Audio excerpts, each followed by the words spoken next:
The time is 6 p.m. Never handle it. You could never do it with the stock Temperature transformer. You have to have a much higher voltage, and then that stresses all the other components.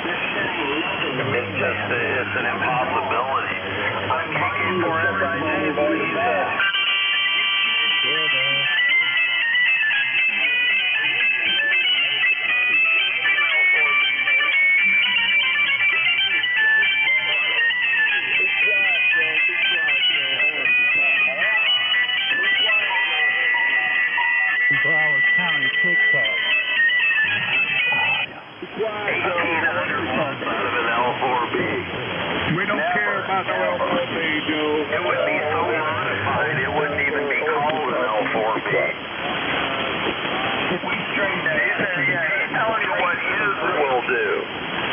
Well, maybe he's got a watt meter that's not calibrated. That may be likely. He's just full of it. It's time for everybody's favorite song, favorite circus, the Ash Clown Show, starring Joey Caliamo, the anal-dwelling butt monkey. He's been a liar on 7200 since he first arrived. He's been caught multiple times. He's just a BSer, a big liar. You're broadcasting, Joe. You're not in conversation with anyone. This is AC4Geo declaring that AC1 nothing correcting the fact that somebody may be looking to buy a used L4B, thinking that they can get 1,500 or 1,800 out of it. That's not going to happen. That's not going to happen. KK4SIJ is a certified liar. Nothing new, man. Does is lie. 1,800 watts out of an L4B. Not happening. It can't happen. Physical impossibility. Nice. You would have to K5RZB. about 5 to change the complete cooling system. Never did. It's an impossibility. Shorty chose to be with a demon. Nobody can hear you, Joe. Nothing new, man. Nobody can hear you, Joe. Well, but apparently you can hear me. I don't know how long, what's it take Apparently you can hear me. that you, Joe, need to pump it up. AC4Geo, over. Yeah, apparently you can hear me, dumbass Mary, because you're responding to me. That's like the cup pot calling the kettle black AC1 double dumbass. New technology called radio here. Unbelievable. The way I'm able to fool you, man, you're short when he's speaking. I don't hear Oris. Oris isn't even in there. I hear a recording. I hear a recording that Oris may be playing, but I don't hear Oris. I mean, Oris plays recordings all the time. He's a big music player. You don't have any proof of that allegation. That is Well, yes, I do. no proof whatsoever. Okay, well, the FCC said it was true. I'll make sure it was true. You've got equipment that shows that you can specifically say that is a fact, because I don't believe it can.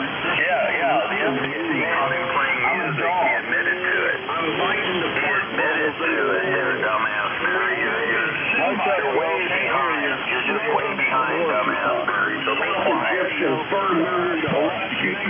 quiet, Mary. You're way behind. We smoking dung beetle. Oris was caught by the FCC playing music. He admitted to it.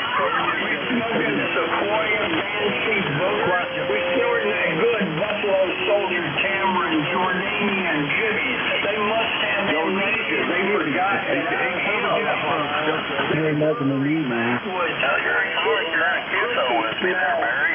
Like a hell. You're trying to kiss her with me? We're smoking shit in a glass pipe, blowing the Lord's smoke. That's probably Oris playing that. He likes that. He thinks it's funny.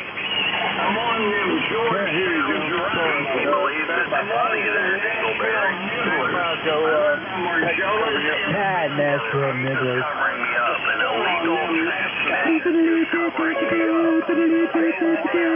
up. Right, is that what you're saying, Dingleberry? Covering up. An illegal transmission is covering me up, so I should stand by. Is that what you're saying? You need to do the same. Just quit transmitting. Nobody can hear you when they take Is that what you're saying? An illegal transmission is covering me up, so I should stop transmitting. Yeah, that's right. Nobody can hear you. Nobody really wants to hear you anyway. So Yeah, but you're hearing me. You're hearing me. yeah, nobody can hear you. Nobody wants to hear you. So do us all a favor and just stand by and shut up. Well, yeah, you're saying an illegal transmission is covering me up, so I should stop transmitting. Yeah, we all appreciate if you would. Absolutely. Well, but who's we? The whole handsome world, Joe. Everybody would love for you to stop transmitting. That would just do us all a favor, man. Do more monitoring. You know what I mean? Yeah, go down to the CW portion of the band. See what kind of terror you can cause down there in CW. That ought to be interesting, Joe. Easy boy, Theo. With Joe. What that rhymes. Wow, so you are in QSO with me. You just said I wasn't in QSO with me. To you. Absolutely, Joe. I've been talking to you when I can hear you, but when the tape of Boris comes on, you're out of here. I can't hear you, man. Sorry. You mean the tape that Boris is playing?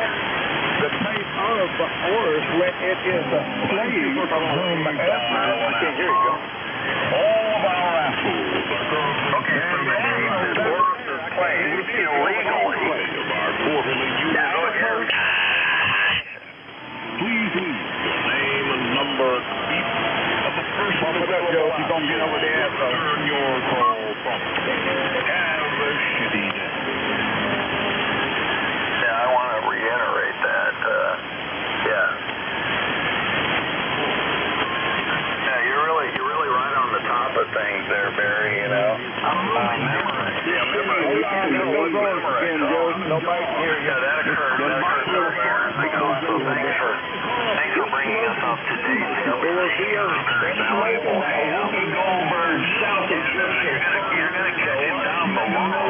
Scratcher, skunk. Oh, sure you are. We smoking dumb You ever catch him on 12 Vicodins smoking on Scooby-Doo dick. You're just a babbling idiot, Barry. That's all you are, and you fit right in. We straight gas and cutting straight to the bricks. This shit ain't nothing to me, man. We smoking runts.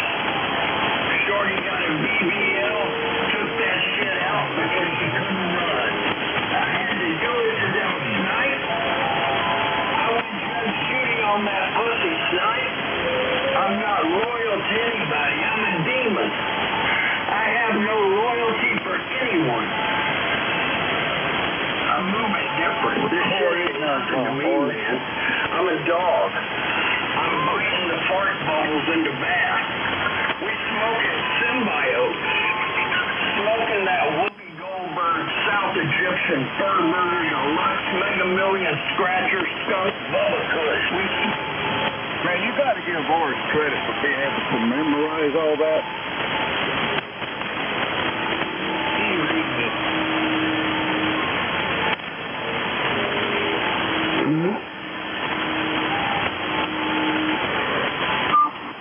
You can talk now, Joe, or don't. Okay. Don't give that prison bitch a platform.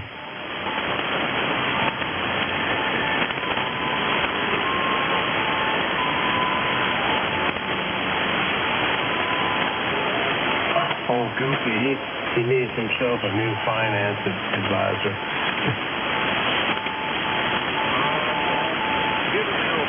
Hey, Chris, how you doing That's what he today? needs. Hey, Joe, if you're going to corn, why don't you get a signal? He's living on welfare. Hey, Joe, if you're going to corn frequencies, you might as well go to the goodie store and buy you an amplifier. Clear breeze. What L4P, Chris? He's doing a good job for you. Amen.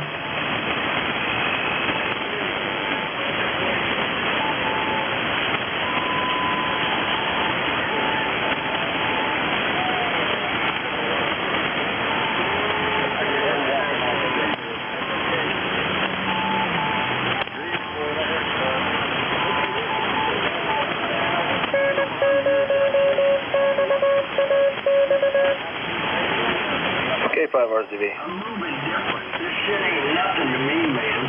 I'm a dog. I'm biting the fart bubbles in the bath. We smoking symbiotes. Smoking that Whoopi Goldberg, South Egyptian, Furburg, Deluxe, Mega Million. We straight gas and cutting straight to the bricks. This shit ain't nothing. We smoking runts. Shorty got a BBL, took that shit out because she couldn't run. I had to do it to them snipes. I went Judge Judy on that pussy snipe.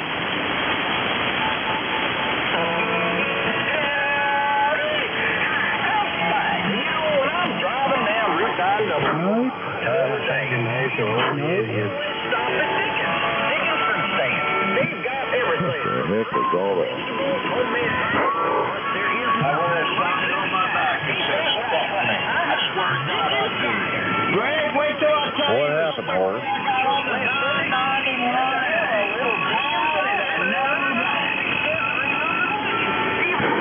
Right? Hey, why don't you bring some home and I'll protect your plastic rib box? That way it'll stay fresh. Or you can let it sit a while and have some hard Dickens cider. It's good as lunch. And there's nothing I ain't gonna never retire. Oh, goofy. fruit stand. Just on Route 9W and Country Road 69. 4 hours. Right? I just snuggle up in bed with a hot dick inside. Good grief.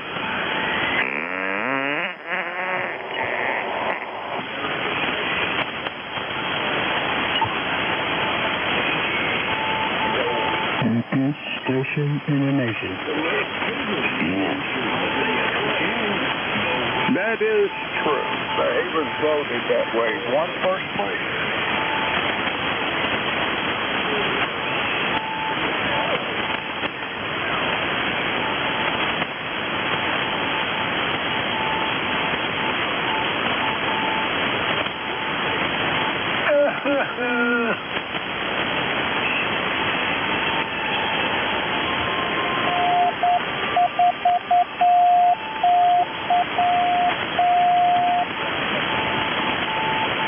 Alright. Screw you!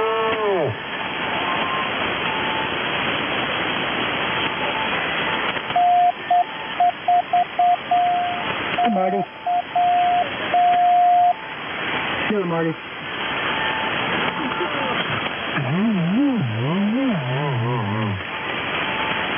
Hey, Marty.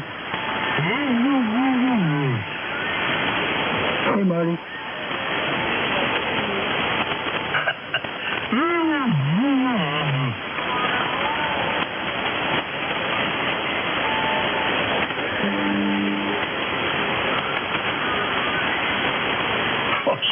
Poor old Goofy, man. He's in desperation. He's got no money.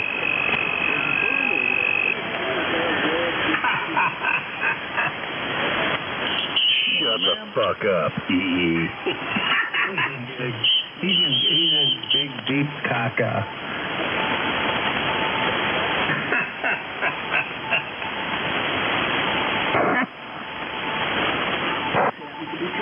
Night.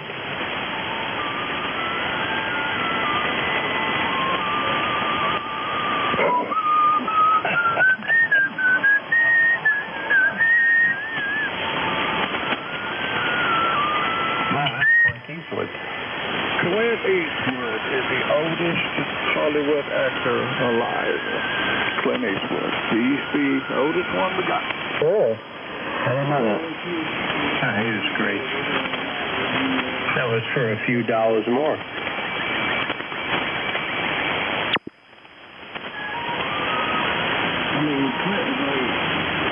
Yeah, I think he's 95, something like that. He's up there.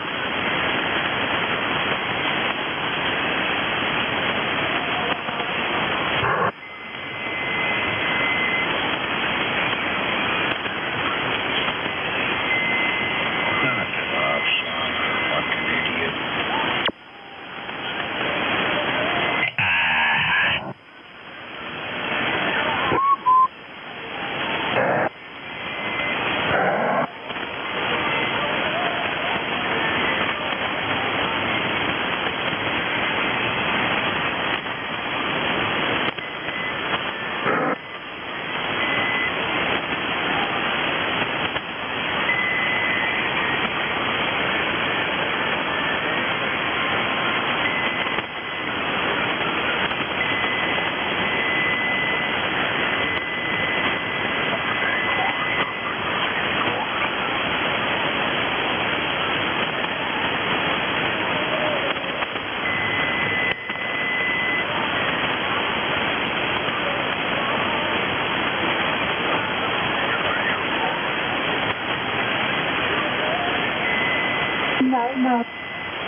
Charlie 4, Victor Oscar.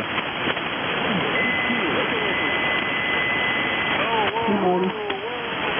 Hey, Marty. You got a pile up going on, Chris? Sounds like a pile up. Yeah. Good evening, James. You want to be on the guy?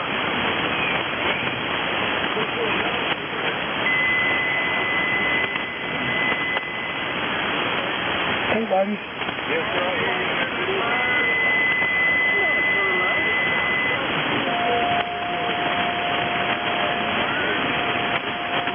All right.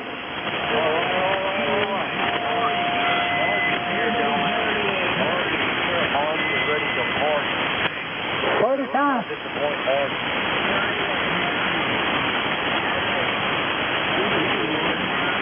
Okay, Martin. Good evening to you. Hope you're doing all right.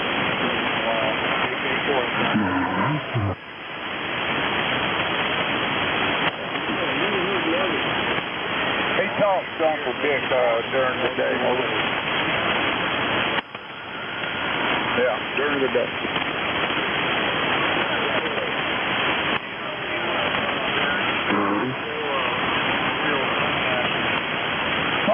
I was just telling the truth about it, man. I mean, just gets in here, runs off the mouth, and he needs to do better than that, you know. And stand by when Orsis. The tape players actually was covering him up, folks. Yeah, that's pretty bad.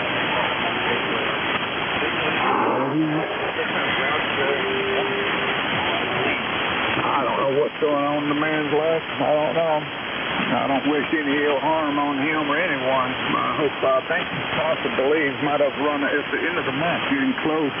Might have run out of his medication, man. You know, some people that get on that kind of stuff, they'll take double doses a day when they're having a bad day. He may be out. Can't wait and get his prescription till the 1st or 3rd. You know. You know what? That too, yeah.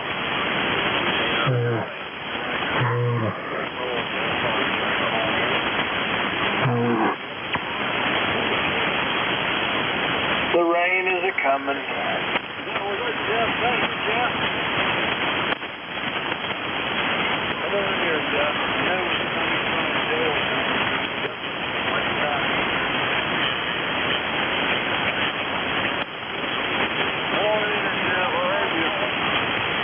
Word to your mother. Good evening, 89 GW.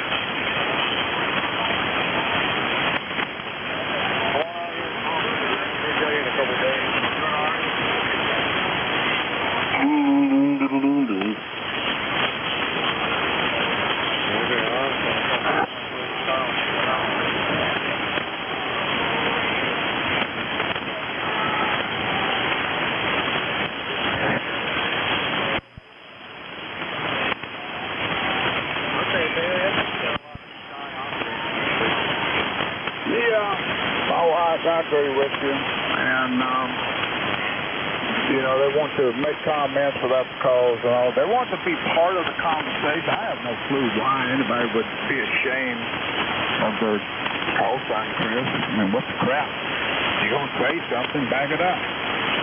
That's right. I can't see why, Barry. How about you? Would be just getting in here without making comments and get people's face and all that, and won't give you call sign and hiding behind your microphone. It don't make sense to me, Chris.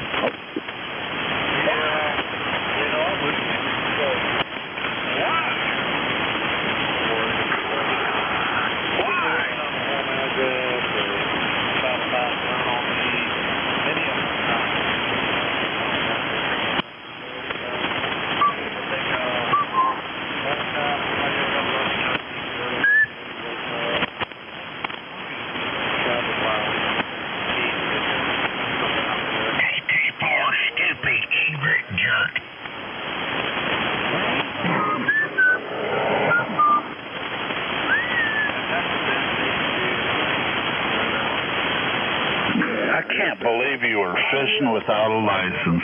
Oh my God. Someone call What me. a dumbass. The game warden.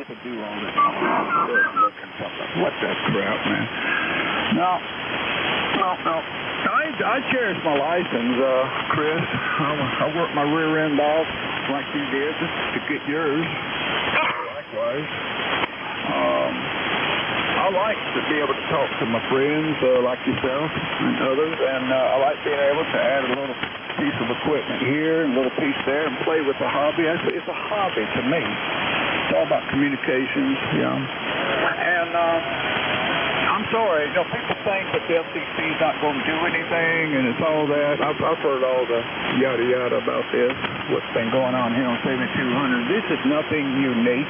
7200 is absolutely nothing unique. We had the same situation 30 plus years ago on 14313, 94.5, and many other frequencies. And all the guys up there, they went haywire. Purposely, willfully, QRMing on top of each other, arrogant about it, didn't care. FCC is not going to do anything, has not done anything. All of a sudden, the FCC came in, almost like overnight. KV4FZ, the Virgin Islands, $10,000 fine, WB2OTT, took his license away from him. He lost his license. That was Richard Whitten in Carolina. Big Al, 3894.5. They got hammered. They visited his house. They come to his house. The FCC did. And they came in. They grabbed about 5 to 6 people. They put the hammer on them, Chris. And you know what? You should have seen how quick the whole hound band. It got real quiet, and these idiots stopped doing all the tape playing and all that mess. They were doing it back then. And fixed it real quick, man. Didn't last, but and they think that the FCC, they already know who you are by satellite. They already know who you are. They got you. They know who you are, what you're doing. See the signal. If they come, I hope you can afford it. Because it's very expensive. The minimum is $10,000. That's a lot of money to me. Anyway, Chris, AC4VO. Give your call, say what you want to say, but give your call. 89 GW.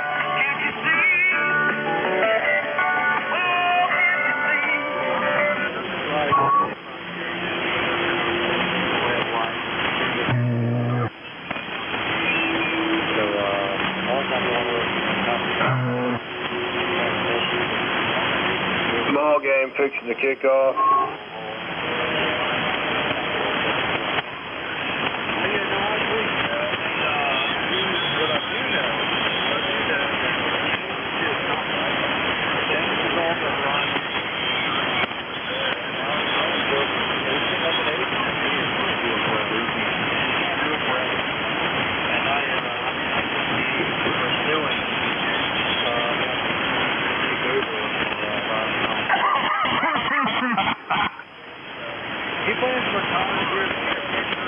Hey, Chris, have you been smoking something?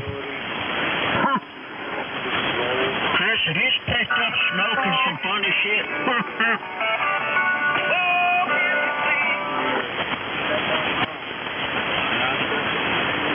Hey, Chris, I don't think they hire retards at FCC. That's technically impossible, Chris. Let me tell you why you'll never be part of the ARRL or the FCC enforcement. You have a warning letter from the FCC. Therefore, you are 100% not eligible for either position. You got some problems going on there. Jeff, audio, Jeff. I'll vote for you, man. You make a good, you're a good, honest man with integrity. What's that? You have some problems. Check your audio. You're wide. RF. I've never heard you tell a lie. You've always been straightforward in everything that you've always said, Chris, on the frequency here. So, yeah, you would be a great candidate to take over the enforcement. Oh, my. Chris, the retard? Stupid. Everyone on 7200. You were splattering. AC4VO. Is that better? Everyone sounds great tonight. Yes.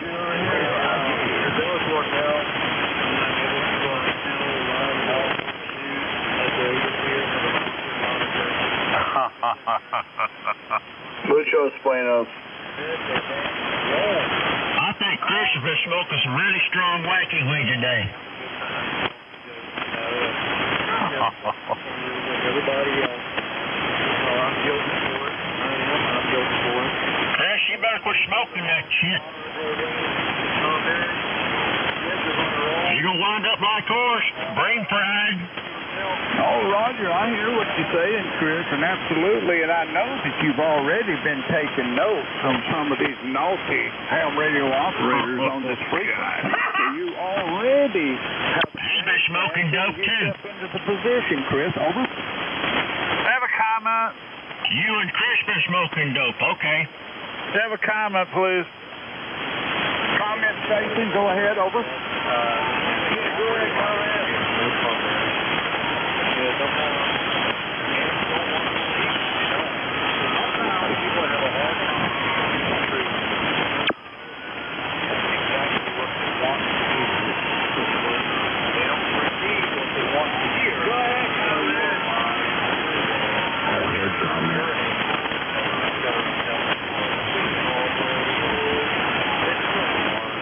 Do you have a comment for Chris? I know, Chris. Comment station gonna pick you right up. Chris, I know that you have a hard burden to shoulder for all the rest of us hams. You Oh, do these it, guys are you rude. do it for us. So we tip our hat to you, Chris.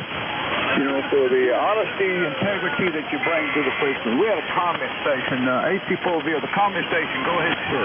Yeah, I have I have a comment for Chris, I suppose. Chris, you will never be part of the ARRL or the FCC, and I'll tell you why. Because you have a warning letter from the FCC, which makes you ineligible for everything that you just spoke of.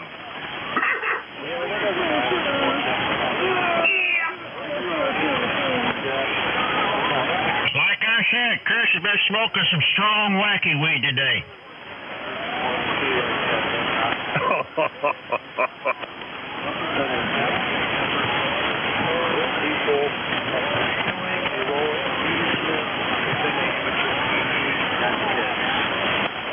Well, it's kind of like a firearm and a felony, Chris. That warning letter you got makes you ineligible for either position. Hate to be the bearer of bad news, but that is the truth.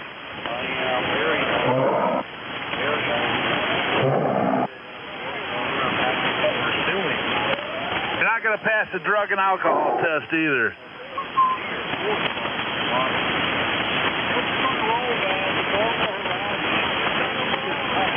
K5 RZV. You better put the beer down now, Chris.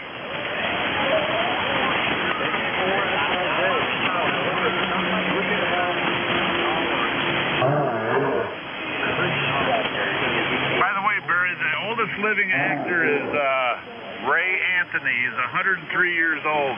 Damn. I didn't hear about him. Darn, I looked Google and they said it was Clint. Another one older than him, right? That Eva St. Marie is 100 years old. Lee Grant is 99 years old. Rosemary Harris is 97. June Lockhart, you know who that is? Roger. She's 100 years old. Wow. I remember June Lockhart. She's still around. Well, I stand corrected. Damn. And who was the first one over? Ray Anthony, 103 years old as of January 2025. I'm going to look him up. See what he played in. But June Lockhart played on Lost in Space, didn't she? Yeah, Lockhart played. Yeah, she was the mother in Lost in Space, Roger. Yeah. Damn, she's 100. Man, damn, where'd the time go? Yes, she was.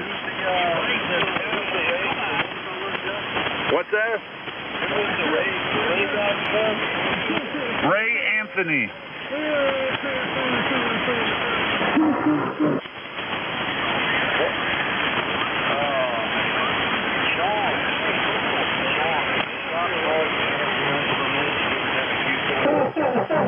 Was that silent film? Did he go that far back, Jeff? What's that? Did Ray Anthony go all the way back to the silent films? Over? never heard of this guy. Ray Ashley. I got to look him up. Good luck with that. God damn. Good luck with what?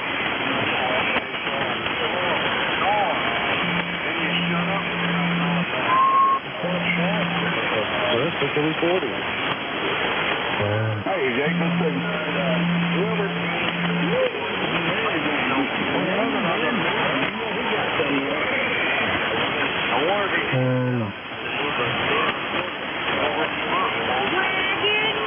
I'm sorry, I don't. All I've got is about 650 watts, Chris. That's all I have. 6-pack.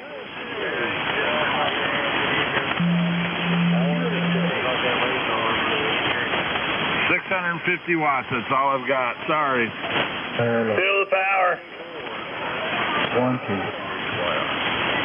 Hey, C4VO. 8970. Hello. How you doing, buddy? We haven't talked to you in a while. This is Whiskey 4, Yankee Tango November. Let the hate flow through you. Oh, I've been around the band. I just haven't been see brother.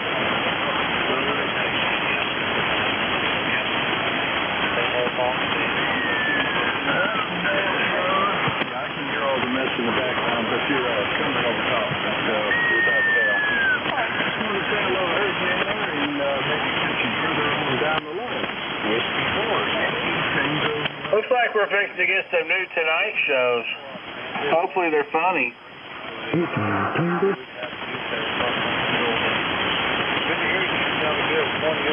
Make comedy good again. All right, Chris, take care, buddy. How much to pill? That would be awesome. Yeah. Oh my God, that would be great. You'd be killing it. He could do Clayton Bigsby. Oh, that's funny. It is. See, that's what we need. We need funny material. Making fun of one another is okay.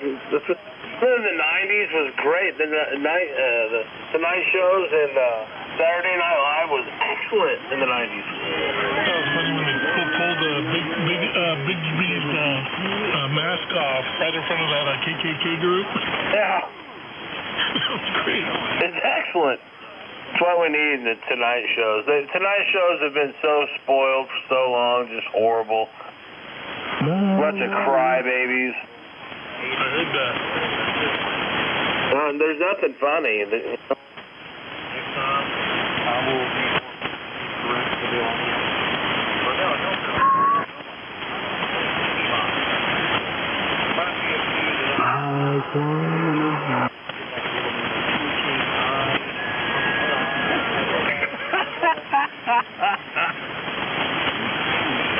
What you say, a twitching eye over? You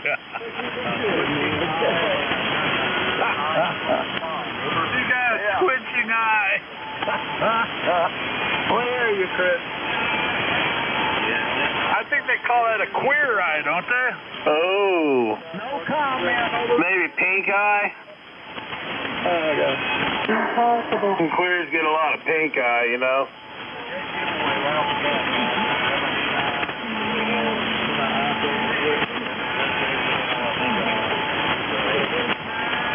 They get that fecal matter facial. AC4VO. Rectum special. Fecal matter facial.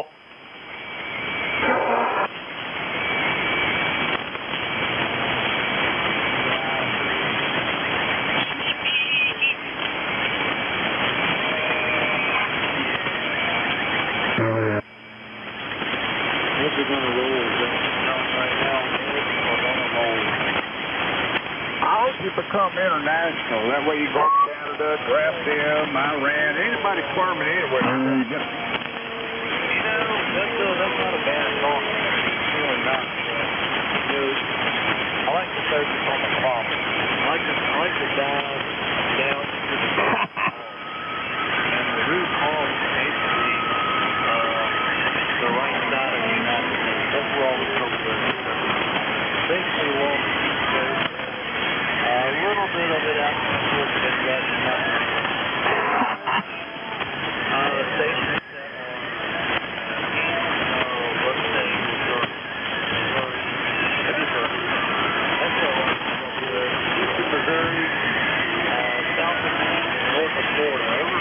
Do you think, now think about this. I hear what you're saying, but if we look out west, Oregon, Washington State, California, don't you think that we think I come here with my antenna, 275 meters, do you think they have their own 72? You think they have the same thing going on out there that we have here on this side of the state? That's a really good question, and I've often thought about it myself. I think what more so apparently, the information I'm gathering is little VHF. The repeater somewhere in California. I think it's but this will not help drag out repeater. Centralized one another. VHF all are on the local repeater. There's actually some YouTube videos.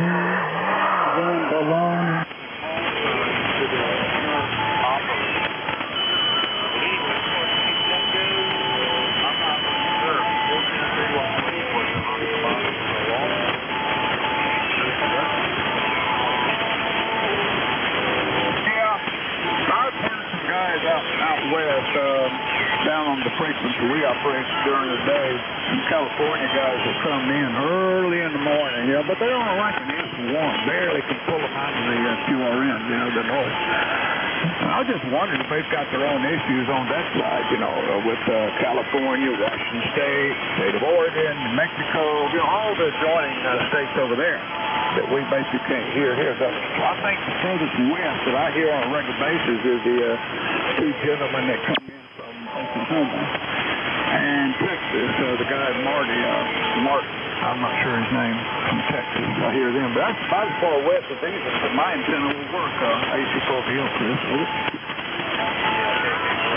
Maybe there's some listeners out here that can help me out. Repeater somewhere on the West Coast.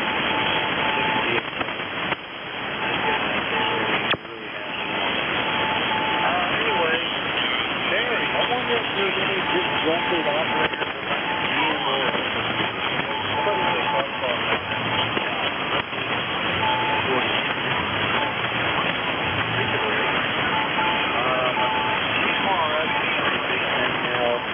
For people to kind of get started in radio without understanding what radio for short video.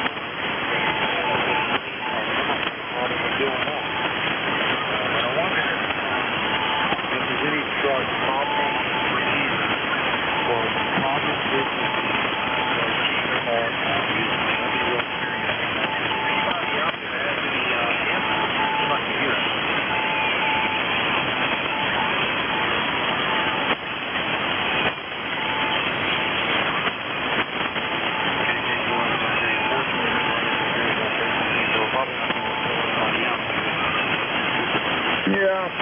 I'll tell you. What do you think, what's your thoughts? I was reading, I was wrong about the movie star age. I thought so. Well, that's that stupid Google thing I got over here. Amazon thing told me Clint was the oldest, but Jeff set me straight on that one. I think, if I remember right, there's a huge percentage of ham radio operators today, right now, as I'm speaking, either around 60% or 70%, Chris, are of the age of 65 and 70 and up.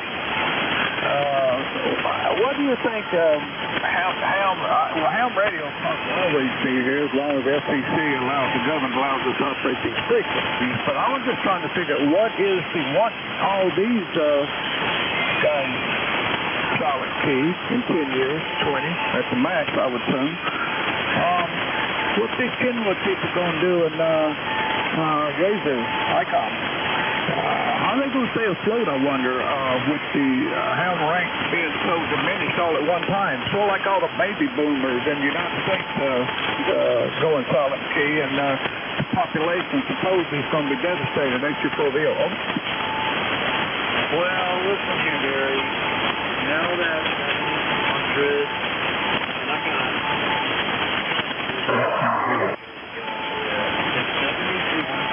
was this social media, and it was, grow to be what it is today. I got 7,200 listeners per page.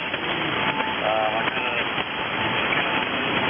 years ago before I got started, I was like, what if 7,200 was to go? And everybody knows that's how the world is connected.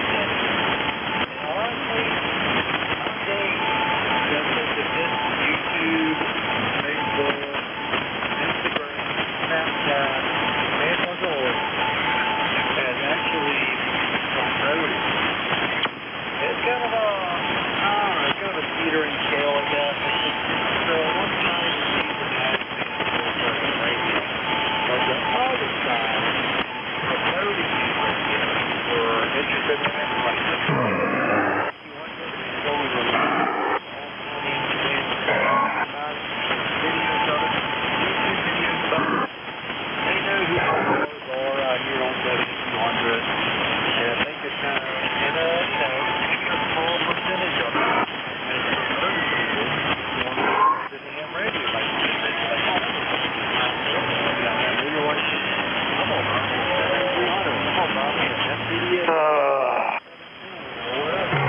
Just a bunch of jumbledness. I'm going to call 7,200. I'm going to tell these guys what I think. I'm going to get my food. You still in there, Larry?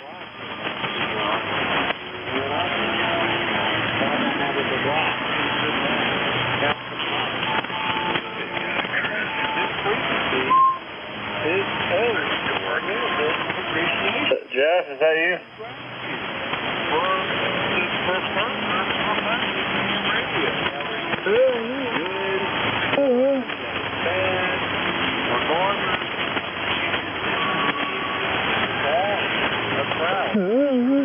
Oh, I totally agree. I mean, come on, ACO-VO. You can go any band, anywhere, and ham radio. Everybody knows 7,200. We have shortwave listeners, big time. So there's more shortwave listeners out there, Chris, than amateurs in here. And there's something for everyone on 7,200. That might be one, if there is a positive factor with 7,200, I would think that would possibly be it. Somebody, I got to get in there and get in there with the guys, I want to buy a radio, and they listen on YouTube and Facebook and other, social media. So, you may be right. It may have influenced some individuals who get their own license. I don't know. I think we have a lot of unlicensed individuals here on this frequency also. Heard about it, maybe down on the TV portion of the band 11 meters, and some of them have brought their radios up here. We've got a couple here that talk to Uncle Dick every day, and they haven't given a call sign, and never will in over a year. And they've got that real audio. It sounds like he's in an auditorium. So that tells me, just gives me my own thoughts about it. But you may be right. Maybe 7,200 is healthy. Ham radio, bring in new young amateurs, man. And hopefully they'll branch off. There ain't no young amateurs, man. Or pull a chair up and join us. KK4SIJ, ASQ4. I think you guys are delirious. Yeah, okay. A lot of traffic out here. The younger generation doesn't even know what amateur radio is. They don't care. They can communicate anywhere in the world with their phone.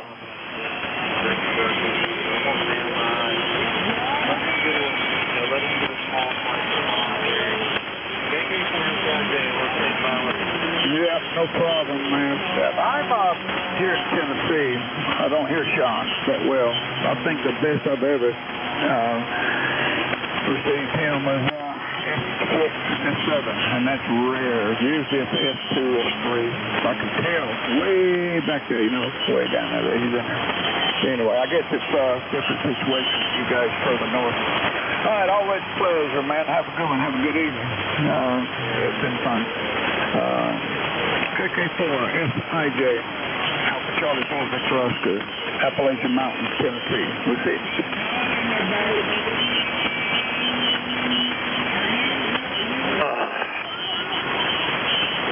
Where my neighbor's at? Where's Martin?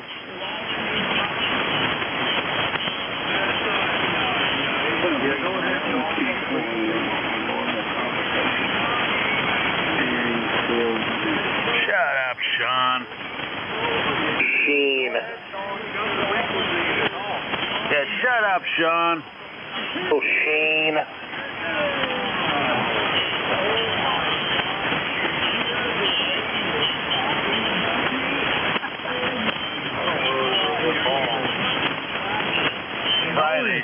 Sean's probably drinking. Yeah, probably. Because the only thing I said is his signal report to Tennessee. Whatever. It's a government-issued flat of Lost Lake, lukewarm. This guy is awesome.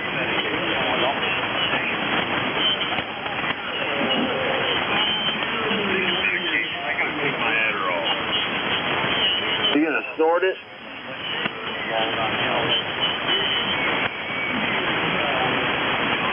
Like them college kids do? He's drunk. Oh boy. It hitting the maple syrup.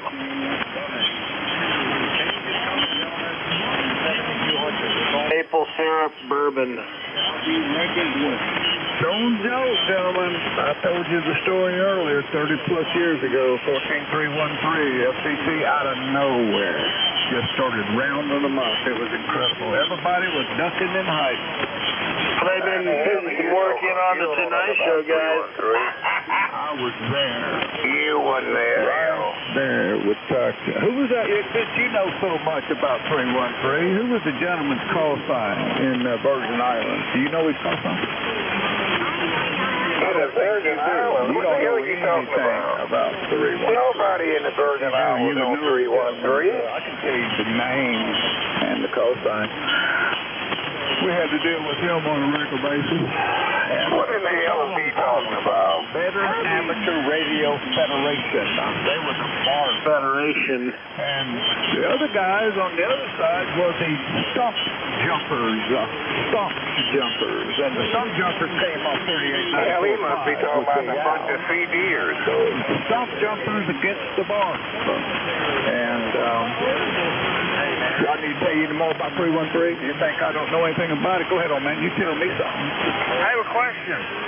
I didn't think you knew anything about it. You're just running off at the mouth. Yeah, you just running off at the mouth. You got sure that you ain't never been on 313. Shit, you don't know nothing about 313. Okay, fine, RZ, babe. Bull crap. Sick and tired of the bickering. Yes, he's with the ARRL, retired from the LTC Enforcement Department. But he still has friends there. He can make a phone call and make you have a bad day. I really believe that. I don't know that to be a fact, but it just makes sense to me.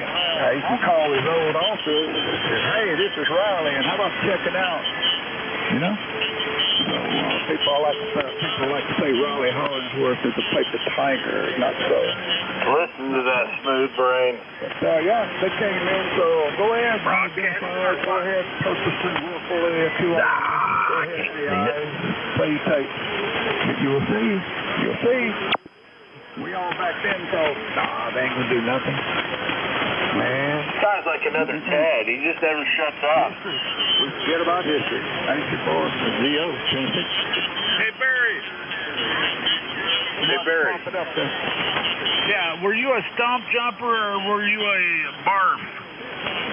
Barry minute blow. I was like Joe on that one. I tried to say the truth, to be honest about it, but the Mark members with KB4FZ, Herb Schambom, big signal, man, big signal out of St. Croix, the Virgin Islands. And then you had... You don't know what in the hell you're talking about. 4-5, and also you had old Pork Butt, Richard Whitten, WC2OTK. Now that was the stuff, y'all. And then you had Carl Madeira in there, and then KZ80. But you were on 14.313. Yeah, I operated 14313, just like I operate here. Yeah, I operated up there. I had a beam, you know, did all the things, AL82 at the time. No, I did. That was before the AL82. But, yeah, I was up there operating, and the same thing as what goes on right here. I talked to who I could, and the rest of the time when the music playing or the QRM was screaming, you couldn't talk, you just sit on the side. Thanks, no difference against it.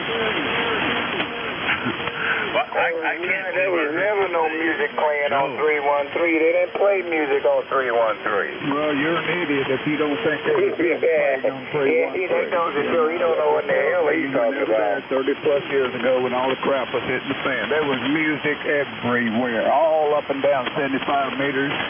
313. They even took the music down to 14300 down there to the international, the Continental International net, and quirmed in with music. Where the hell have you been? Well, that's all before my time.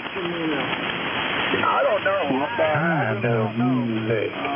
Never knew. Well, we never did. The music players and all that, we had a lot of a crap load of unidentified, and they also recorded skips off TVs. A lot of that was being played, and they were probably using cassette tapes or whatever.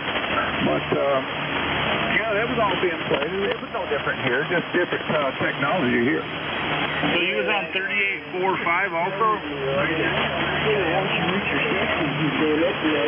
I saw some movies on SSTV one time.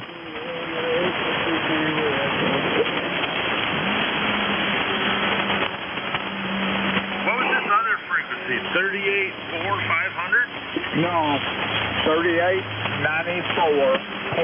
3894.5. Big. That was Al Abernathy. That's the ho-ho guy you keep hearing people use in here. That was his thing. That's where that terminology in ham radio comes from. That was Big Al's signature. Ho-ho. That was 3894.5.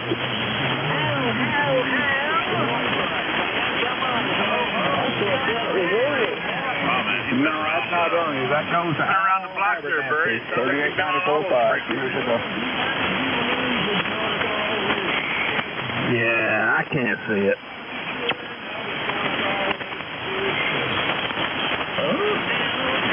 Go ahead, Sean. How about a standby? Sean's got a lot to say this evening. I can't even hear the man. This is 89 GW. Hey, did you tell receive if you can't hear Too him? many good things about you. He's talking to you. Yeah, go ahead, Sean.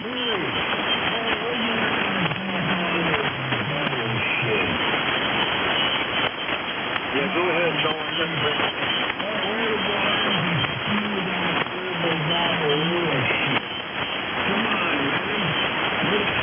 Oh, Lord. Smooth rains. You got drunk, smooth brain. Yeah.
personal affection.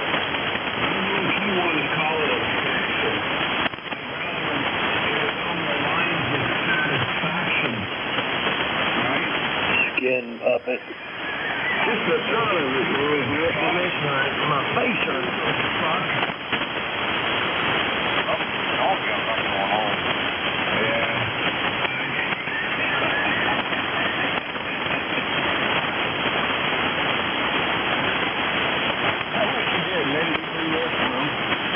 Well, for whatever reason, he thinks the XY from not the XS.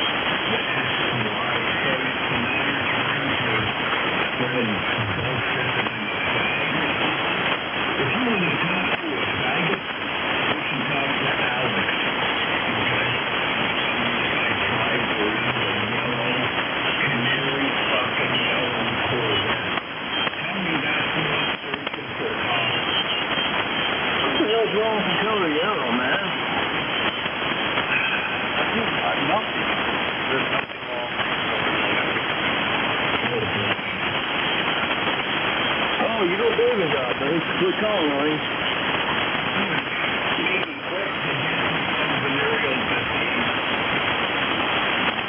You know a yellow Corvette, canary yellow with white interior? That would be one badass looking car. Yo, is the calendar been security? Well, I know, man, but I mean, it's still off of the distance. That's sharp, though. Can you imagine what the car would look like after you spray it? And all these salt and that's right. Yeah, international stuff. We're doing our part.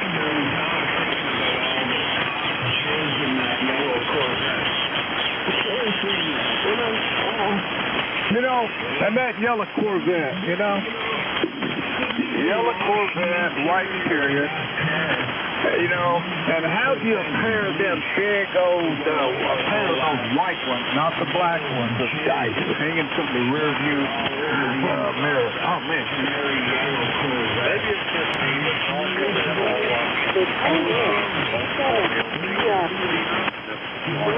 I'm glad I can't hear it. You don't have a receipt. Don't want to receive to that individual. So I got my pin adjusted the way I like it then. I think, Jerry, you doing this now? Yeah. Hey, look at this second when you get us on. About at 6.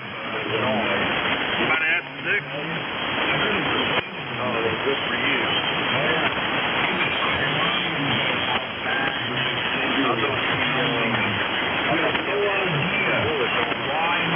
How you hearing him, Chris?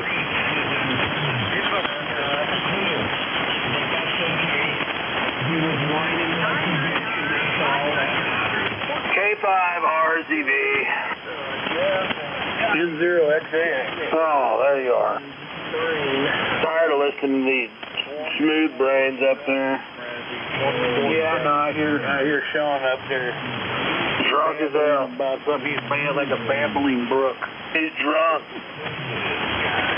Been hitting the maple syrup bourbon again. Yeah, it's giving me some good recordings. Drinking those. So what do they call those? Four Loco and some Thorazine. Thorazine. He needs some Thorazine.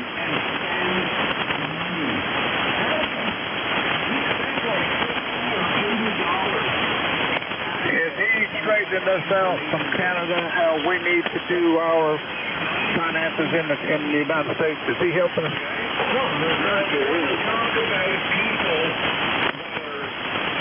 Here's a guy that lives off of the system up in Canada up there. He's worthless. Has magnetic antennas on an AC unit hanging outside the window. Magnetic antennas on the AC unit. Competitor. Well, he considers that high tech. It is. It gives him a ground plane. And it keeps the shack cool. We're all being honest. We don't think much of you.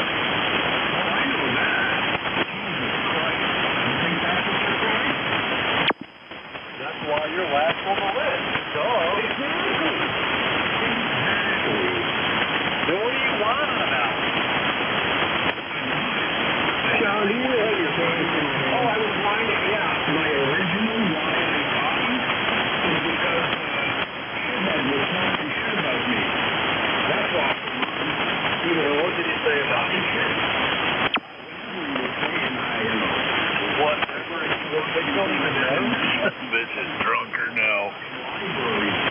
I don't remember anybody really saying anything about you, Sean. Just hearing things.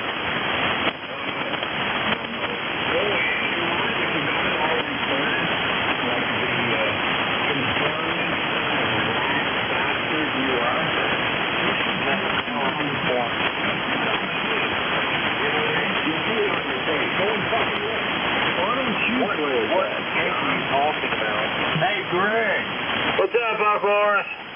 I think I lost that 991A. He said that whole control board is fried. Well, get on eBay and find one. What do you do with it? They can't find one? I don't know. They find one off eBay? That doesn't make sense to me. I don't know. It sounds like I feel like I'm getting fucked. That's a doggy getting fucked. I mean, maybe you can find a part off eBay. It is what it is. I don't understand it. All I can think of is maybe I did take a lightning strike, and the reason why nothing else got bit is because that was it. I always leave VHF connected. Oh, man, those guys are reputable. I mean, they wouldn't tell you something if it weren't true. You know, I do. And I'm wondering, but nothing else here at the house, nothing's wrong with anything else. Everything's working like it's supposed to. That's why I have not a clue.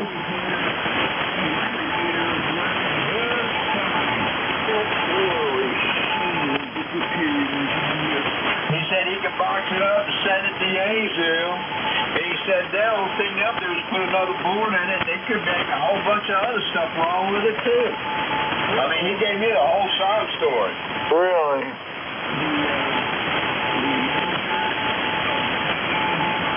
What you doing, Horace? Some KY jelly, so the fucking ain't gonna be so bad.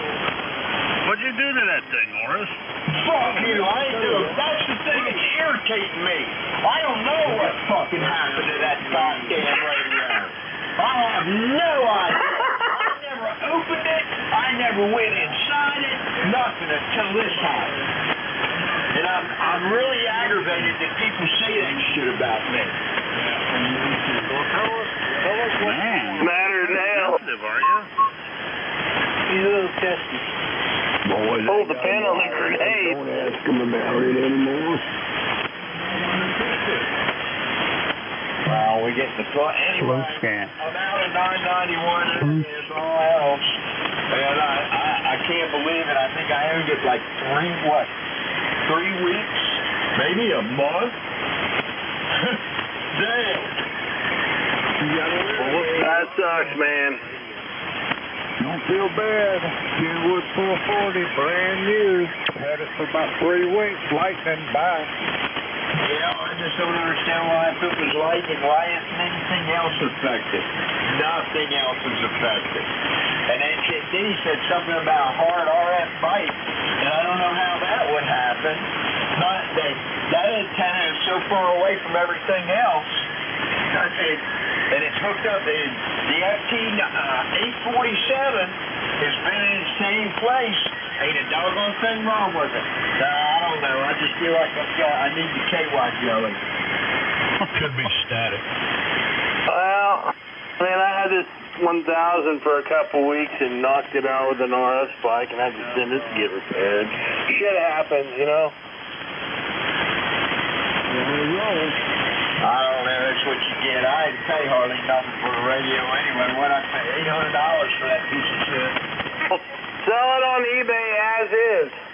No, I didn't. Here, put it on. No, I'm not. Cal can have it. Let's see, maybe Cal box it up and send it to Yezu. Yezu will warranty it. Maybe he'll give it back to me. I don't know. We'll know here in the near future. Huh. Once you tell him about the game, you'd have to deal with it. Hey, nobody care what you think, Chris.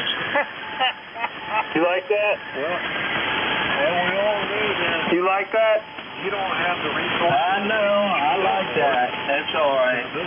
I'll buy, Horse doesn't have a very good track record of keeping stuff working.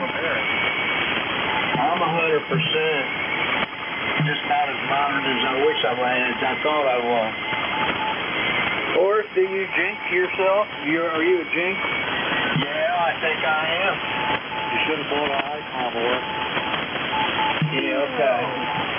Yeah, just like the ICOM 756 is better than a 9000. I hear you, man. I hear you. That's fun. I don't know. I thought it was 7300. 7851. Just as good or better than 9000. Oh, come You on. need to get a shorting antenna switch. Come on.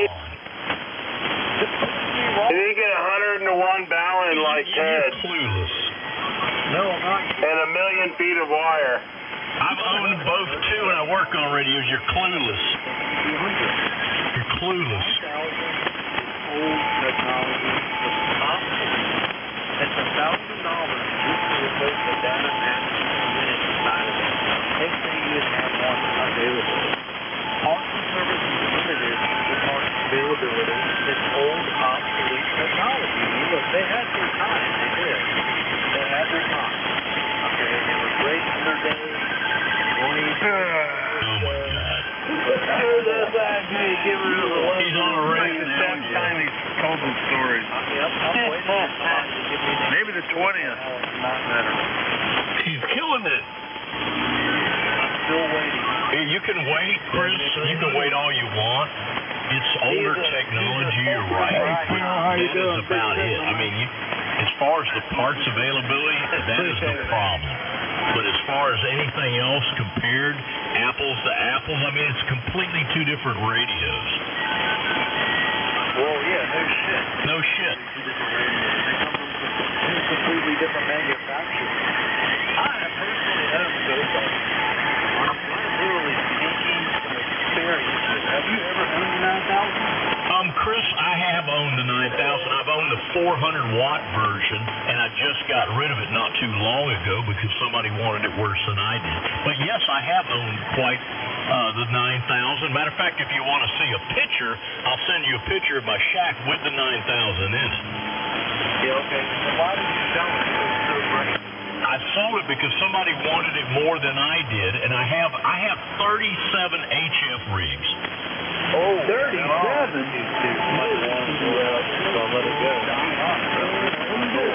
I just sold it because he wanted it, and I cannot talk on all these damn radios, so I got rid of them. Well, I mean, you got 37 radios. How many of them actually work? One you want to sell. Well, I would have not sold it, but the money, when he offered me the cash, I said, okay, I'll go ahead and take it.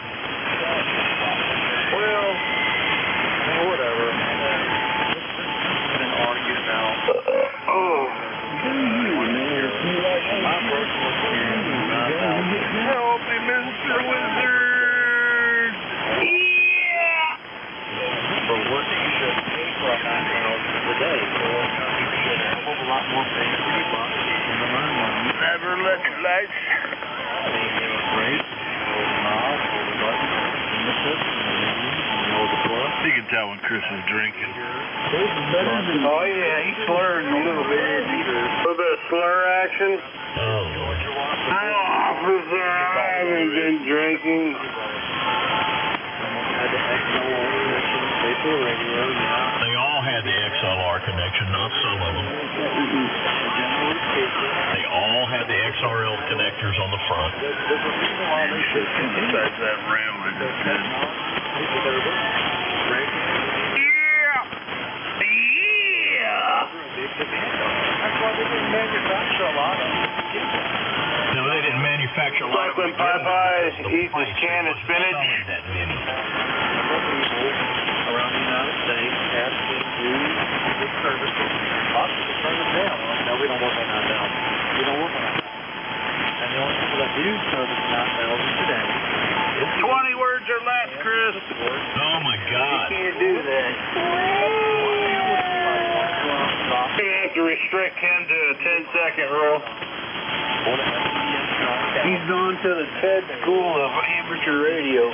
Yeah, just constantly broadcasting. I know, but you're right about the older technology, and the reason they didn't sell that many, they quit discontinuing because of the amount of money it cost. You're right. What's wrong with that guy's audio? Chris is sucking. The manufacturers, and they were expensive. Got a lot of artifacts. And they realized a large problem in the world. And there is people that still work on them. Matter of fact, there's one guy right there in Missouri. I think it's called WBA. He's running a phaser. BWW. He services the 9,000. He services them to his limited ability. Do you actually know the fellow? Because I do. But what I do know for a fact is that the OCSO is the international market thing. The DMU was on the manufacturer. Some of them have some of the microchips and shit like that that is used in the construction and technology of radios. Any of those things have failed in any of those radios whatsoever. I don't give a shit who he is, or what kind of reputation he's got. He's not going to be able to fix it. So depending on which model it is, Chris, in case you're not well aware, there's different models, and they made different computers for the 9,000. And they can, so some of the 9,000s can use the same DMU as in the 2,000. They were all the same. No, they're not. They were. They're not the same. The 5,000, 9,000, it's all the same data management unit. They're not going to go out there and manufacture, a half dozen different DMUs for a half dozen different transceivers. That would not be very cost effective whatsoever. It's the same DMU. Some of them are just internal. Like mine was. My 9,000 concept, what it's pointing out is all the 9,000 are 9,000. He's clueless. Some of them have one known was other ones. And they were all interchangeable. The main channels were all the same. That's not true. One modules up and take them and replace them with the tuning unit or one like little screen that displayed the world and all that kind of shit on the chassis. But it was all on the same chassis. They were. No, that's not true. Chassis. And all the DMUs were all exactly the same. They were. Some were just able to mount inboard, others were outboard. The MCU, the tuning unit, some of them were outboard, some were inboard, but they were all the same. That's not true. The DMUs were different. Different how? They were made different. They were different. Listen, I went round. DMU is worthless anyway. 9,000 because the computer. That's the most worthless thing so I had a problem finding the computer, and I got it out of Japan. So what they told me is because they don't even make the schematic because it wasn't made by the Japanese. The DMU is in the 9,000 MP. The 400 watt version was made in Israel. If you'll listen sometimes and just be quiet, you might learn something. How are you going to get to do that? Exactly right. Who gives a shit? I know that it was overpriced. No, it's not the same DMU. Florida, Virginia, under my damn feet, from the bleeding fingertips of children in Sri Lanka. I don't give a shit where it was manufactured at. China. It's not the same DMU. You're wrong. It wasn't the same DMU. It's not the same chassis. How is it not the same chassis? These guys live for the argument. Oh my God. Well, you got two. You got one that has an internal power supply and one has an external power supply that's built in the speaker. That, for one, is not the same chassis. They were all of them operated on the same DC board. You're so lost. Okay. Well, you don't have to buy it. I'm not selling you anything. I'm just telling you what the fact is.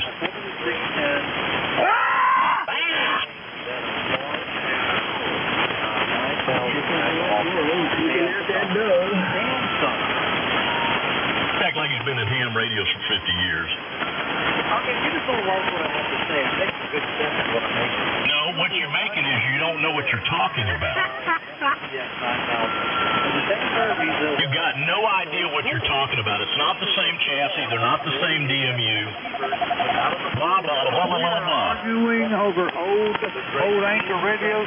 Yeah, that's what we're doing. Barry, we're talking about old boat anchor radios, and he's clueless. Boat anchor. He's clueless about WW4Us. They're both hard-headed. Why don't somebody just say, okay, you're right? Oh, no. Why? Because we don't want him to get the big head. Okay, you're right. I'm done. Yeah, we don't want him to get the big head. Just proved you. I just told you it's not the same chassis, it's not the DMU, but you don't want to listen. Yeah, he's never wrong.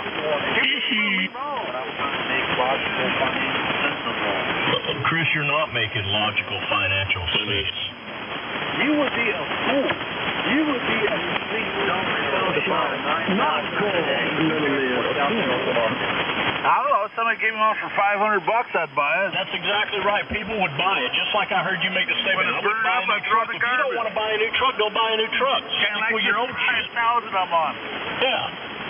I mean, that's one way to justify it. Yeah. He's not really wanting to spend any amount of money on a decent transceiver or a truck. But you're clueless when it comes to the 9,000. They're not the same chassis. They're not the DMU. The DMUs are not the same. One has internal power supply contest. Completely different radio contest than the regular 9,000 MP. Completely different rig. N0XAS. Okay, that's good. And enough said. Maybe you've learned a little something. Man, Sean's flipping his wig up there. Oh, is he really? Is he getting mad? He's had a double dose of Thor. He's drinking some Four Locos. I sold mine for the same reason why you sold yours. Well, I took it for the money. Yeah, don't we all? Well, my whole point. Sean, did you have a double dose of Thor? Because you brought it up, and I figured I'd chime right on in. That's why. And because I can. That's why I sold mine. That's why you sold yours. Because of the money. And that was the only reason. It was not worth what's out there today. My God. Your money on, and what you're going to get. Let's keep beating this horse until there's no meat left on it. He'll just go on and on and on. Man, it took us a while, but we finally got here to mutual Beat that horse understanding. until there's no meat left on it. It took a while, Barry, but we're working on it. But you got there. As before this. I don't think it's what you're going to have to say at all. Some of you guys are just stuck on old technology. You're not going to prove me wrong. You guys really see those big radios. Here you go. Literally just physical attraction. That's the only thing you like about it. I mean, let's be honest. That's really the only reason why we sold 9,000 to them. Big radios. You probably sold yours because your wife told you to. Big knobs. He sold his because his wife wanted to go shopping. Don't kid yourself. Yeah, that's exactly why he got rid of his. You're closer to the truth She than told you him know. that he had to get rid of his shit. You need to sell Wife some of needed that something equipment. new and We he need sold a new it. dishwasher. We gotta fix that front porch. We need to sell that 9,000. Couch. Okay, we need a new couch. You need to sell that radio. The front porch is falling in. I gotta sell that 9,000. What color was that couch the wife bought with that money? Oh, Lordy. Or did they pay for the floor? Good damn reason why they discontinued them. They discontinued them because they were overpriced. That's exactly why they discontinued them. And if they wanted to make the same radio today with the same technology, they sure could. They just couldn't. They couldn't sell it because it would cost too much. That's why they came out even with a little 101. I mean, can you imagine if they wanted to put that in the 9,000 chassis, which they could if they wanted to, and made it 400 watts or 500 watts? They sure could, but it would cost you an arm and a leg. And you got a handful of hams that would actually buy it. Sure, I'll buy this index 9,000 all day long for $500 a head. No, they're a piece of shit, remember? Under $500. Remember, they're a piece of shit.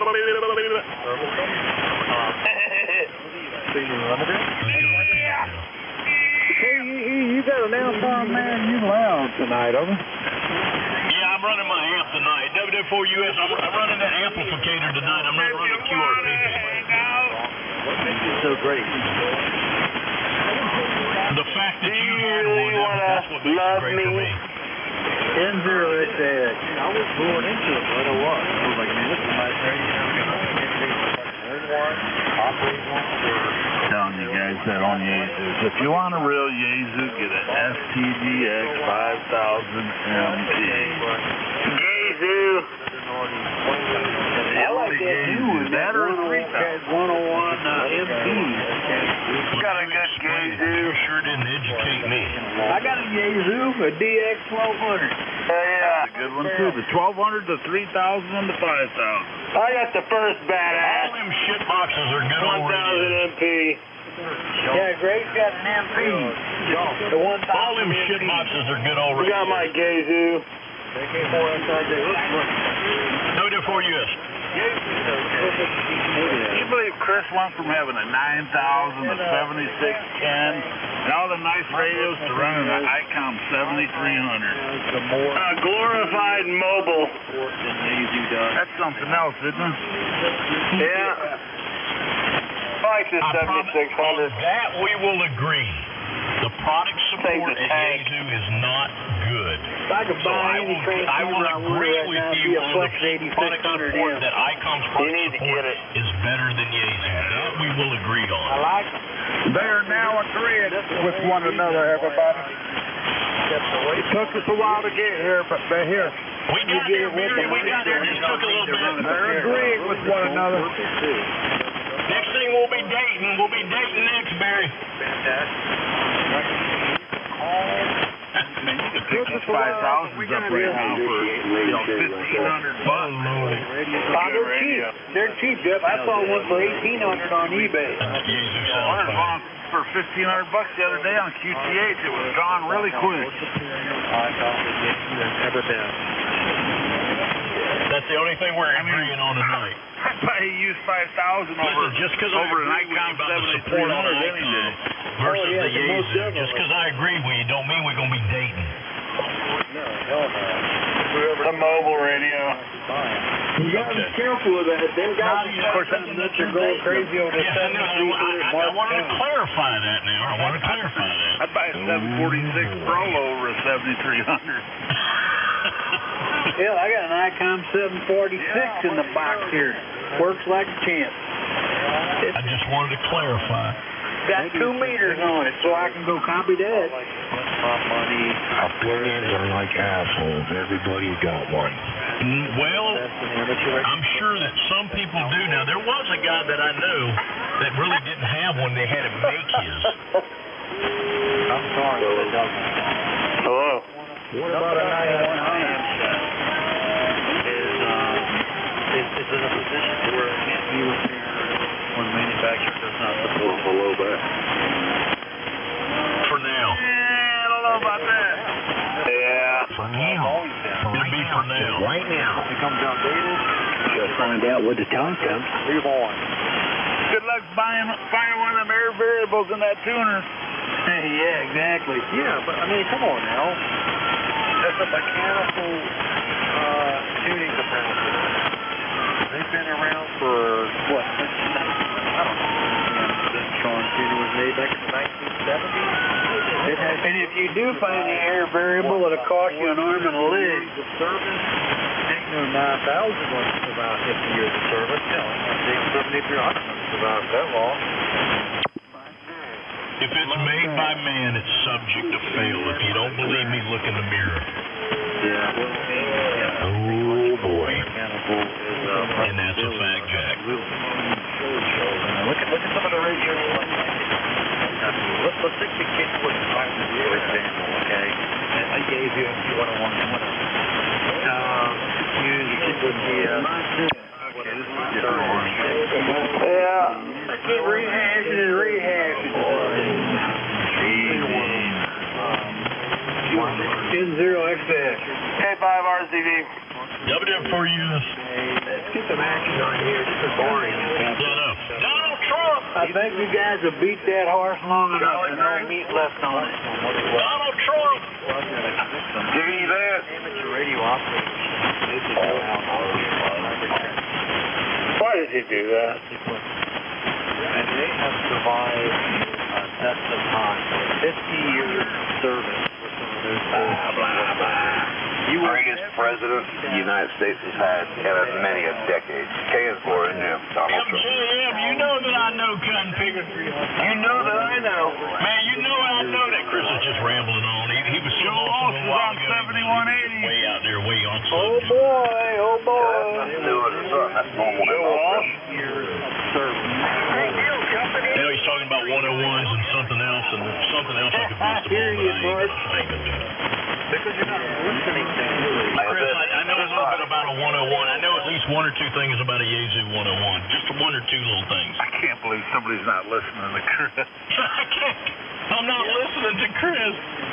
Chris, we agreed a minute ago that ICOM was better on their service than Yazoo, but like I said, we're not going to be dating. Not yet. Oh, now they're talking about wood service. Brian first. ICOM or Yazoo. I know a little bit about a Yazoo 101, just a little bit. Okay, good for you. You want a cookie? Transceivers today, modern technology will not live to see 50 years of service as a 101 or TS520 with the point on confirmation. You know what? We've agreed on two things tonight. There is a chance that we could be going out on a date. Yeah, well, maybe. Love you long time. Buku, long time, Chrissy. Yeah, which one's going to be smoking the cigar? Over. Buku, long time, Smoke Chrissy. each other's cigars. What he said, me? Buku, long time. Burning my cigar. I bet you are. I lit my cigar out as soon as the FT9000 subject hit. Oh, Lord. He probably got the end of it all chewed up. Listen, I know it's a tough pill for a lot of you guys to swallow. I understand. I'm just hard for you to swallow. Oh, my goodness. Chris, you should be on Comedy Central. Yeah, it's all shit boxes. Chris, you should be on Comedy Central. All this shit's a waste of money if you really think about it. 100%. There's a bunch of 500 and 600 pound fat ass hams in here. I resemble that remark. He took a bath in a week. Shit, a month. Diabetes. They got them damn ham huggies on, just sitting in there. Ham huggies. When's the next barbecue? Got them damn nasty old ham huggies on. They don't want to miss nothing on 7200, so they ain't gonna bathe. They're just gonna sit in there in that ham huggy. I've never heard that. either. Ain't got time for a bathroom. We got a couple of stink pots out here. Actually, I think that's a good thing about this frequency. It's not a bunch of those people. I have a condom philosophy bag. You can buy them at any health store, aid store. It's a condom philosophy bag. You put the condom on, it has a tube, and the bag goes strapped to your leg. And with Velcro straps, and you have a drain. You can sit here and not have to get up from 7200 just to be in the bag. Well, hell, I've seen that. Why do I believe you? Shack, he told me come in here and look at his radio. He had a problem when I walked in there. He's got a piss bottle down there. It looked like a 2-liter Coke bottle. I said, no, I'm leaving. I know that. I was thinking the same thing. Gatorade bottle. Got a bunch of dead flies floating around in it. Yeah, dude, 2-liter piss bottle. He said, you lazy bastard. You can't get Got that hardened crust on it. Fermentated. You can use it. No, set it outside and say it's iced tea. How gross is that? Fermentation. We believe that. Use that bottle. You're at that position, getting that Gatorade bottle. Oh, boy, shut the radio off. Yeah. Head up with that.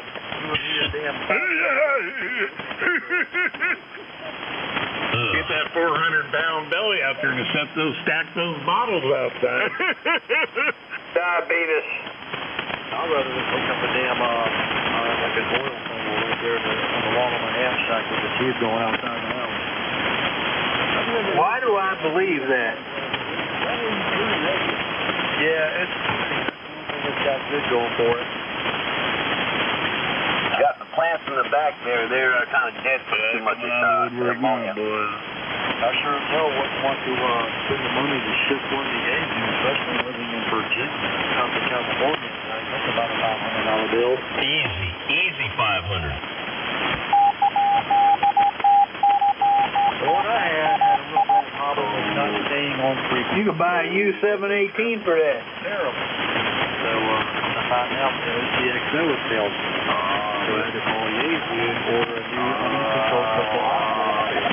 And that was $325 just for a little bit. Yaesu. You literally plugged it into that radio to direct the frequency to 180. I remember when that radio was drifting. Yep. Anyway, I'll tell you what. I'll tell you the one that takes the cake is the ST2000. That's a junk. That's a piece of crap. Drifter. That ST2000 I had, that was the biggest shit radio I've ever owned. It's like being on the USS Minnow. Here comes Joe.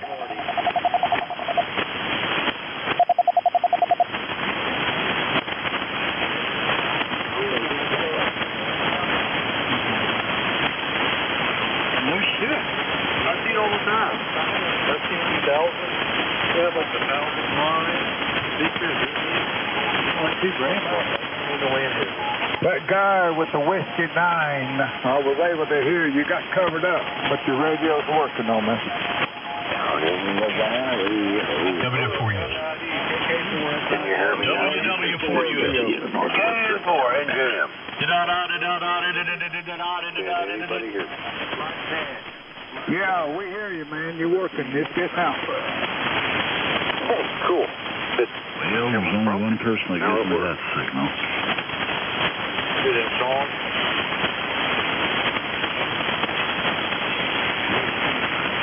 I think Sean's got the bong out right now. I haven't heard it. Song, or is it kind of wimpy? Chilled out for the night. Sean's passed out. He's drooling on his microphone. Hey, Paul, when you heard John in there last night, was he here on 7.200 or was he on 75?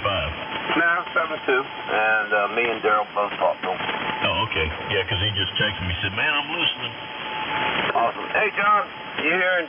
Yeah, we ragged you for a little. He only had the 100 watts, so, but he was doing pretty good. I mean, a little bit low. It was in the early afternoon, so, signals weren't great, but he was doing good. Well, he does better than when I'm out there in the garage on that shit box in the garage running QRPP. Well, yeah, anybody does better than you. What the hell? Well, I'm new at this amateur radio shit. I ain't been around long enough. I know. I'm still learning. I'm still green behind the ears here. Damn amateur. That's right. Bunch of novices. I was out here on 7200, Chris, when you was in diapers. Tell him like it is, Goob. Actually, no, it was kind of, We'll try one here. I mean, we had our issues out here. I've never heard an issue on 7.200. Are you serious? Anybody on 313 and like it was on 75 meters.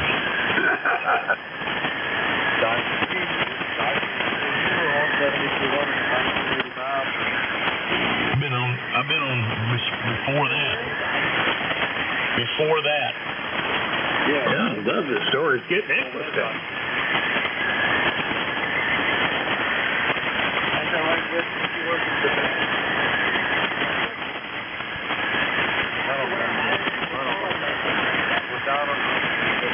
How old does a transceiver have to be Don't before say that. it's Makes it considered a sound bad. Kodak? Tell them you're wearing ham huggies. That is a great question. 3 months. You're wearing ham huggies. That's okay. 3 months.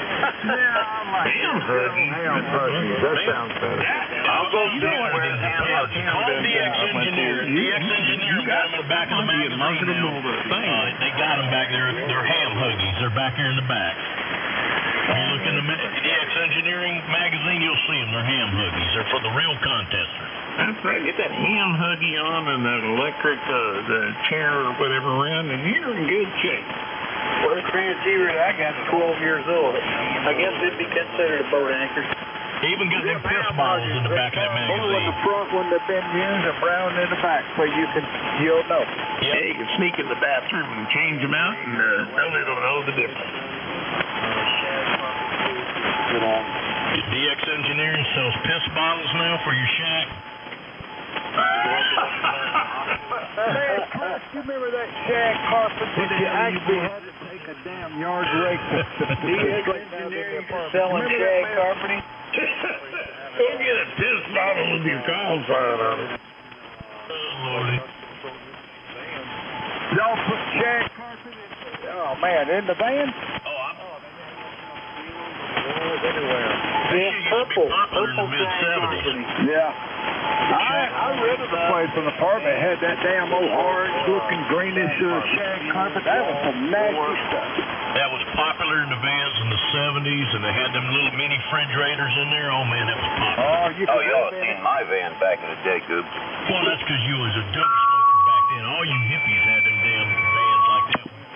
Yeah, well, even when I went to Votech school, man, my teacher, man, he used to call my van a roach coach. Yeah, what's really going on in here tonight?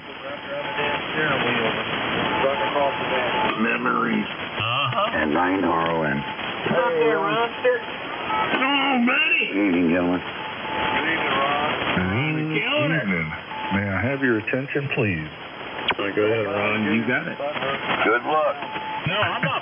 Chris, trust me. Well, I hope you guys are doing great, man. It's a great evening in Southeast Missouri. WJ7CA. You haven't even You're killing it, Ron. It's having great, and the great state. Far from it.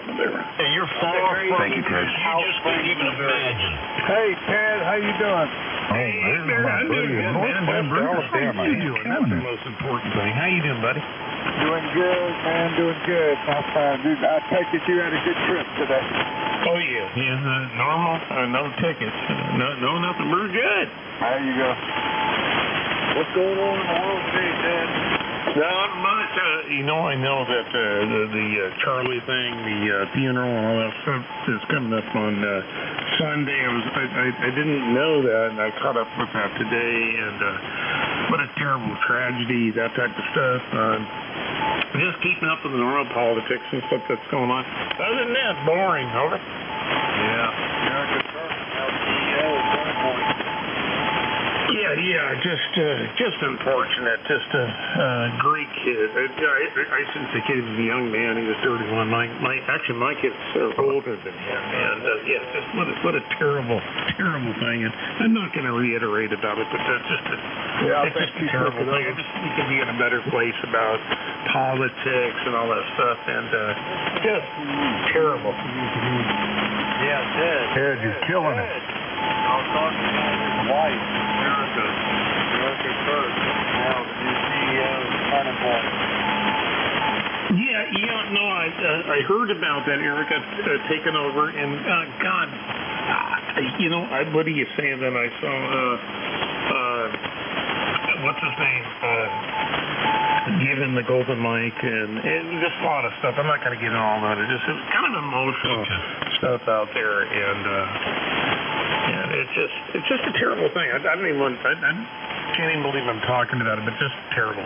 Don't turn the TV on and watch it, man. Don't turn it off. Just play some music in the house. You ain't got to watch that first film. You do not have to bring all that negativeness in your home. It ain't negative.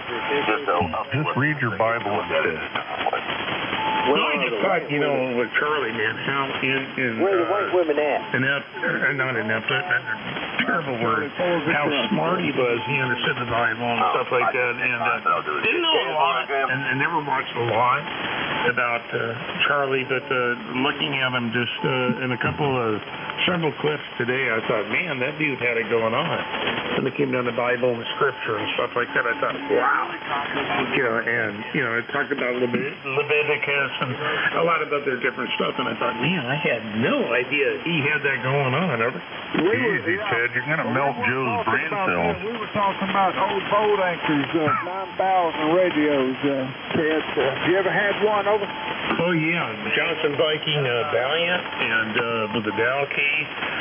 I got a buddy out in California. Get this. He's got 2 Johnson Viking 500s that had parked. Didn't park. Where the heck is Ernie at? Ernie, you in there tonight? 73, 74. No, he's They're still in the closet. All right. Well, good evening to you. I'm Barry, AC Fulville, Tennessee. Yeah, I hear you, man. You sounding good, Matt. All right, man. I appreciate it. You're killing it over here in Missouri. WJ7CAF. You too, man. You sound good in Florida, Matt. And so is Barry, man. Barry's taking name kicking dragon out here tonight. He didn't like it. Yeah, we got 2 Missouri stations out here tonight. I love it. Oh, 2 Missouri stations. God help us all. We're in good hands with Missouri tonight. And I just had some Dove jalapeno poppers. You guys missed it. Man, oh man. Yum, yum, yum. Keep them. Holy Barry, man, you guys are killing it. Them jalapeno poppers are pretty damn Steel good. on restriction. Yes, remember, Candy steel on restriction. Them jalapeno poppers, man, they're good. Is Ted still on restriction? All right, I gotta stand by, guys. I gotta relieve myself in my 2-liter bottle. That's way too much information. Fluid. Ted, they said this guy said you're still on restriction, man. 3 seconds. They can't go as I say. Kid, you don't piss in a bottle, do you? Uh-oh. Only when he's driving. Even get into this, but Kid, don't piss in a bottle. Don't have your damn piss bottle next to your ham check. Dad doesn't do it in the bottle. He's got a stainless steel portable urinal. Listen, DX Engineering's selling them now. If you really got to get one, they're in the back here in the back of the magazine. They're next to the ham huggies. There's a DX piss bottle now for the real contester. Pissing anywhere near an amplifier is not advised. I was thinking, can you get one with your call sign on it? Yeah, you can get them. They'll engrave it or do whatever you want. If you want your call sign on your own piss bottle, that way your ham friends don't come over and pee in your piss bottle, yeah. Oh my God. We've hit a level, haven't we?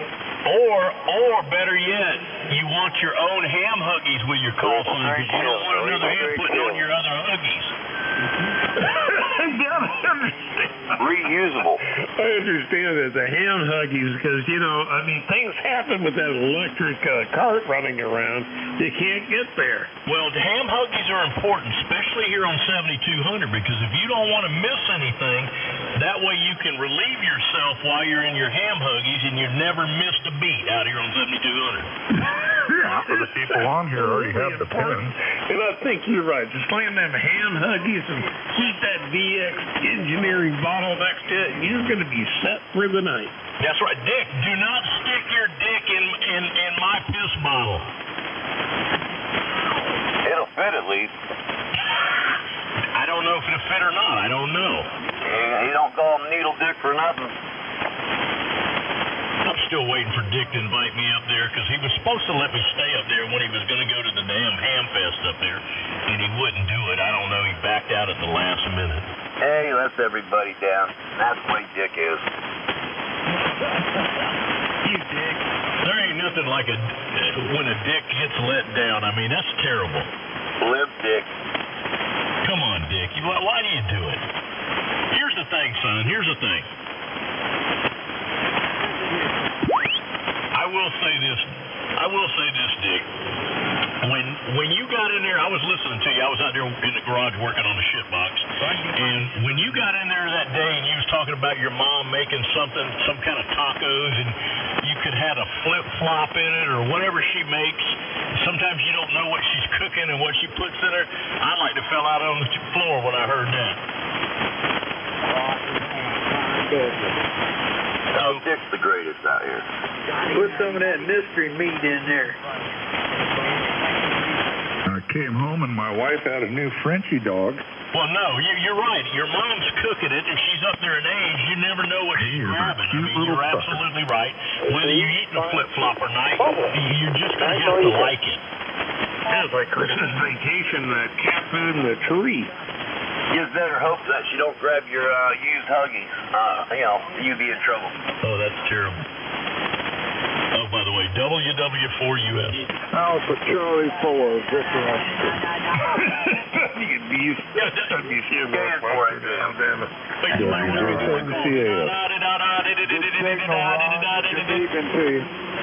Good evening, Barry. Ding, ding, ding, ding, ding. Holy Mary, man, you guys are sounding good tonight. Joe says I don't do my spacing correctly when I rattle it off. I guess I need to get my CW key out here. You're 20 over tonight. You're 20 plus. 20 plus? Right in there. I want to be 20 plus somewhere. All right, thank you. One of these days we'll make it. I just got to keep trying. Let me switch in my other tube. in 50 years. We'll switch in this other I'm tube. running QRP. So I'm not QRP. I'm going to switch in another tube. QRP. I'm doing 60 watts. Yeah, it's working for you. Switching it in, the other tube. You're killing it. Said you're killing it. You sound like you may have a little RF on your signal on me. Putting a smoking on that tube, buddy. It sounds good. It's okay. Just letting you know. You can't hear the other, what we're hearing. So, yeah, I might want to check your SWR or something. Dude, you're killing it, buddy. You're killing it. Hi, Joe. Hey, buddy, did you get that phone call? From who? From Rick, Tuesday, W4TUE. No, I did not. He'd be calling you after 3 o'clock in the afternoon. Yeah, that's the best time to get a hold of me after 3. 3 o'clock usually by the time I get home and everything, but 3 o'clock's about the best time. 3:30, somewhere around there. Okay, buddy. Well, good to hear you. It's late show. It's clear. Okay, buddy. You sounded good down this way, down here around this big cesspool. But yeah, have him call me, man. I'm sure I can look at that shit box he's got. Tell Sal we love him there, Joe. I will. Tell who? Sal. I just talked to Sal a little while ago. Oh, okay. Yeah, what, you want to use him for a referee? Oh. No, dude, I'm anywhere and everywhere. I'm messing. Question. Go ahead. Sal, I used to know a Sal over 30 years ago. Used to work 75 meters out of Florida. He used to have he and his wife had a marriage chapel. Had a big roof on 75 meter, but he did go by the handle Sal. Is this the same guy? Yeah, W4SAL, and yep, he hung around with me on 3945 late at night. Yeah. I remember you guys. Yeah. I was up on where the hell was 3894.5. How's Sal doing, man? Is he still with us? Oh yeah. I just talked to him about 2 hours ago down there on 75 meters. I talked to him years ago. He won't know me, but that's good to know, man. He's still around. He was a character back in the day. Oh yeah. I've been knowing Sal a long time. Yeah, I kind of wonder what happened to Sal. So he's on 75? Yeah, he's down on 3898 right now. That's why I talked to him earlier tonight. Barry, I've been all over the place, man. I've been here a long time. Yeah, likewise. I remember you guys, you, Sal, and all y'all were trying out the new icons back in the day. Y'all had the top of the line. Yeah, dude, I've went through anything and everything. I've had all them different shit boxes. Yeah, y'all remember that? I don't remember which one they were, Goob, but you guys had a display. Nobody had a display, a waterfall. Nobody back then had a waterfall. We're talking 35, whatever. And you were the first guys on that frequency. We used to listen to you. Y'all would explain the waterfall and search it out. I remember you guys. Yep. Man, where the time go? I'm telling you, man, it's crazy. Of course. Yeah, Rube was down there just south of us a little ways. Yep, he was south of us. Well, so he had for 20 meters, he had the one made by Antenna Specialist, and it was a 7-element. And he said it was the longest one they made, and I said, well, Antenna Specialist it was, but it wasn't the longest made manufactured 20-meter monoband. DX Engineering, the original DX Engineering out of the state of Washington, made one that was on a 72-foot boom. And it was a 3-inch boom, not the antenna specialist, which was a 2-inch boom. Black, red, and gray. Antenna specialist. Y'all talking about Rube, man, that used to live in Michigan that came and lived down to Florida? I met him in person at my home. Yep, that's him. Yeah, I met his wife, his son, his whatever. I've met Rube, yeah. I know him. He was had a damn antenna covering his whole house, man. Rube, he was big in his house was. Yeah, it was like it wasn't a 3-inch boom, it might have been 2.5-inch. Somewhere around here, I got that literature on it, and I got it on the DX Engineer, and I said, well, Rube, other than the one you got, DX Engineer made one a little bit bigger, and he was like, no, they didn't. I said, well, here it is. When I see you in Orlando, I'll show you a picture of it, and I'll give you the literature, and you have it. And he was like, man, I didn't know that. I said, yeah.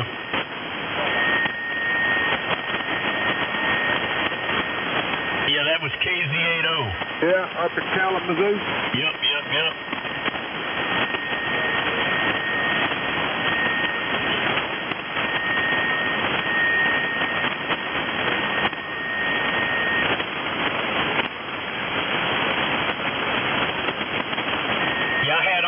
Some of that stuff when I lived out there in Glen St. Mary, man, when I had that property out there, I was up and started to do, matter of fact, Francis can tell you, I started out with that Rome 55 and had the 3-element 80-meter beam and the 4-element 40 meters and all that, and it ended up getting rid of all that shit. Some guy from, I think the Carolinas came down and bought all my tower. I had like 5 different towers.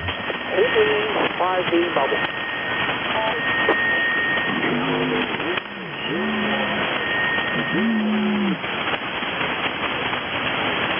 Yep, that's what mine was. KLM, Mike Steele. Mike Steele was the design engineer for KLM. Are you guys get rid of Joe? Now Mike Steele moved from KLM to M Squared. No Joe tonight. How peaceful. Yeah,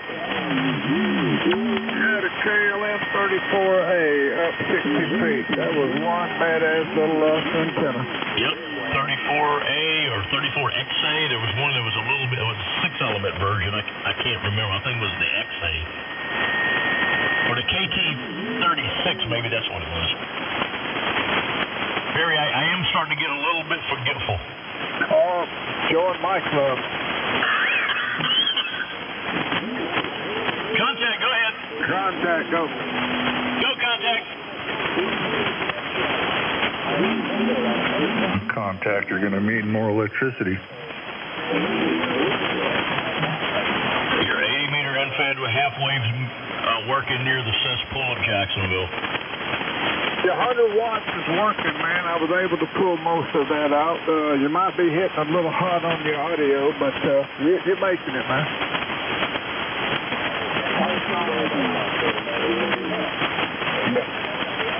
Hey, I heard you in Missouri on 100 watts, man. You're doing pretty good on this frequency. Yeah, we hear you here in Missouri, too. I'm in Missouri, but yeah, that audio is a little bit hot, man. You can back that down just a little bit. Good solid F9. You're all right, man. It's working. Yeah, the audio is a little spicy. Yeah, I told you, man. It's a little hot. Yeah. Marco, I just found my literature for the 20-meter monoband. Yep, 7-element, 72-foot boom, 3-inch diameter. DX Engineering is the real corporation back in the day, and they were located in Brownsville, Oregon. That was original DX Engineering. Yep, that was the original DX Engineering in Brownsville, Oregon. I thought it was Washington, but I have no idea. And how did they end up in where they're at? Well, they didn't. DX Engineering, the real DX Engineering, actually was only an antenna manufacturer. That's all they did. But it was 2 guys. What was their name? Dick Irwin K07N and Bill Sattler KOXX. That's an interesting story because I've never heard that before. And another question is, I don't know what happened to Wilson Electronics. I couldn't tell you on that. They're still around. Oh, really? They still hold the name. Okay, I did not know that.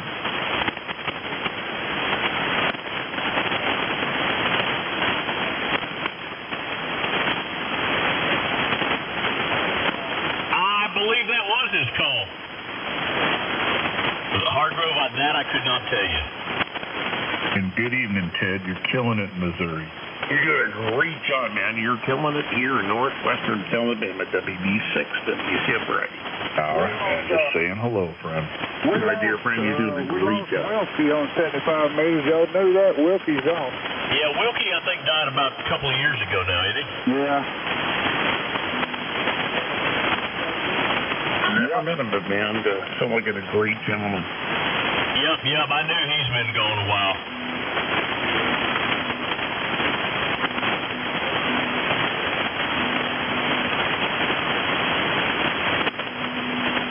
Man, we used to have some good times out here on the radios. That ain't no joke. Sometimes I get where I just get bored and I take a break.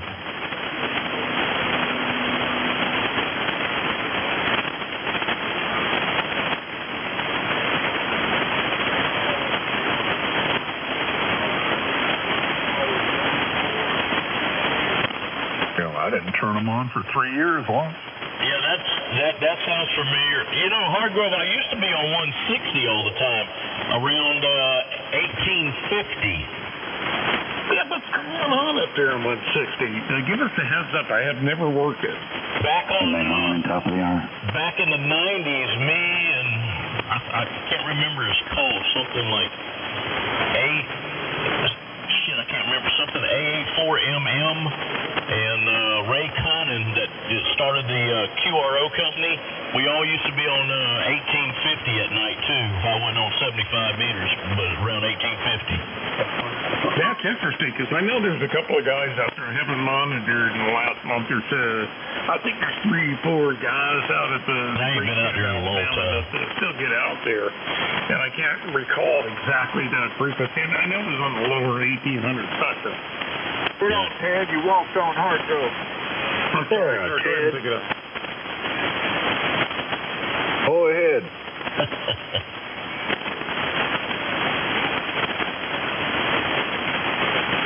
Is someone talking? You know who's still up on 14313? He's been there since the get-go. Donnie Anderson. He's still there. 4 years ago. He's still there. You're right, Barry. He's still out there. Yep.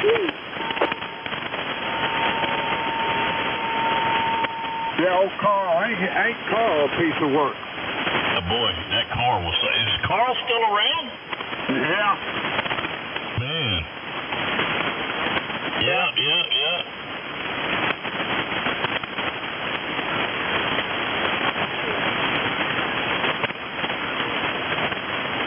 I didn't know Carl was still around. Carl Madeira. Yeah, I remember Phil. Man, we've had some long QSOs with him. Oh, yeah, man. Damn, that goes way back, Harvey. Bunch of old duffers strolling down memory lane. Oh, we've been out here a time or two. And I'm not even an old dude. I've just been on the radio ever since, I come out of my mama's womb and we already had a damn radio in my hand. You grabbed the D104 and went for it. Yeah, I had on my Huggy at the time. I'm still wearing them ham Huggies. I still love the ham Huggies, the DX Engineering piss bottles. Yeah, the DX Engineering piss bottles and the ham Huggies in the back of the magazine. Man, you guys are a little late on the scene. I was spark gapping in the womb, over. Yeah, there you go, spark gapping in the womb. Don't give Tim Duffy any ideas. You may see that on DX Engineering tomorrow. That's it, Phil. Yeah, you had an end fed for an umbilical cord. No, RG8U. No, that's how my mom got pregnant. My dad put that RG8U in there. Watch out now. Careful, we own 7,200. Oh, Lord. I know it's boring. I know this is boring. All the rest of it, I'm done with the reminiscence. Good memories, Goob. Yeah, not a problem, Barry. Not a problem. I'm glad you could hear me tonight. I went down there in the garage running QRPP. I enjoyed the memories too, and I wasn't even there. Oh, there's more to make out here. There's a lot of good. A lot of these guys been out here a week or two, and some less. Yeah, that's what it is. You know what, A lot Barry? of good operators here, except for Joe. Hey, Barry? Yeah, Goob. You know, tonight, me and Chris, we almost started courting. Oh, really? Oh, who's going to take the first route? Well, once once we both agreed on two things, I knew there was love in the air. What was it, man? Well, that's...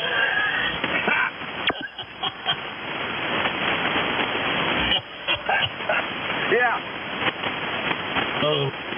My bad. My foot, and my crack.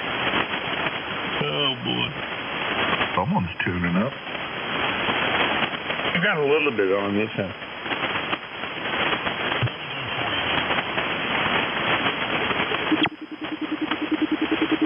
Yeah, that CW was in there a while. It was kind of weak on me. I couldn't copy everything. Yeah, a little bit. Is the audio set real quick? No, man, your audio ain't no good, Ted. Sell the radio. Audio's beautiful, Ted. Set a hand back things down out there instead of hearing turbo fans and all that stuff out there. Everything, Phil. I mean, Ted's got to get an audio check. Ted, listen, Ted. Correct me if I'm wrong. Ted, are you on a new radio? Yeah, actually, above that TSA-30S, I got badgered by everybody because what it was, it's a great rig, but, it's a really great rig, but it was a drifter.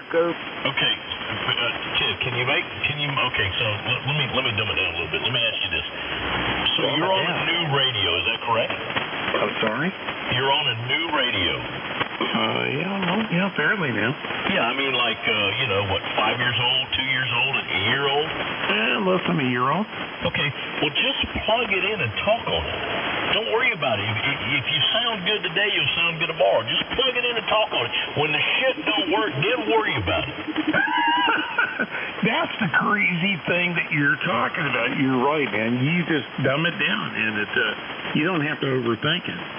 Back in the day, you know what I'm saying? I never ask anybody if they like my audio. I don't really care. Yeah, you got to figure out what you like for your audio, because if you ask 1,000 people, you're going to get a different answer from everybody. That's it. So just plug it in and start talking. You'll get 11 answers, Ted. That is exactly right. But a bad, that was just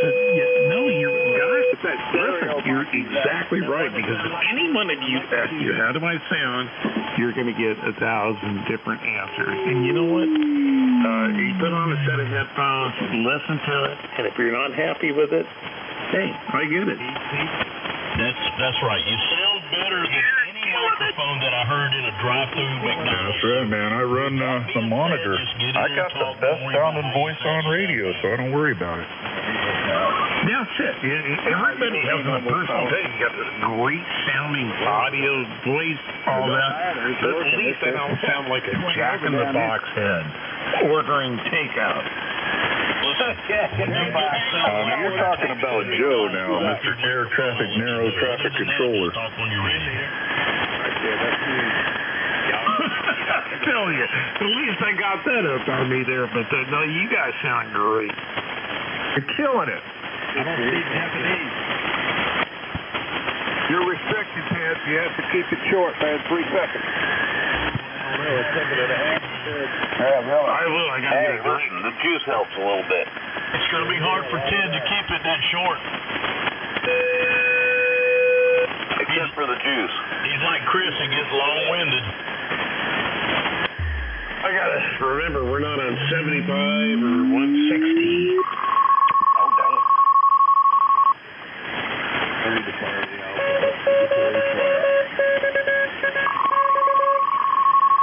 See you later, Hargrove. Take care, man. Hargrove, if you're out of here, we'll see you, buddy. You take care of Hargrove, man. You're killing it. Hey, peace, Hargrove. Enjoy it. You and the family. KN4 and Jim.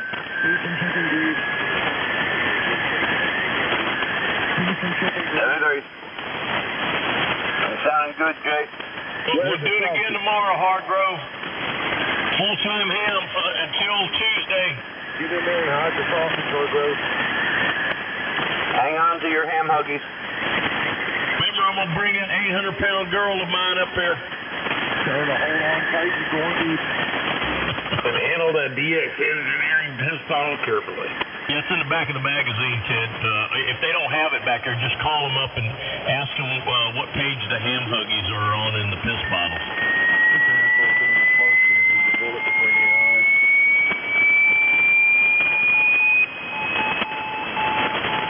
Yankee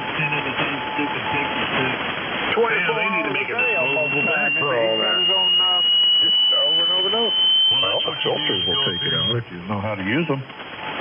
You go up here, where are they at on 20 meters? Like 14, 230 or something? Is that where they do fast scan or slow scan TV? I think it's on 20 meters.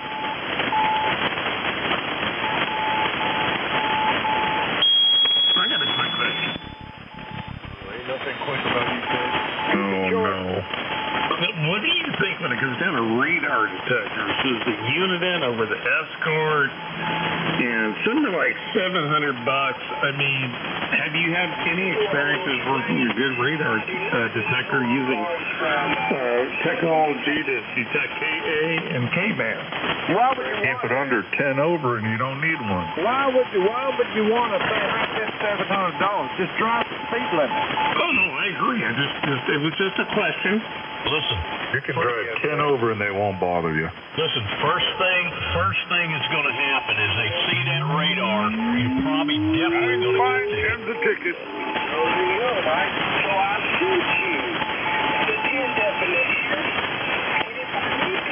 Oh, I think I hear a recording of Big Earn.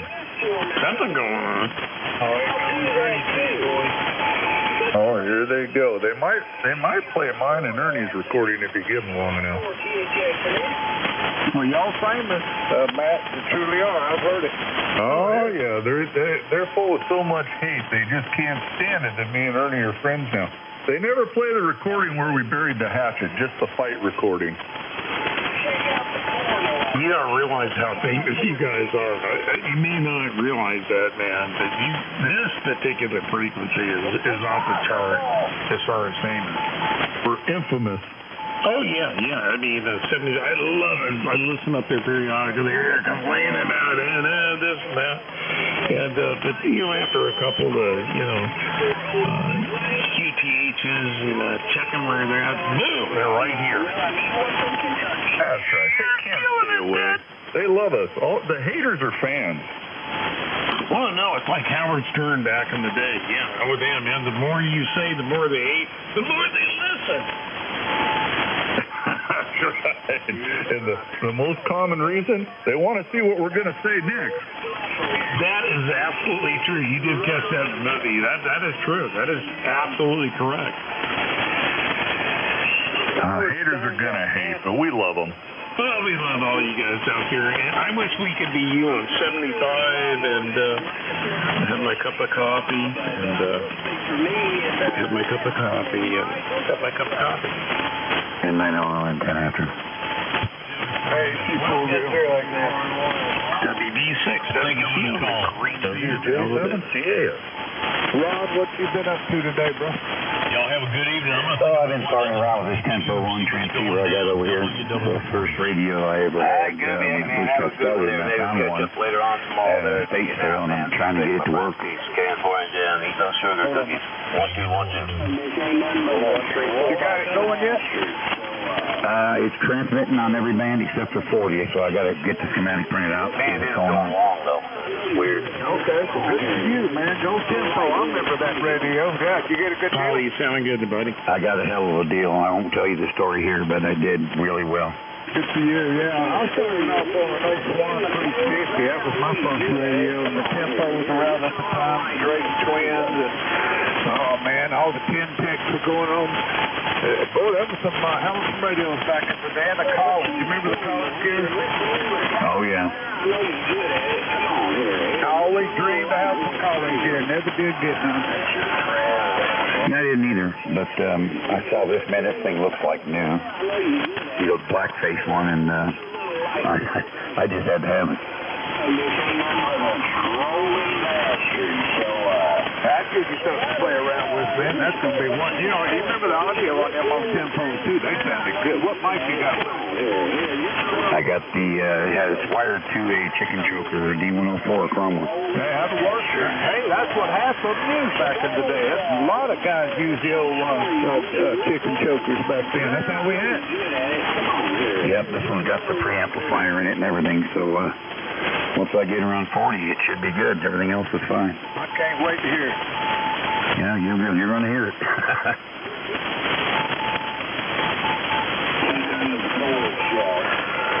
How do you want what, Barry? You sound outrageously good now, man. You got everything rock and roll, man. You taking names, kicking, dragging up there on the mountain. Oh, really? They're working good. Oh, thank you, man. Yeah, you said I got that up, and you know, you got to plan it out, man. Think it out, and like you said, you likewise just moving in here.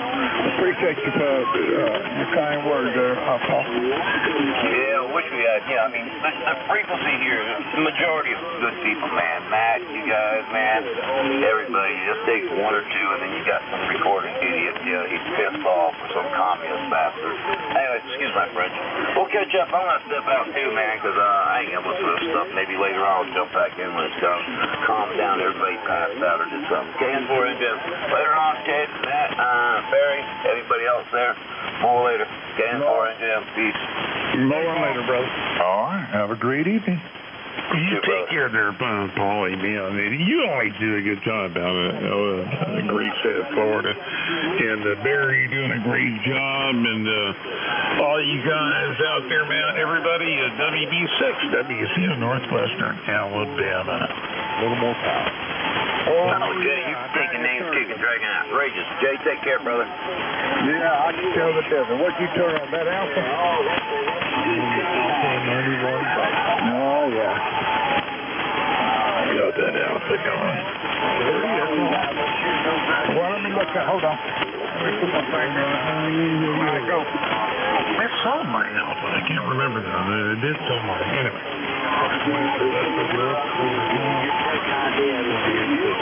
Paulie, take care, man. Have a good night, man. We'll catch you later, buddy. 7-3 WB6 WC Northwestern Alabama. The band is going long here, right?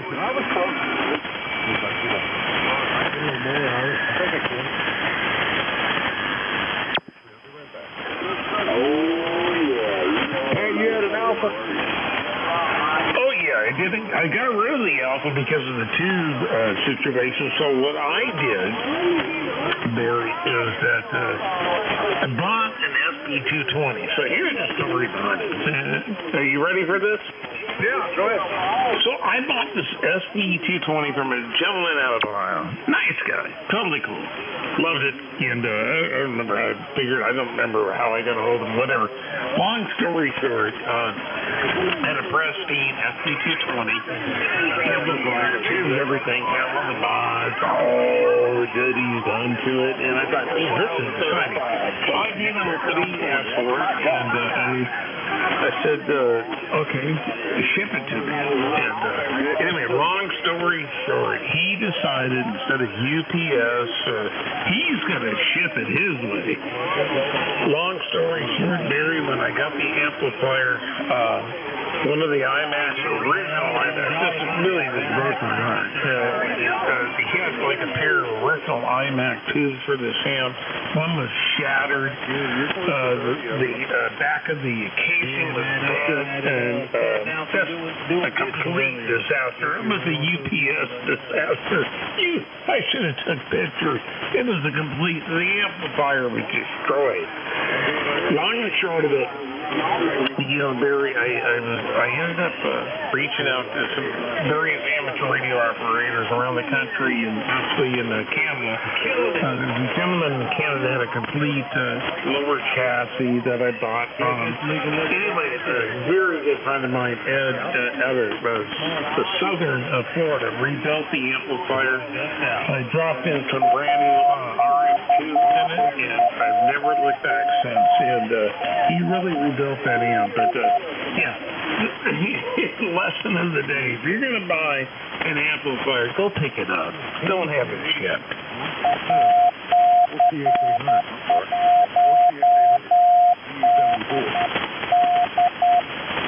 Kids, I had some shame. I hate that you had to get rid of your Alpha, man, but them tubes are expensive. Which Alpha?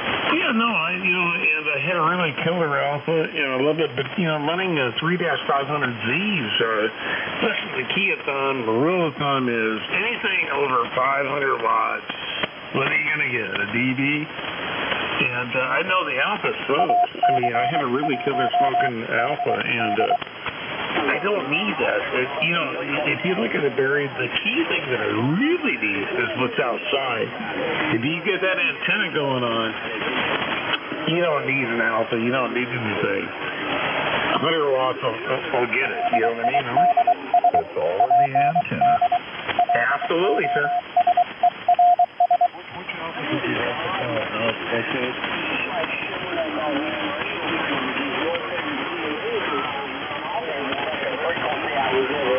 Everybody thinks I'm running big power. No, I'm not. I just got a great antenna.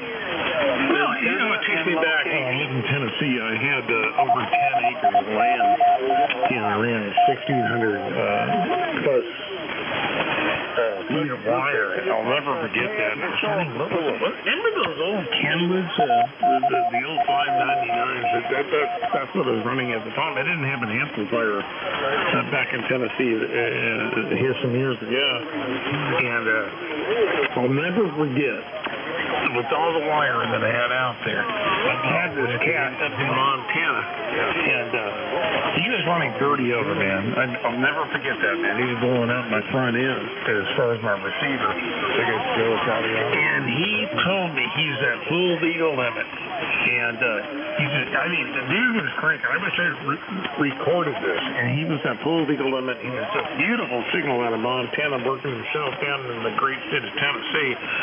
And he asked me when I was running, and I said, sir, I'm running nothing more than less than 100 watts on an old set of Kenwood 599s. He said, you're running 30 plus over.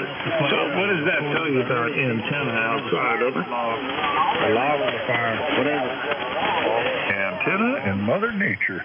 Well, I'm going to get out of here. I might come back later, but I want to go visit the wife, and she's got a brand new. I came home, and she picked her up a little Frenchie dog. Cutest little sucker ever. I'm going to go play with that thing. Y'all take care. You're killing it. WJ7CAS. What is your name, Miss Matt? Its name is Duke. The lady had it, but she's just too busy, and the dog was by itself all day. My mechanic's wife's friend, and my wife stays home, so she just wanted it to go to a good home. It's a year old. It's the cutest little bugger you ever seen. Good for y'all. Good for y'all. Got your new family member. That's exactly what you ended up with, Matt. Yeah, you'll love it. Once you get settled in, you know, he's going to probably party all over the carpet a little bit until they get, used to you guys. But maybe not. Some of them are very well trained from the get-go. Good for you, Matt. 7-3. Ace your program. All right, you guys take care. I might get back in here. If I don't, we'll catch you tomorrow or something. God bless you guys. 7-3. WJ7CAS. Ciao, ciao. Dad, take care. Have a good night. Enjoy puppy. Love it. And I got a couple of puppies. My son was with my son. He lives on the property and stuff. They picked up a couple of dogs, and they're just pups. Take care of that dog. Enjoy it. Hey, my man. Good to hear you, buddy. 7-3, man. Y'all have a good night. That'd be the end of 7200. Everybody leave. That's it. Hell, I have to. That'd be fun. My. At 40 over, yeah. Yeah. Killing it. You're killing it.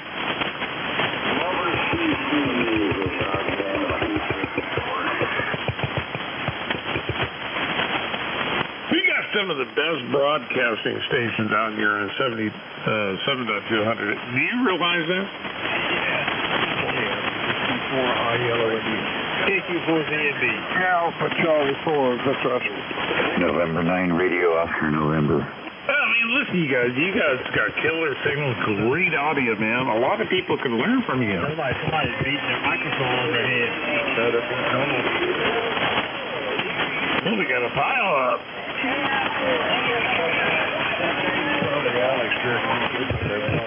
Where is that joker? I ain't heard him in a few days, thank God. Seriously don't know. They don't conjure them up.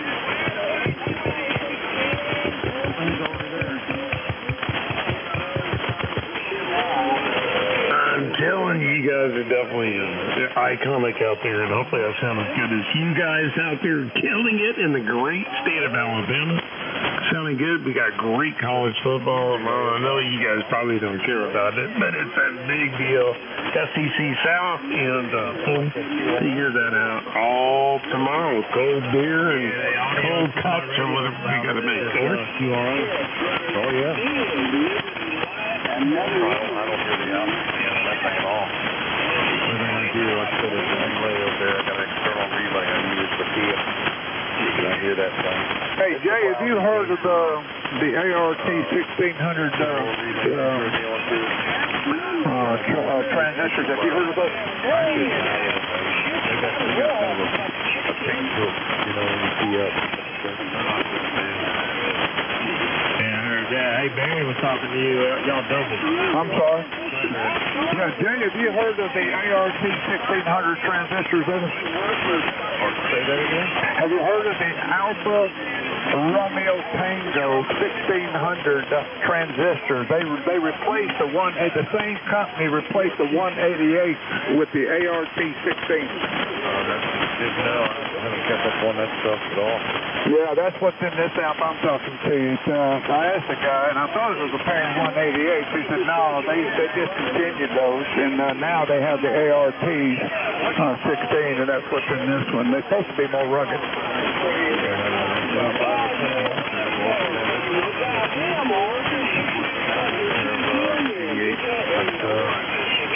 They've discontinued them. I don't know what they'll put back in. Yeah, they'll put in this one. The same company makes these, the ART 16s. That's what they're replacing them with. Yeah, I'm not sure. I said I haven't got up one. I got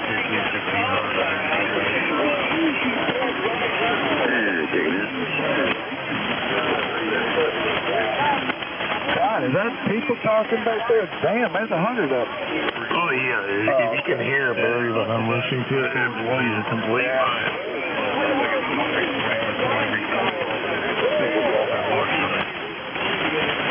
I got to get that full blade loop up, man. Jesus. Somebody recorded me. I just heard it. You're famous. Yeah, I was feeling left out, man. still the CPU 1500 for 2500 for somebody got the same benefit. You know, to get on this particular frequency, trust me, you're famous. Anybody out here on this frequency, you play around long enough, you're famous, trust me. That's still a good deal, Jay. 35, that ain't bad.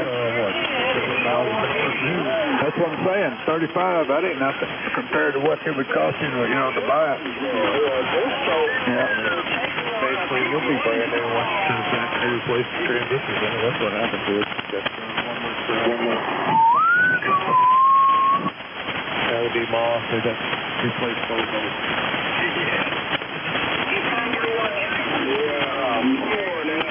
Yeah, to be in the club after 7.200, you got to be one of the most competitive contested voices out here. And believe me, you're going to get famous quick.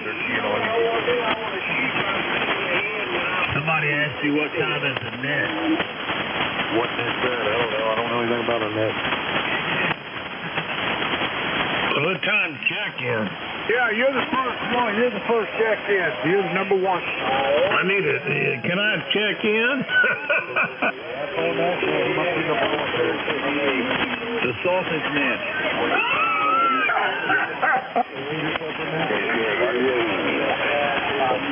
You got a big net coming up out here and just hang on. We're going to get another net. Everybody out there, hang on. Or if this isn't here to run the Peter.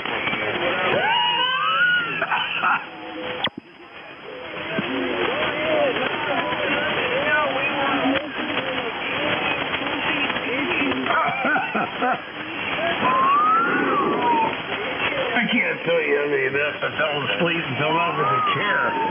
Everybody's talking at once. There you are, Phil. Yeah, appreciate the audio check. Man, Oh, you're killing it. by two. Sorry, guys.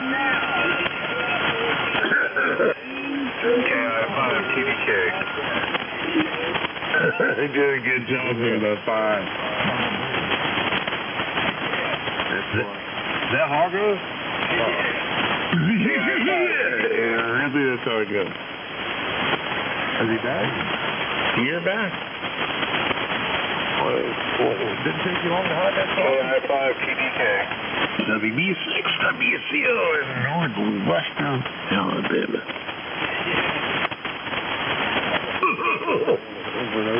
KI5 TDK.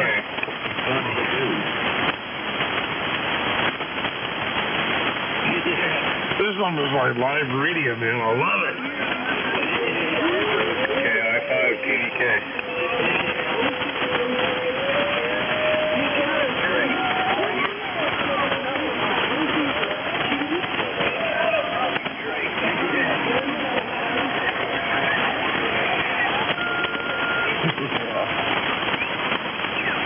Almost sound like Scooby-Doo. Almost. I don't know, so you're good, man. You sound great. You're great. Dad, how many bush beers you've had tonight?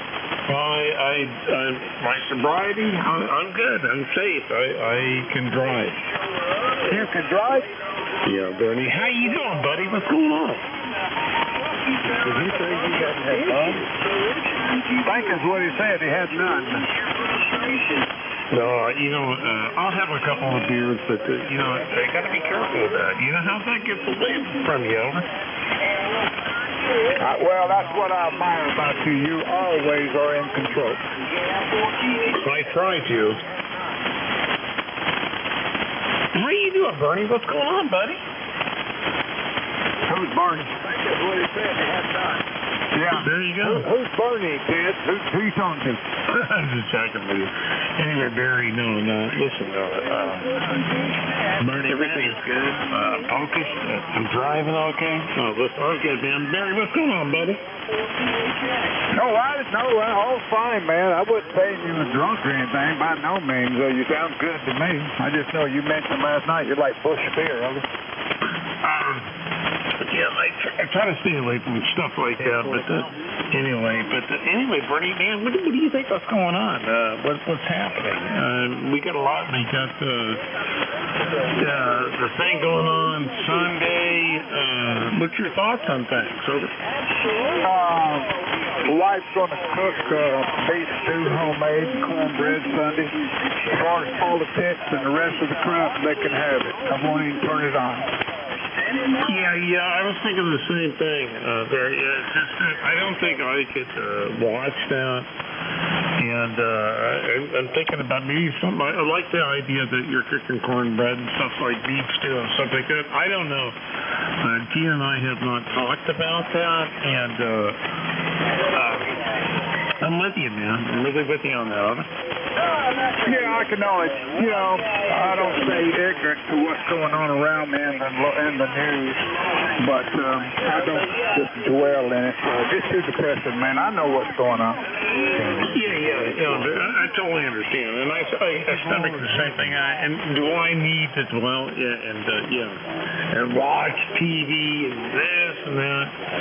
No, I know Young Widow and stuff like that. I've already got it.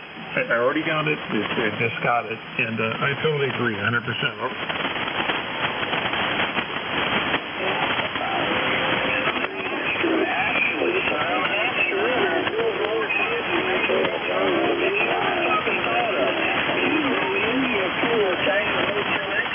Your antenna's working really good for you there, buddy. Oh, thanks, man. Yeah, it was, I didn't put anything, with the antenna. I didn't put a one-to-one current bell in or nothing. It's just straight coaxial going to the wire. And, didn't want any type of impedance, man, from the amp,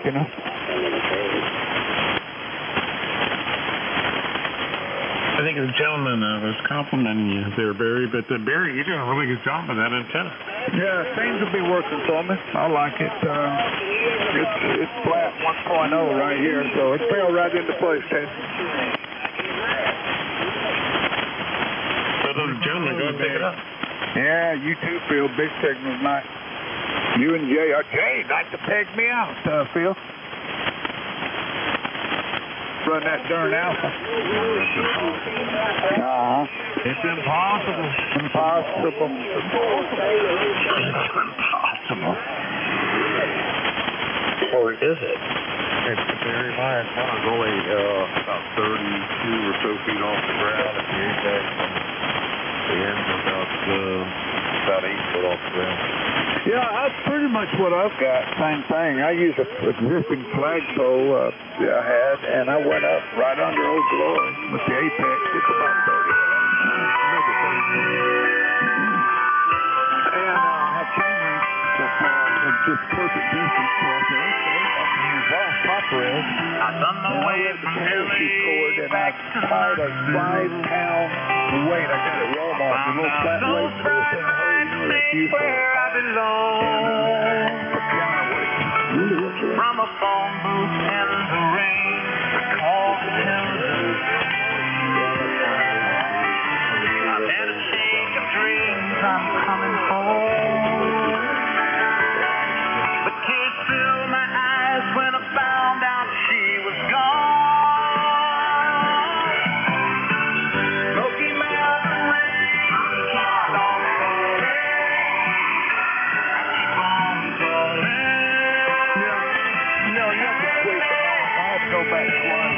you could hear me through this music. I had to go back twice and trim out, but you know, and what, measure twice, cut once, rugged. That's right. That's right. I got another one out there in the garage. It came up the other day. I was hanging up. I put it on temporary pole, but I just didn't know. I just had it kind of leaning up there a couple of times and to hold it up. He's running a really good signal here. One zip tie, I guess, closed on me. It fell over. It landed on my wire from the end fed. When it landed on that, it pulled the other pole down. But you couldn't.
That's what we do, Jay. AC4 deal. Oh yeah. Well, the one that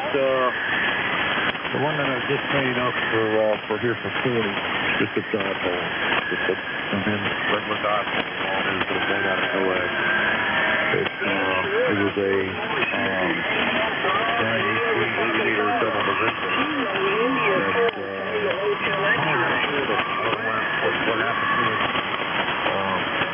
I cut the ends off of it and checked it with the BLM, and the center was fed and everything. Nothing shorted out there.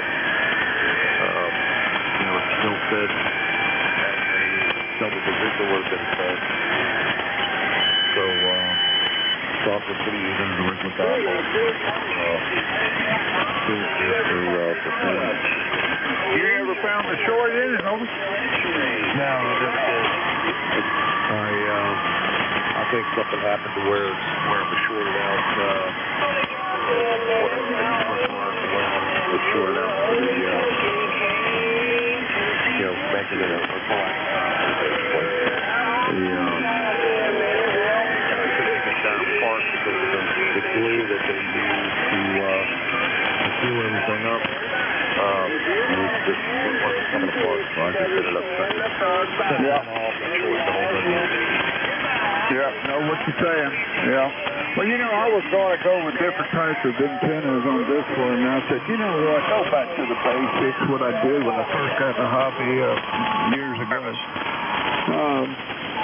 I just went with some 12-gauge wire, man, and Jay, I just did 468 divided by the megahertz, then divided by 2, and that allowed me to know what how much I need for each leg for the frequency here.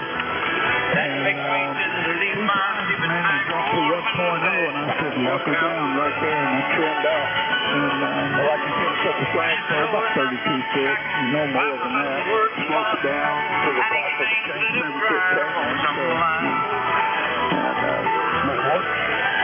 Simplified. I didn't really want to roll with $1 or nothing. I didn't want anything. To shield the one leg and feed to the other.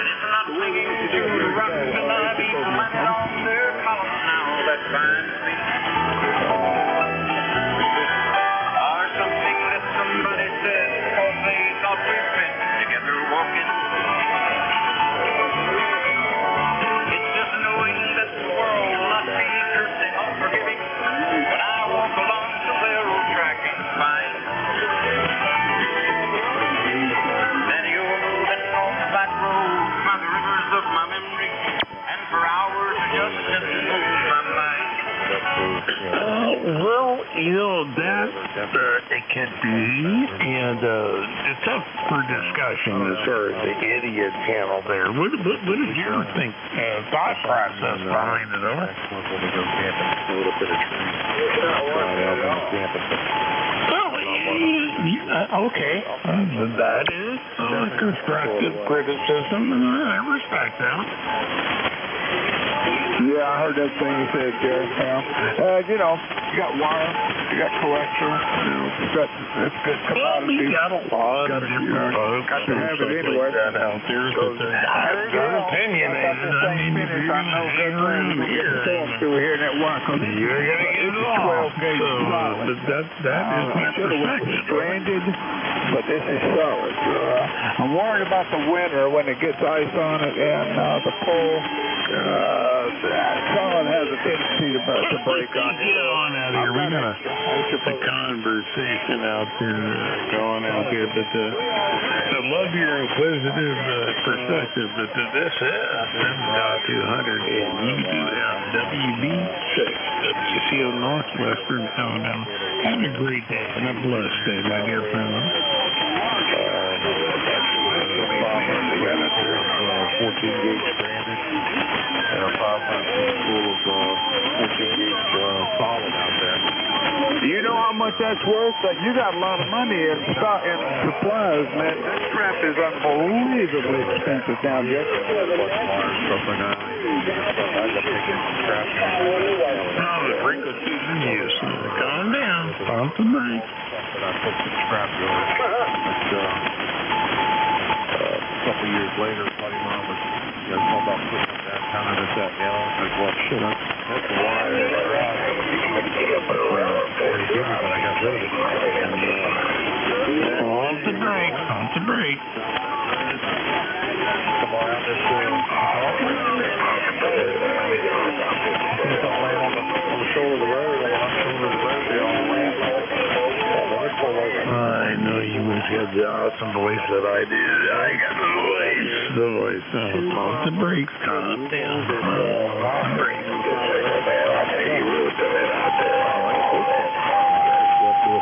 You sound good too, but pump the brakes. There's a conversation going on right now. And the same way. They don't hear you and me, but I get it.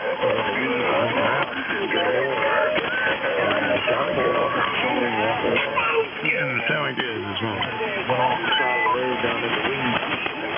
Four rolls of wire. If your antenna's at 30 feet, 4 rows, that's a lot of money. Just get out of the hobby if your antenna's at 30 feet. You're not serious. I can only imagine. You know, Just not serious. Anybody that's got an antenna at 30 feet and claims to be an amateur radio for more than 6 months, just get get out of the hobby. You're in trouble. Just a lie. You really aren't serious. 4 rows off the side of the road. Good for you.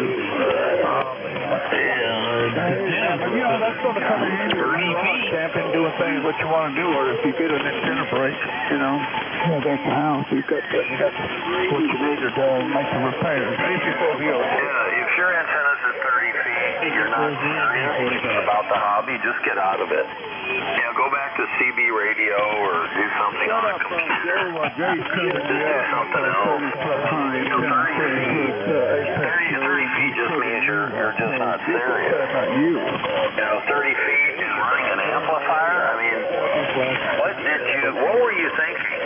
What were you thinking that you bought an amplifier before you got your antenna up over 30 feet? I mean, that's like, you really don't understand. I mean, you're just like clueless. Second dose of medication. An antenna is 30 feet and you spent like $3,000 or $4,000 on an amplifier? I mean, who was your Elmer? Who was your Elmer? Did you have an Elmer? I mean, you spent $3,000 for an amplifier and your antenna's at 30 feet? It was Elmer Fudd. That just does not compute. Joe. Just does not compute. I'm really sad that you didn't have a better Elmer or somebody that should have talked to you about what are you doing. Hey, I heard earlier you could not hear Sean. Well, you're a lot closer to Sean than I am, and I can hear him fine. You're what the CBers used to say is an alligator station. You've got a lot of transmitter power, but you can't hear anything. If not, you just can't hear anything. Because your head is 30 feet. When I was a novice in the early 1970s, the first antenna was higher than 30 feet. Unbelievable. Unbelievable. My first antenna over 50 years ago was higher than 30 feet. I was a kid. I was just a kid. Getting here and but this old guy spent $4,000 on an amplifier and his antenna's at 30 feet? What the heck? What you do? Why didn't somebody tell him one of his, quote, friends? Why didn't one of his, quote, friends say, wow? Yeah, Joe. I don't get it. Monkey Joe. I guess, I'm thinking maybe some of the people that appear to be his friends are really not his friends. Joe, and go there and do the dance. 30 feet? Just an old lonely. I could throw a rock. I could throw a wire up 30 feet.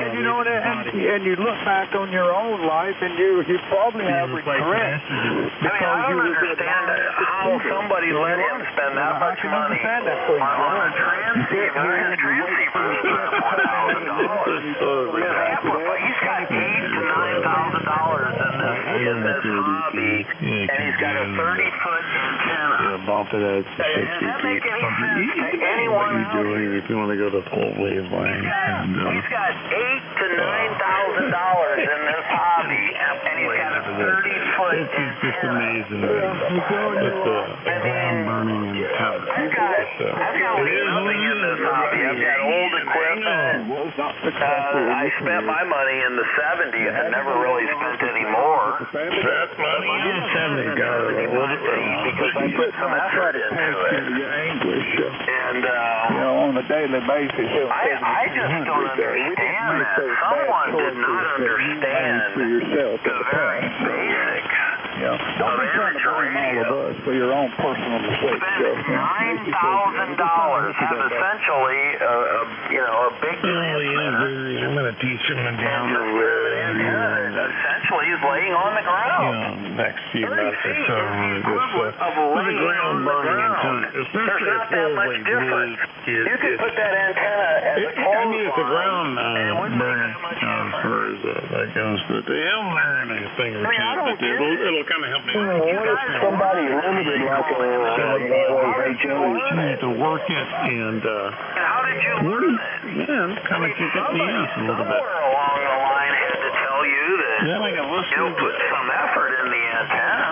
He sounds like he's got a problem. I mean, I don't get it. I mean, where's the Elmers? Where are the Elmers? Where are the amateur radio? Where are they? Anymore. Maybe they pretend to be your friends, but they're really not. Maybe they want you to spend your hard-earned money and then waste it. Transmitting into a third front. We didn't hear this 30 minutes ago. What happened? Unbelievable waste. Unbelievable waste. I mean, really? I mean, at any pretend you're talking about how he knew some of the big players back in the day. Well, that can't be true. That simply cannot be true, because if he knew the big players back in the day, somewhere along the line he would have realized that he needed to He's on the podium tonight, man. Joe's on the podium. know that. So he's one of these pretend hams. That's true. He's read about some of the old guys. He read about it. He doesn't know anything about it. He would never be running this thing. It's on a soapbox. His operating conditions are a joke. propaganda. They're an absolute joke. An antenna at 30 feet? $9,000 worth of equipment? Probably more than that. And he's wasting it into a 30-foot antenna. Unbelievable. So you come to I wish I were his Elmer. I wish I would have been his Elmer when he was thinking about building this station. I would have flagged him off. I would have said, hey, Oh, my buy yourself a $400 transceiver and buy yourself a 811. Man, it's missing And put it into that 30-foot antenna. You'd have about $1,000. You'd have about $1,000 into your 30-foot antenna, and you'll operate just about as well as you're operating now. I probably got a lot less. Hopefully it sounds okay. I wish I would have been his Elmer, but I guess Nobody heard Pat until Joe came on for you. down on 7191. Fill up the guy that believes the earth is flat. Yeah, he probably was operating from Philip was probably his mentor.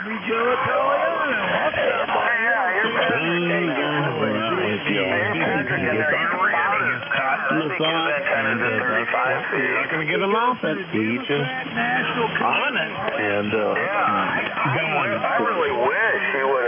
I really wish he would have sent me an email. Ray John, WD6 days in northwestern Alabama. I don't think Joe knows.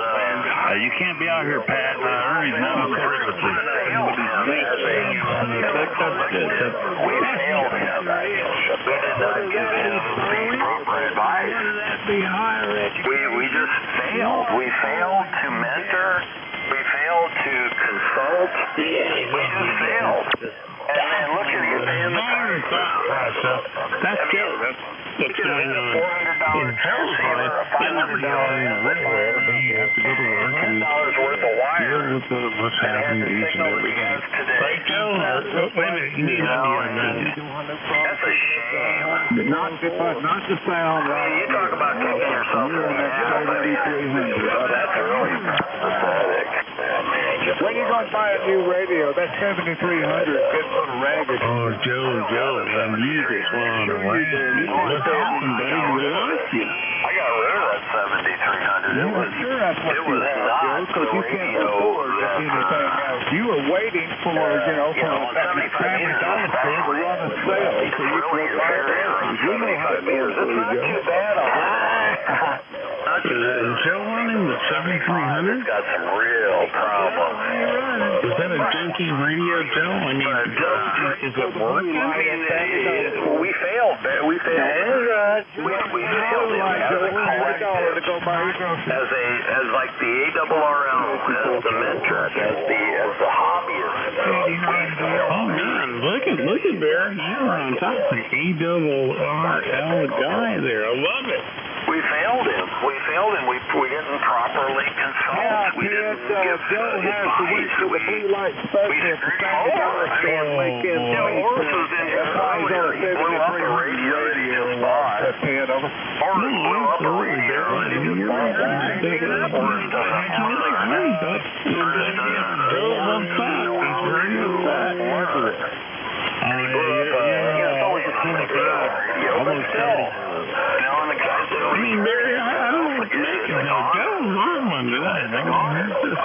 I heard it. So we're failing, guys. We are failing to give advice to some of these people that just don't have the experience or the knowledge or the intellect or the education. We are failing. VA, man. We are failing these guys. We failed Orris. We failed Barry. I mean, who's next? What are you doing to help us out there, brother? Come on. Come on. Come on. 1, 2, 3, 4.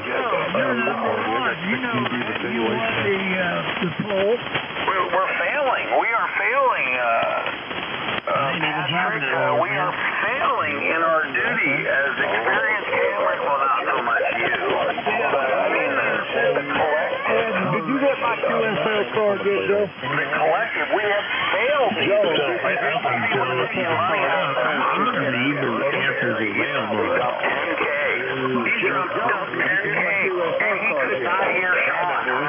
Somebody shift on the I trust you.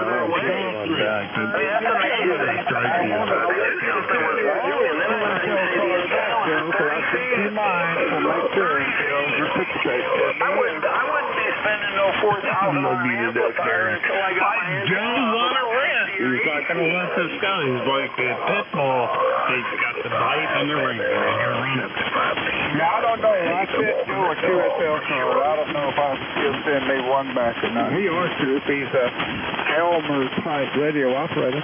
Oh, no, listen, send Joe a QSL card. He sends them back. I'm a physical QSL card. You send them, I'll definitely get them back to you. Return the amplifier. You won't even see the benefit of that transceiver. Yeah, I mean, you very much.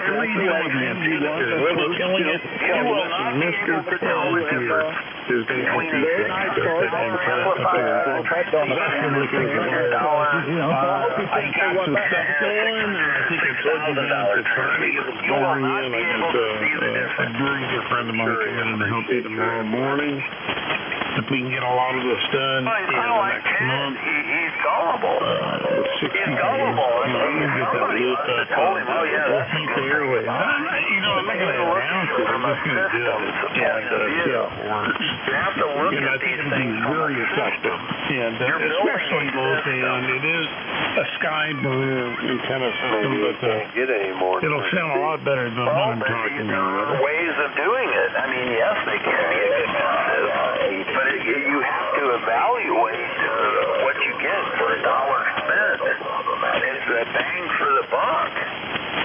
I know you're right, Joe. Everything you say counts. That's like, I want to build a car, right? I want to build a fast car to race on the road. And you put a big engine in there, but you don't have the suspension and the tires and the steer to get out of here. You go hang out Northwestern Alabama. Yeah. We failed him. This is Joe was talking over top of you. Hell, ain't nobody can hear you talk when Ted keys up. Joe doesn't have the signal. I mean, he's very willing. Thank you for documenting that. You don't have the tube. You don't have the testosterone. You don't have it. Documenting that, Barry. Ted called you Bernie. I'm going to just start calling you Bernie. It's going to infuriate him, man. Dripping in medication must be now. Got him all geared up.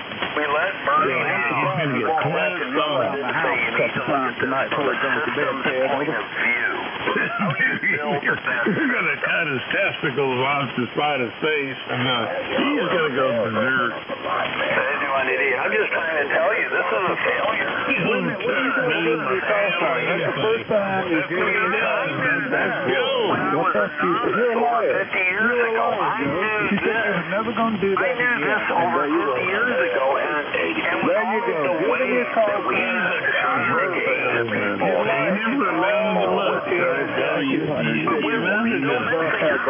No more than a car sale. You call sign. We're missing out. We're missing out with all these websites and all these things. We failed to educate Monty in building his station. Hold that thought. I'm going to go grab myself a cold beer. I'm going to grab this. He was just, I told him that, you know, he was there. All right, come on back. With all the great communications technologies we had, we still failed first. Those people. You failed him. You're boring as hell. Just shut up. Well, I knew something was wrong when he said he could not hear Sean, and I could hear Sean fine, and I'm further away. And I want to clear it. And then he says the antenna's at 30 feet. And who cares? That was the end of that one. Oh, we're barely hearing. No, when you can't hear was 1,500 car salesman. Taking on a 30-foot antenna. You're struggling, buddy. You're struggling. no ears. That's Joe. Joe just described himself. Listen at him, y'all. Joe just... It don't take you long, Joe. I looked at that man also the other day, man. He was standing away with 800 watts. Here's what you're doing, Joe. You really care what you're doing? Nobody cares, Joe. You're an old, decrepit old man. You're lonely. You have nothing going for you in life. You made bad choices financially. You're waiting now for the blue light special at the Family Dollar Store to buy your groceries. I mean, you know, we know what's going on with you, Joe. Well, you're just trying to change the subject from your poor That's just a fact, Joe. You don't have two pennies to rub together. All you can do is make ends meet because of bad decisions you made in the past. Like losing your security clearance and all the good stuff that you don't want to mention here on 7200, which is factual, and there's paper on it. And, you know, those bad decisions are why you having to live the way you are now, Joe. And I don't think you're deed restricted. I don't think you're HOA covered.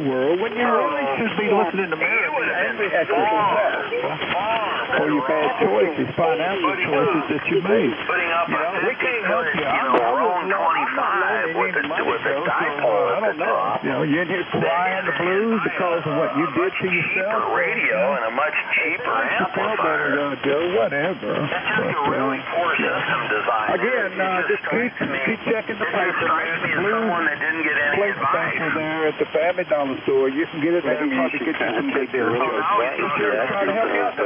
AC1 dog distance. But, you know, this is a terrible failure on the part of the hobby. I mean, the ARRL... He's looking in the mirror now while he's saying it. Obviously, back in the day... You're looking in the mirror while you're saying that, ain't you, Joe? Well, you really are not to come out here and talk about yourself like you're doing right now. I mean, really? You just tell us about your past choices. The problem is he's got all this great equipment that's being hobbled. But you hear everything I say, Joe. Because you're close to me. You could have an antenna at 10 feet, and I would hear everything because I'm at 75 feet. And who gives a damn, Joe? You still, Ted covers you up, and he's at 30 feet. So your point? I am doing all the heavy lifting. You're sitting there. When he keys up and he's at 35 feet, give me your point.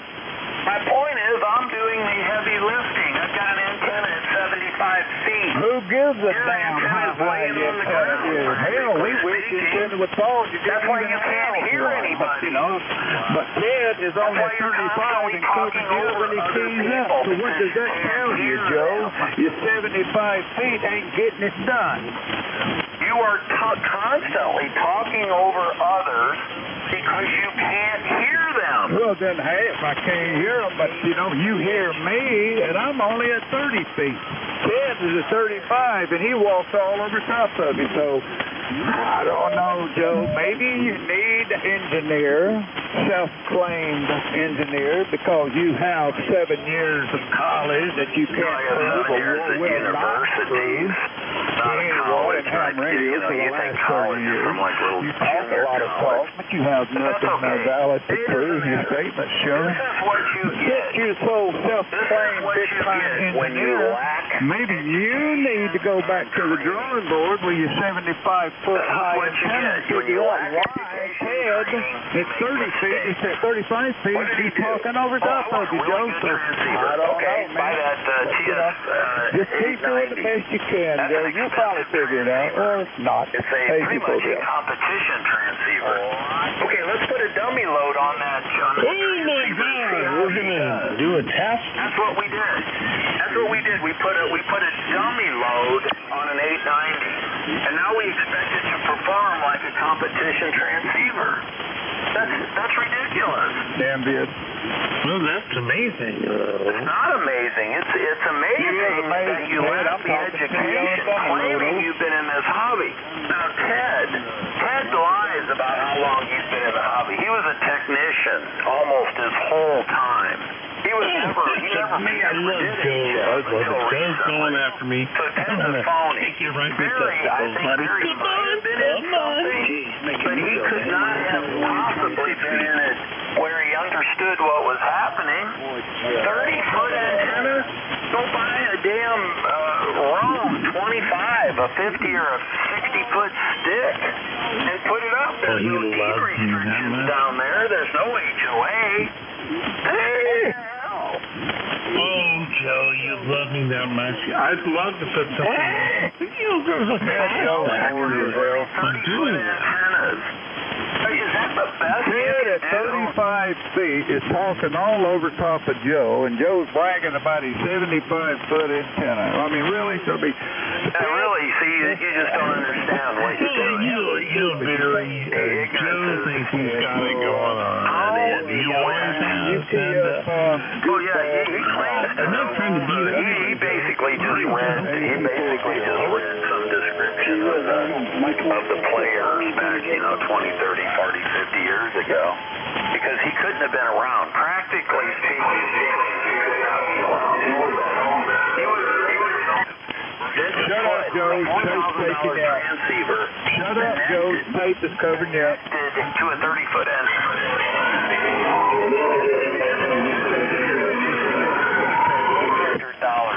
Nobody can hear you, Joe. Tape's playing over top of you. No, Joe doesn't understand that, but he ever heard he's talking about 30-foot. Who gave you the advice? Who told you? Player God bless you. Over top Yeah, God bless you, man. And we don't have to think $4,000 transceiver, a $4,000 amplifier. You're yelling about the 30-foot antenna. Who told you? You don't have it going on. You are. Pop it up, Joe. Come on, you know what you're doing right now. Joe, because you're not getting over the tape player. You're not getting over Ted. Guess I'm asking you, Joe, out here to fix my antenna. Nobody can hear me. That's right, sir. We can't hear you either, Joe. Joe, he's got the only antenna that works on here. No, your antenna may be right.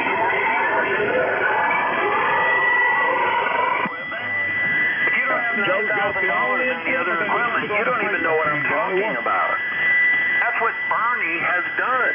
He's got a $4,000 amplifier connected to a $2 antenna. You don't have to. It doesn't matter. And he just doesn't get it. He's been holding late hours lately. I'm surprised it's still on. Well, antennas no matter what you do in this thing. Listen, I've been on here over 50 years. I mean, you can't get it going on outside. You got an issue, and then you got to compensate. It's like somebody that's a big. You've been around that long, you would have never done that. Technical thing on all the situation. Why do you keep permitting? For that kind of money. When you say that you say, oh, no, it really does. I'm serious, Joe. I'm serious. This is what's starting to come commonplace on your frequency lately. I don't understand. You know, when someone says that, they're telling basically the rest of it, who is listening to them, and they're Bernie and Ted are trying to talk over you, Scott, but they're not getting over you. I don't understand so much. Like 45 feet. Joe, it really don't sound good. It really does. That's why I can hear him. Exactly. That's why I hear him. Actually is going on in your head. You don't have an understanding of life yourself, much less anything else. So, but you might want to refrain, Joe. It don't sound good coming out of your mouth. Somebody might record that. Well, anybody can record me anytime they want.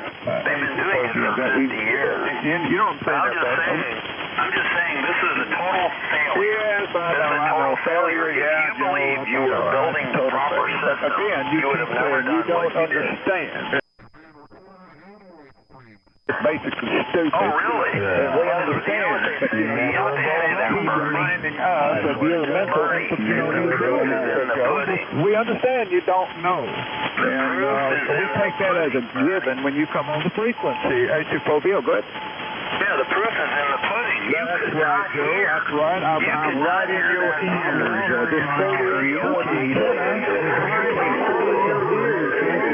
You can't make it go away. And that's what's bothering you, Joe. That's why you can't talk over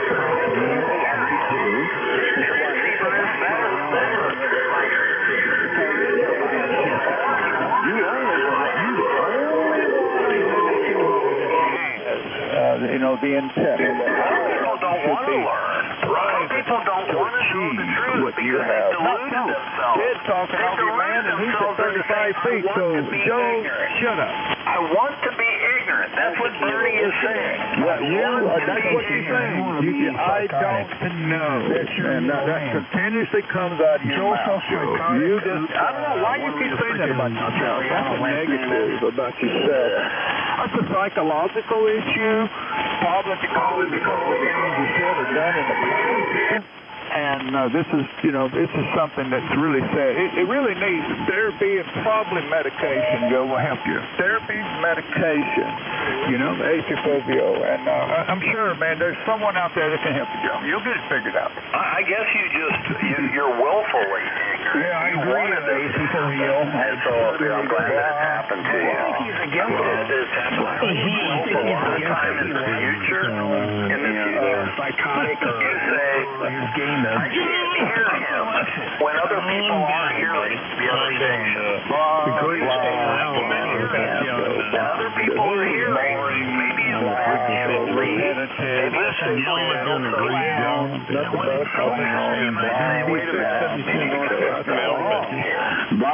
maybe I've got something wrong. I don't know.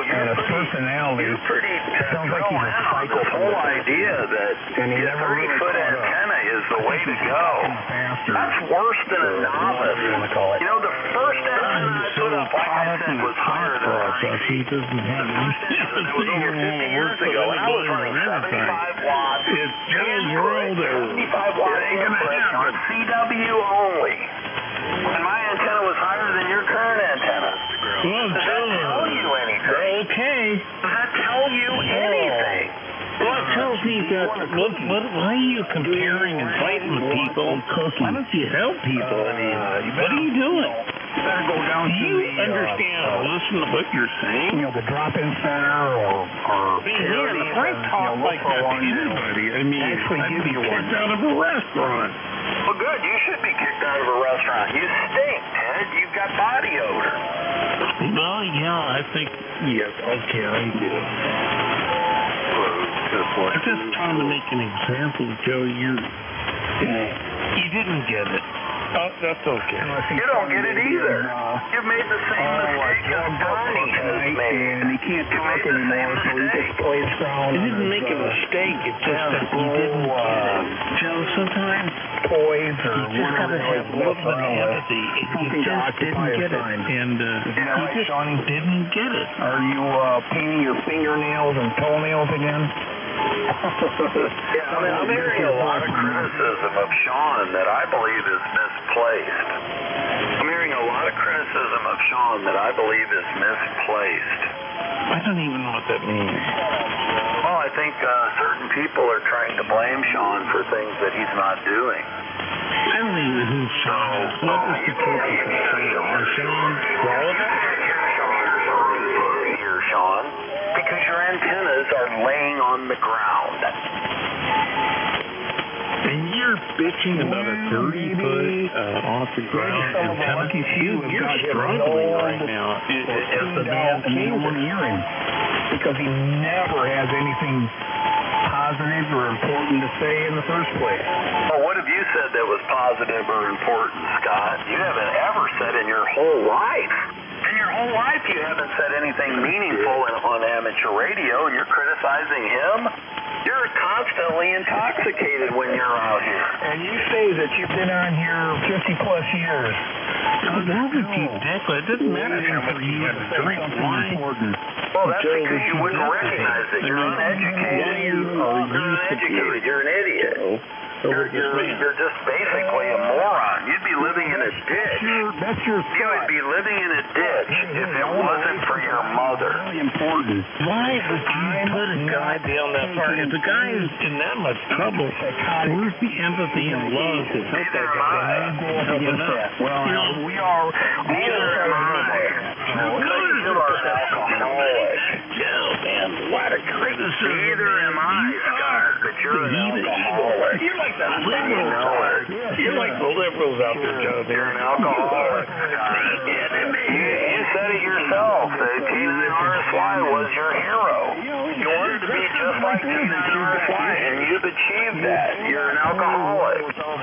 You're an alcoholic. What do you do to help him out, Joe? You done anything to help him out? Oh, you feel the need to do Yeah, I told him he was a filthy drunk.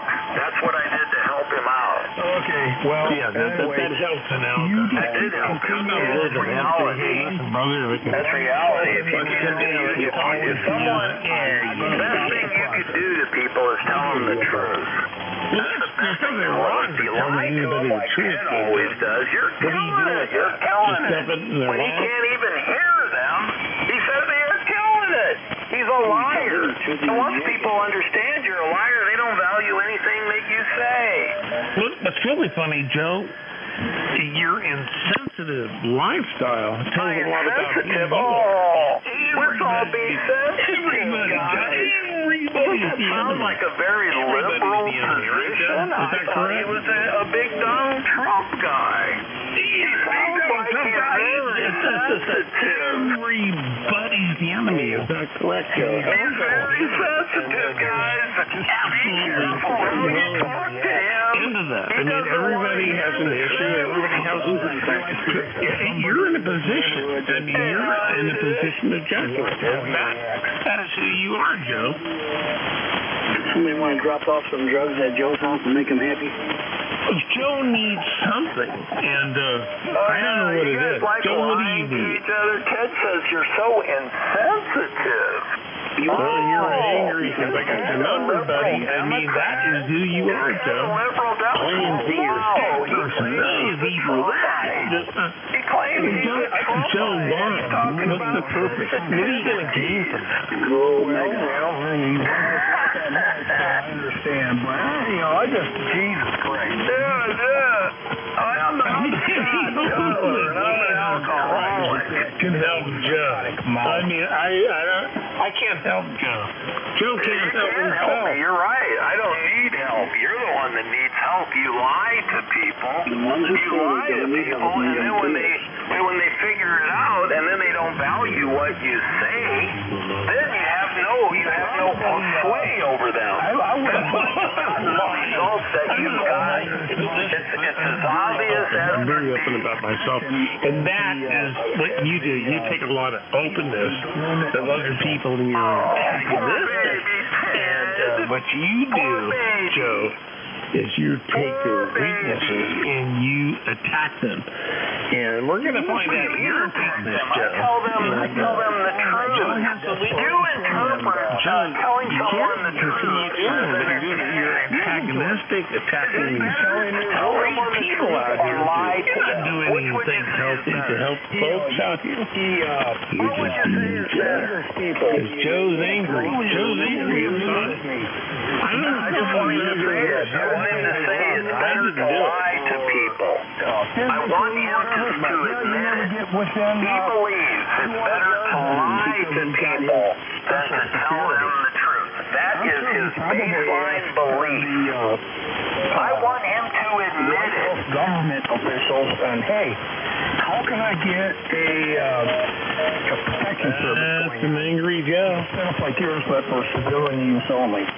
I bet you that's what he Your true colors just showed out tonight there, Joe. My true colors show every day. I'm very consistent. We all see it. We're all looking at you, Joe. If you can't handle the truth, then I guess you're screwed. I don't know. I don't care what your reaction is. I think the most honest thing they can do to help people is to tell them the truth.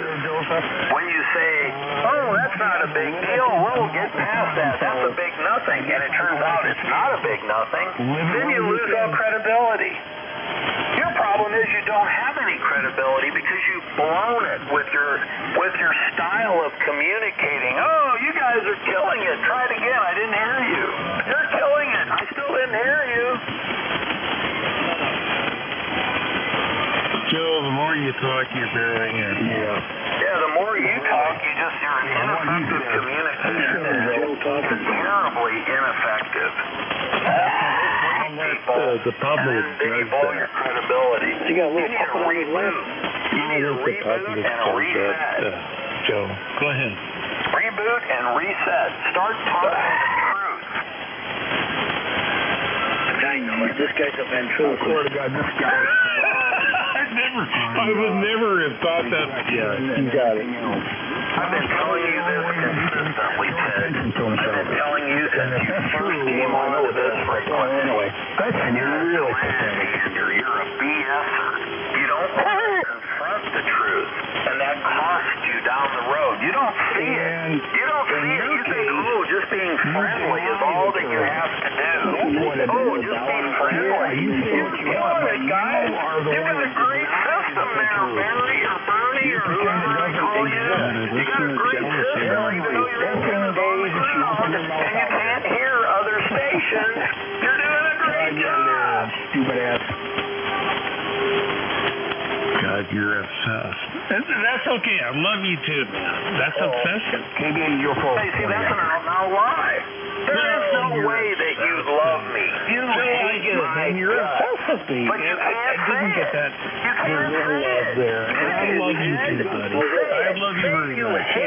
Listen, I do everybody out there, and they are killing it. We just don't have that charisma. I mean, you're Joe.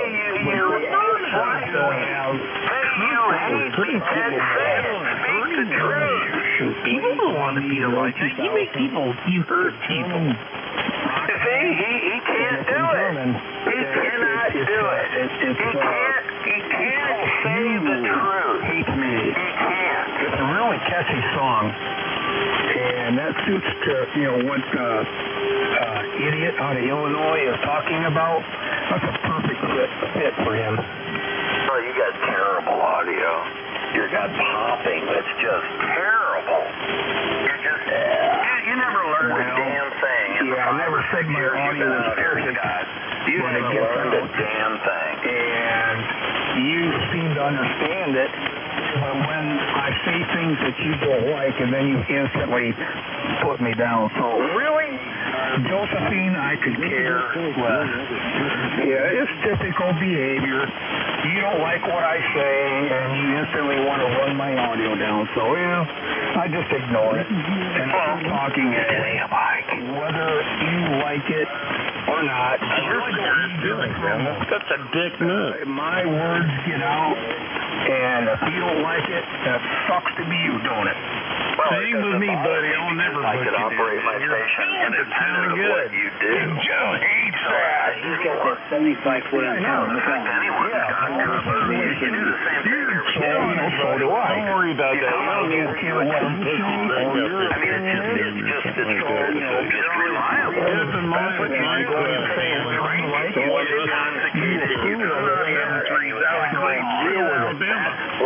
Do something football tomorrow. I gotta get out of here and see all the terrorists where you can see Joe, you have some empathy, some love. You don't have no love, man. Put you down. What's going to happen? Whether you like it or not. I think there's a lot of good people in here in this frequency. Just acknowledge them and just... Well, I mean, Scott, what do you do that's so interesting? You drink, you get intoxicated, you come out and you attack Sean. Anyway, I've said that too. Operation for what, the last 2 years? Look at anybody else. What are you doing life? I'm so live a better life.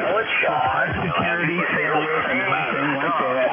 Over again. You've been here all these years, Scott. John's been out here longer than most of us that are not doing anything at all for you. The only thing it's doing is making you Joe's gotten worse over the decades. It don't matter who, anybody. You know, a 50-year-old ham, a 40-year-old ham. This is the worst ham operator. giving you the illusion that you think you're better than everybody else, but you're not. So you keep doing what you're doing. In the back in a heartbeat, a guy that, you know, is just, a very ham operator. I will keep doing what I'm doing for anybody. I will do it. But, you know, you're doing the same. It ain't what point fingers at other people. Over again with you. You know, you do the exact same credibility. Zero credibility. You get anything you want, but it's no different for you getting on the air. Let's get drunk. Okay, so you get drunk, and then you come out and you attack Sean. And where does that end up? It's the same place over and over again. The same story over and over again. It's bad. I mean, he's is that why you're in it? Anyway, I ain't gonna go there. Everybody knows. Is that it, Scott? Is that the reason you're in ham radio to attack Sean? Man, that's preachy. Oh, you're on there, Joe. Why don't you back off this guy and let's bring it on, buddy. I mean, you're just a nobody, a car salesman. You get out here and bullshit a lot of people with your bullshit. And come on, Joe, you suck. And there's no relationship. The only relationship that you have out here is an amateur radio. And as long as you get out here and put down people this and that makes you feel good. But in the reality, there's a lot of great human beings out here that need to be acknowledged. You're a dick! Thanks.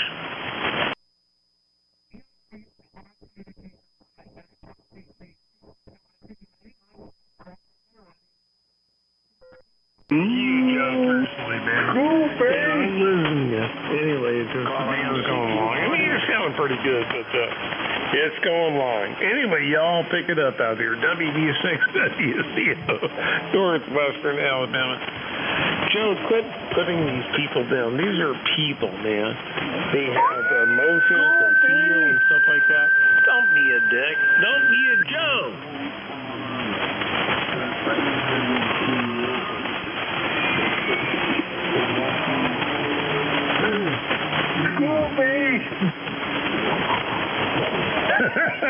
Guys, knock it out of the park, man. Love you to death, man. Killing it.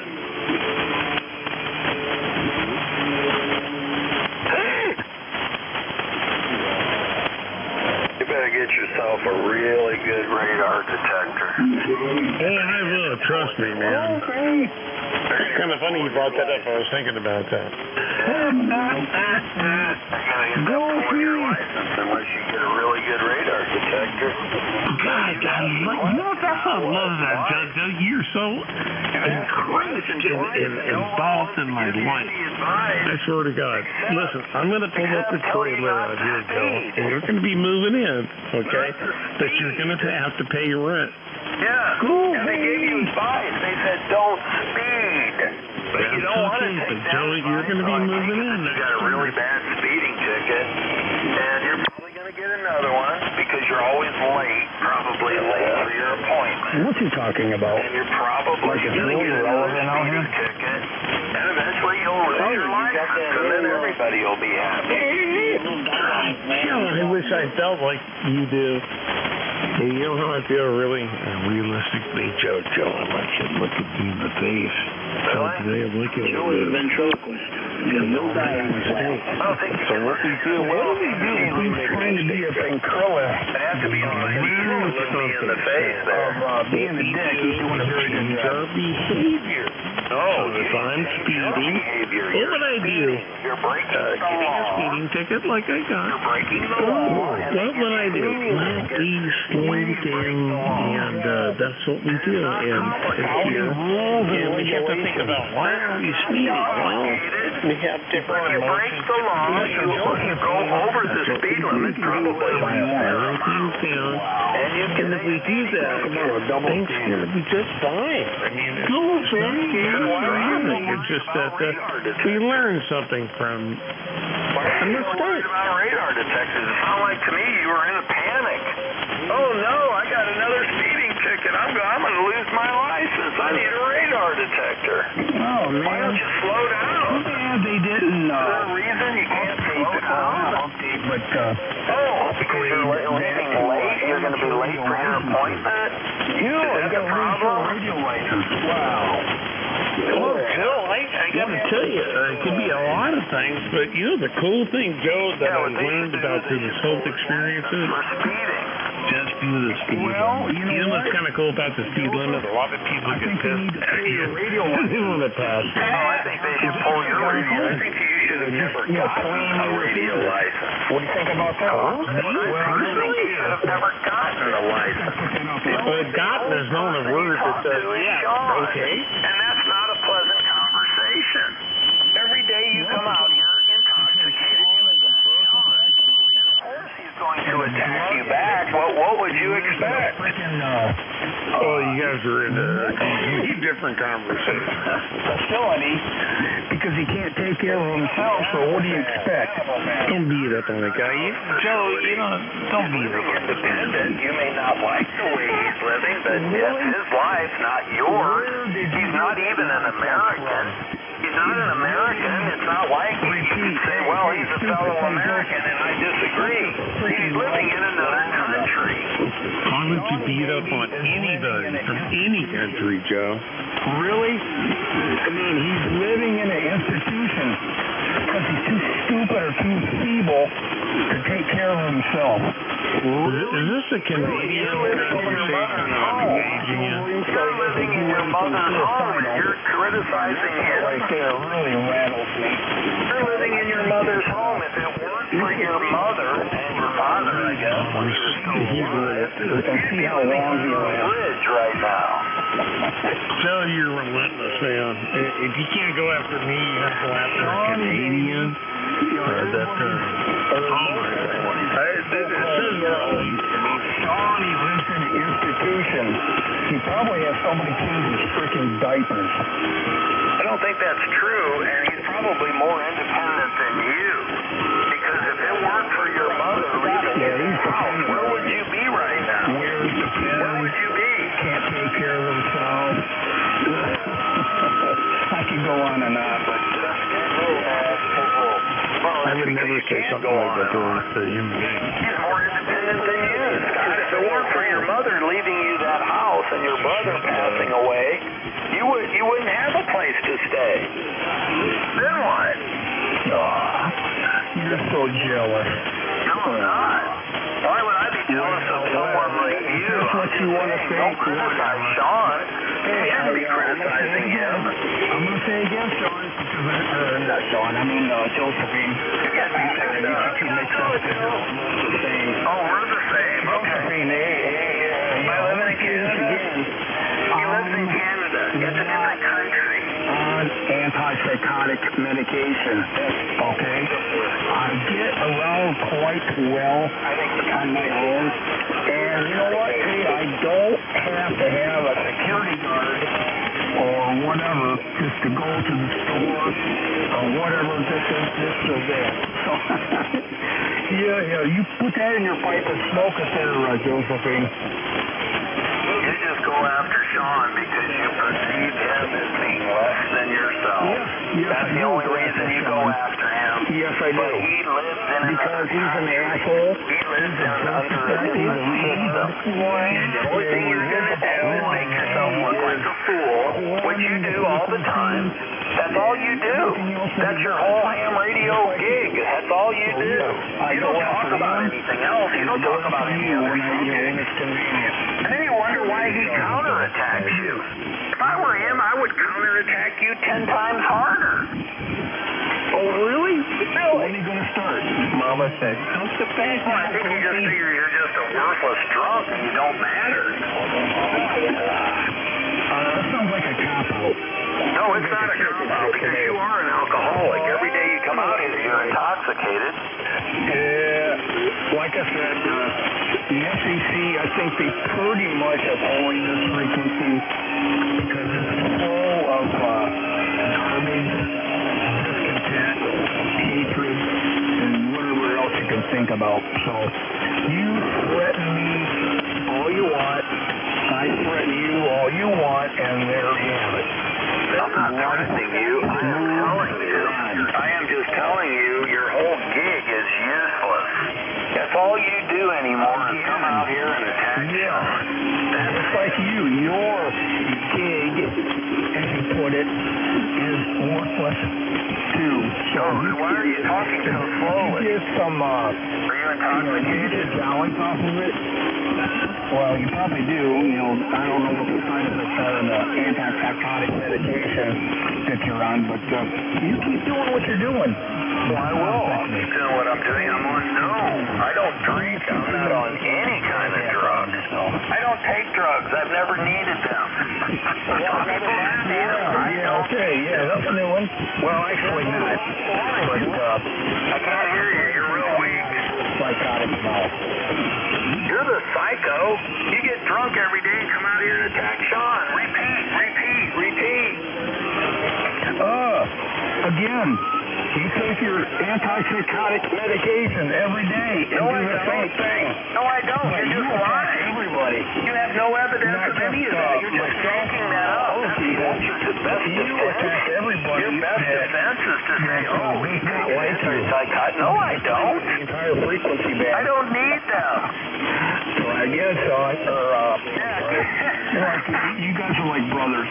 Anyway, please continue there, Josephine.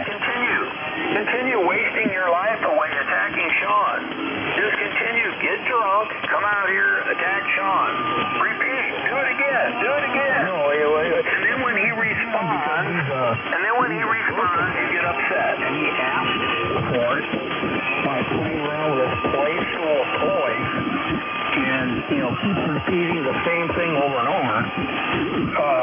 But no, I go, if you have not noticed, Josephine, I go after you too, because you're about the near second of Sean. Yeah, okay. I mean, it sounds kind of kinky. I'm not sure if I'm going to ask this, but you guys get together once a week and meet somewhere and paint each other's fingernails and toenails and whatever else you do I don't want to know about. No, we really don't. I don't agree with everything Sean does, but Sean lives in a different system. You need to recognize there's differences here. The Canadian authorities have not been very aggressive against their amateurs. They consider almost everything a free speech issue. Well, in this country, I guess we're really starting to question what is free speech now, right? If you criticize certain people, they may consider that a violation of free speech. The left side. Doesn't he paints the right side? To me, but I guess we'll have to let the courts rule on that. But, Sean's in a different system. He's living in a different system. Could you understand that? I guess you don't care.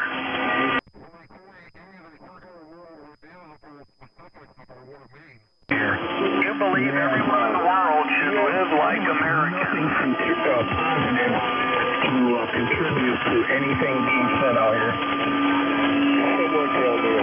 Okay, well, I'll see you tomorrow. I'll see you tomorrow when you come out here and do the same thing.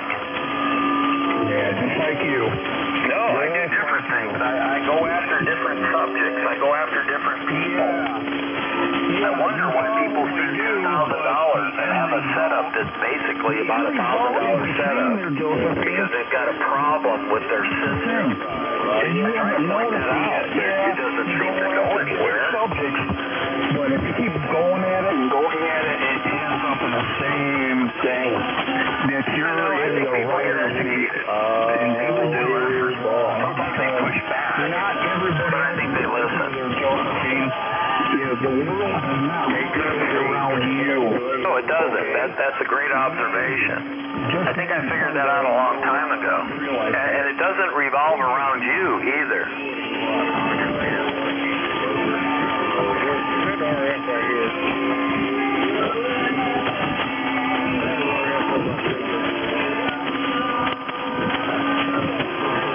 Well, anyway, I hope I was very entertaining, knocking around Josephine out there. Yeah, somebody needs to kick his ass every now and then. Sounds just the opposite to me. You need to stop drinking, Doc. You really do. Yeah, I guess I will when you stop taking antipsychotic pills, or actually, you need to get it modified to where it actually works. So you don't sound like a horse's ass all the time. So you let me know. I guess you haven't hit rock bottom yet. I guess you just haven't hit rock bottom. No, I guess not. I guess you haven't hit rock bottom yet either. So whatever I say, you say. Is that it?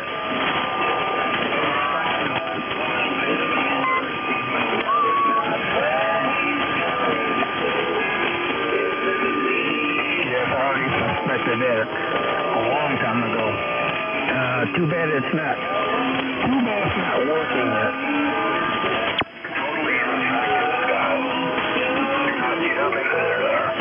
Yeah. Okay. And like what's coming out of your mouth is try again.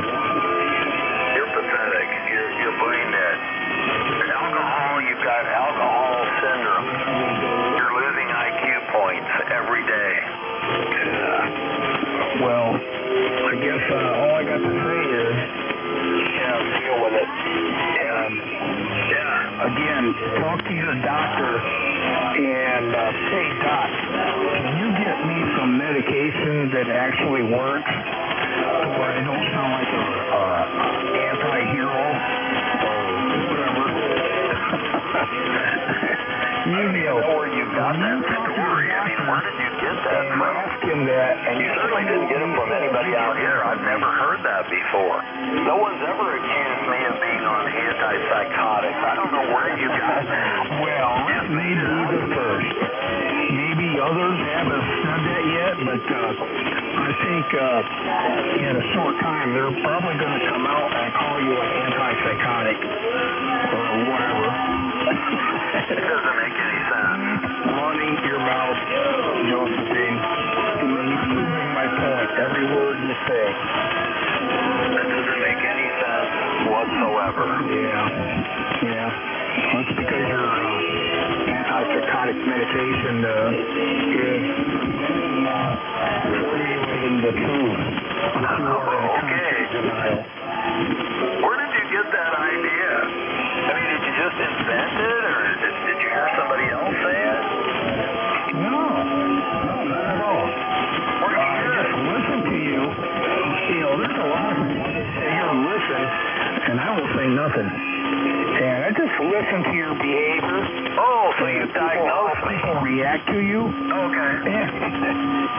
Really? Yeah, I just sit here and listen, and I really have to, resist from keying up. But I sit there and listen to your stupid psychobabble garbage.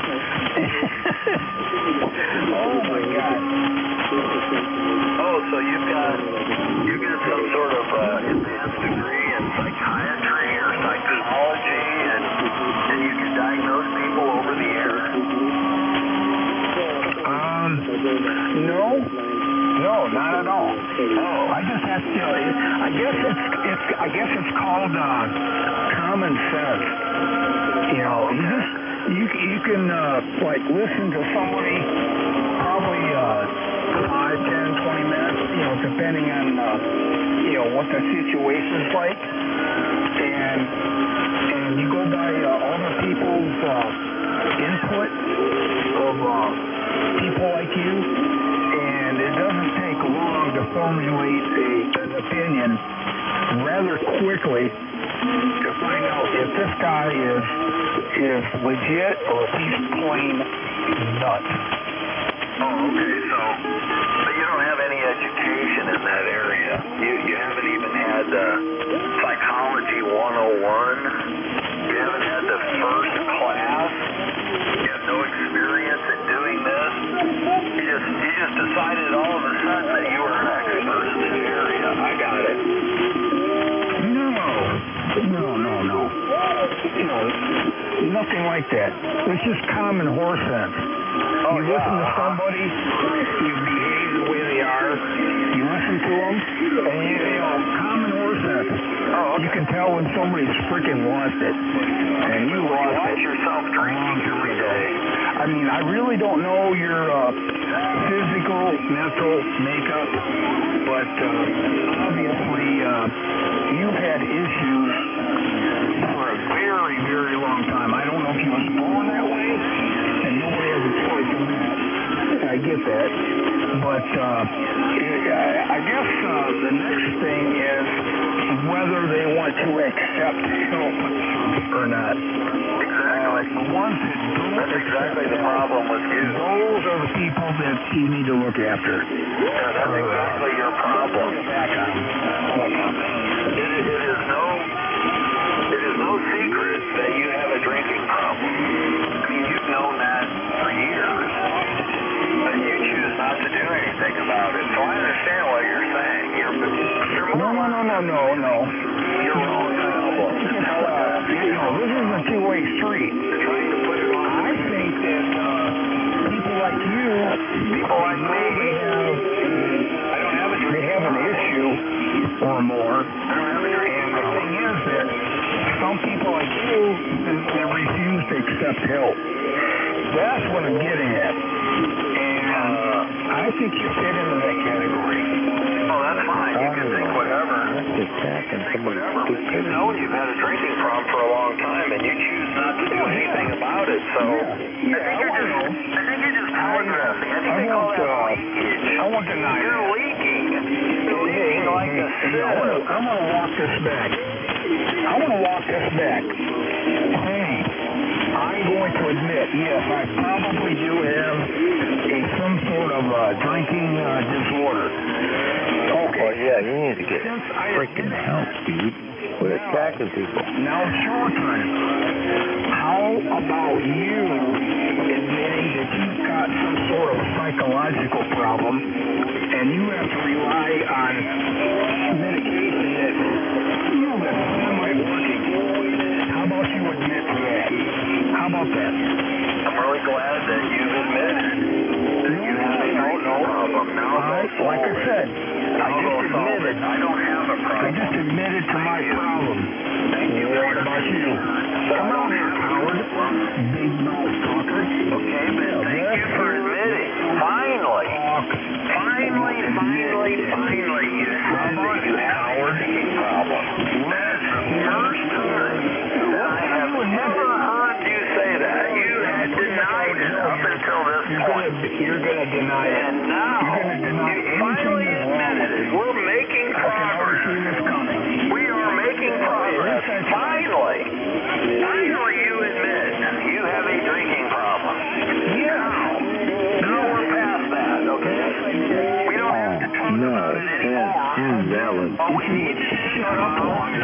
has come up with a way of fixing it. Long enough. Now, how about you there, Mr. Howard? When are you going to admit your deficiencies?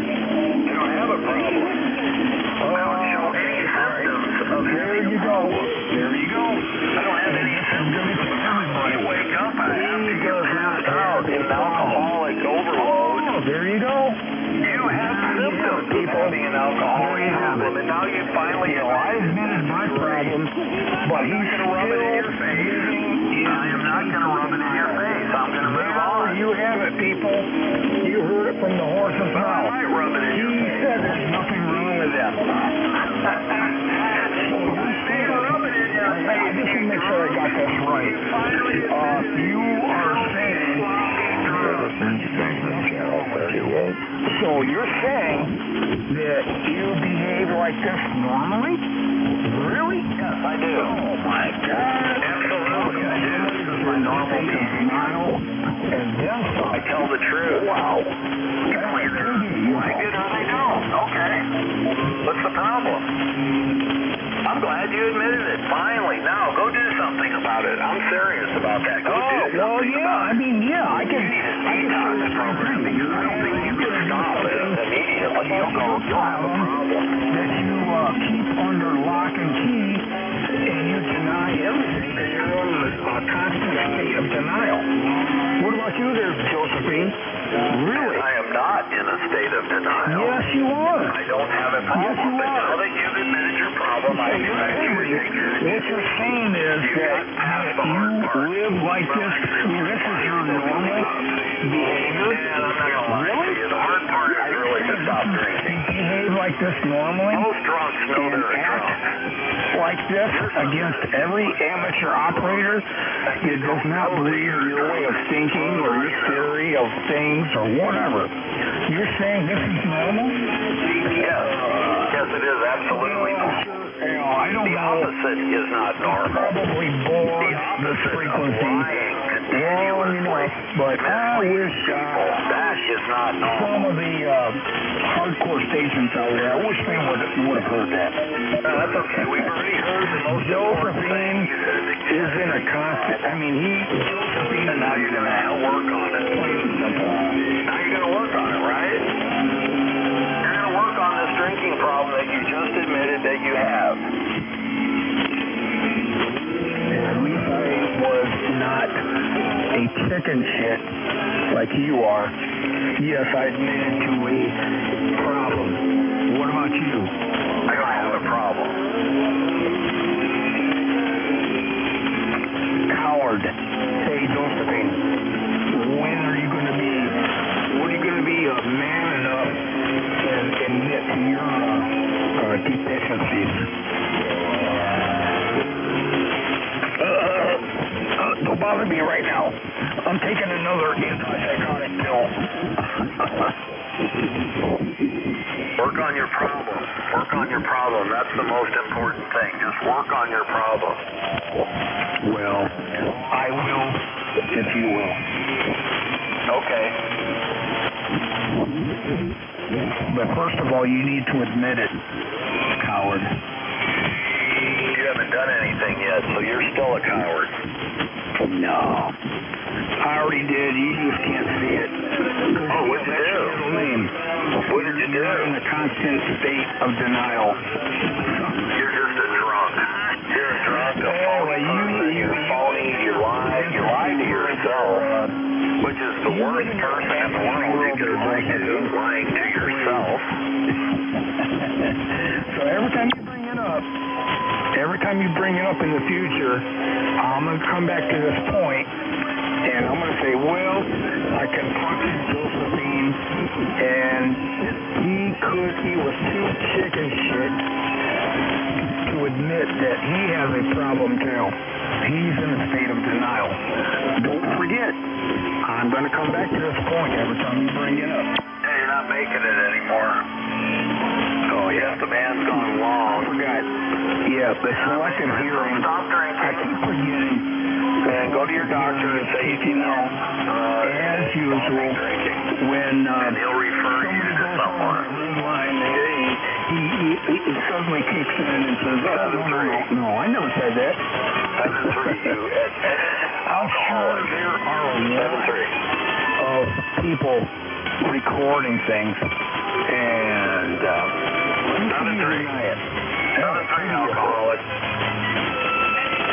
Have a nice life. Try to dry out. Try to dry out. Get into a drunk program. Try to fix yourself. well, like I said, I will, if you will, when you get into, go to your doctor and get some antipsychotic medication that actually works. I'm an alcoholic always once, no matter what. Hey, is this thing working? I really don't know. Something could be said that why don't you look it up on Google or whatever, and look up whatever medication you're on and find something that actually works. Copying me up of the great state of Alabama. Maybe the conditions are going along. Anyway, WB6,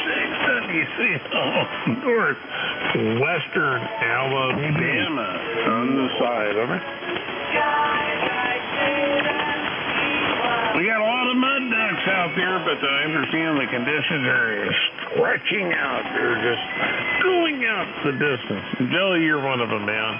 I don't think you have the ability or the power to hit me out here, but that's okay. Over.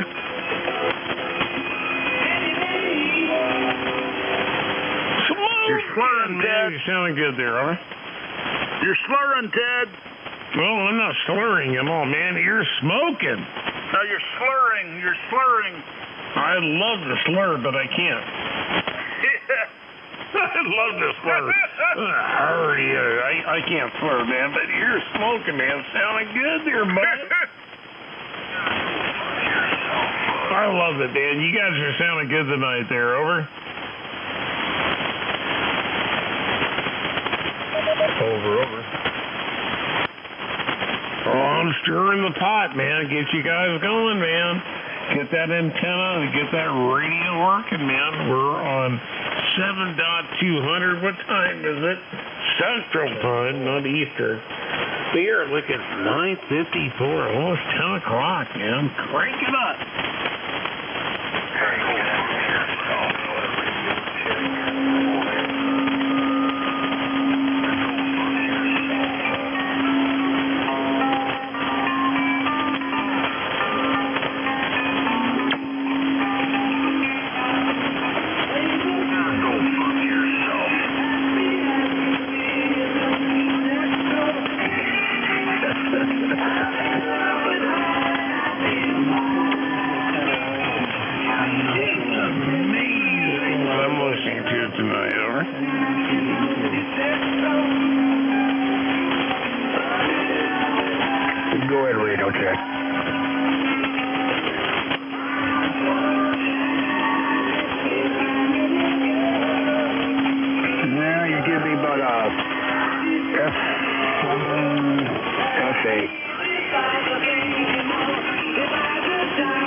Is the audio okay on this? Oh, yeah.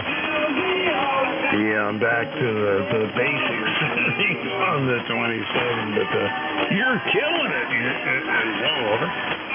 Yeah, what was wrong with your radio before? What was wrong with your audio before? Well, the thing was I had it bumped up on the, as far as the audio settings, and Ernie got on my ass about it, and he goes, dude, that's pretty hot. And he was absolutely right. There was no reason to running it where I was at, and the doctor off to keep it. We went long and short of it. it was running too hot. The audio was, and like I said, hopefully it sounds a lot better than we had it. Over. Well, it sounded good before, but oh well, that's fine. Can you listen to your audio when you talk? I'm sorry, I didn't hear the question. Can you monitor your audio as you talk? I can now, yeah. I can even back it down a little bit. Does it sound okay at this point? No, don't back it down. Okay, yeah, I had to back it down earlier, but the other settings and stuff like that, and I'm comfortable. I'm really, if it sounds good, I'm comfortable right here, over. Yeah, I'm just saying it sounded pretty good before, too, but that's fine. Well, copy that. I mean, how long is it? You got a great signal. Yeah, I cranked my amplifier. My amplifier's on now. Sounds really good. Way back then. Yeah, roger that. Yeah, I should back this thing down a little. I don't usually run. My what? I was running like 80 watts and I usually set up like around 55 watts, and that's fine. Or maybe even 50. Yellow. Yeah, there you go. Anyways, just drinking a cup of coffee and just want to wave my hand at you there, Ted. Well, thank you very much, man. I'm just hanging out, just checking out a couple of things, and thinking about doing, putting up a new loop antenna, that type of thing, and just kind of tinker-toying around with what I'm dealing with right now. But thank you, yeah, absolutely for the radio check, because I wasn't sure, like I said, I backed down a couple of dBs on the audio. It's an RE27 microphone, so you got to be kind of careful and work this microphone. It is what it is, over. I'm still waiting for my two tower sections to come. The two 10-foot sections that come in, and I'm going to bring my tower up to about 70 foot. And then I'm going to put my put that puppy up at about 70 feet. And I got another antenna. I got a 2-meter antenna and a 10, 11 meter or 11 meter band antenna I'm going to put up on top. So it looks pretty good there, over. Oh, I want to tell you, you just went 30-40 over on me right now. 30-40 over dB, and whatever you want to do, play with it. And like I said, my biggest thing is I got to get the full wave the loop out there. We're going to stick with that the next month and a half or so. But man, whatever you're doing great. All right. Okay. All right. Well, let me get on out of there. I'm gonna just finish my cup of coffee and then hit the sack, I guess. So we'll catch you later, there, Ted. Have a good one. You too, buddy. Man, stay in touch, man. 7.3s, man. Like I said, you're running 30-40 over whatever you're running, man. Don't mess with it. Don't touch it. No touchy. For a really great shot. WB6, WCF Northwestern, Alabama. Beautiful signal. All right. We'll catch you later, brother. WW4Q. And we're drinking a cup of coffee and taking it easy here. WW4Q standing by. Take care. 7.3. UFO Friday.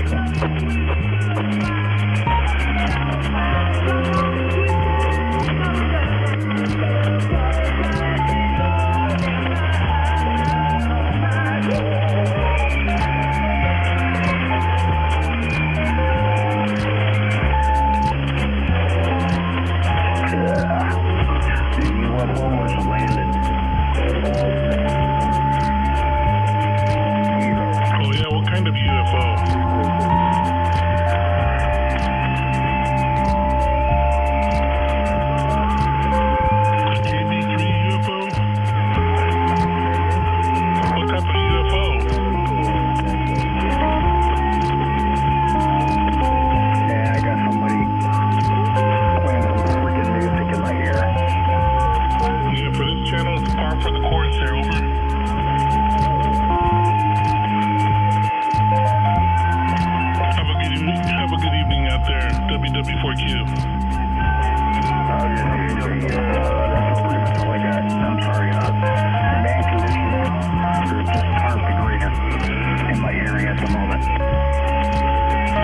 Bravo 73, WW4Q. It's Whiskey 4 Quebec. Okay, all right. WW4 Quebec. Roger. You have your good one there, station. Okay, we're waving our hand. WW4Q, we're standing by. Roger.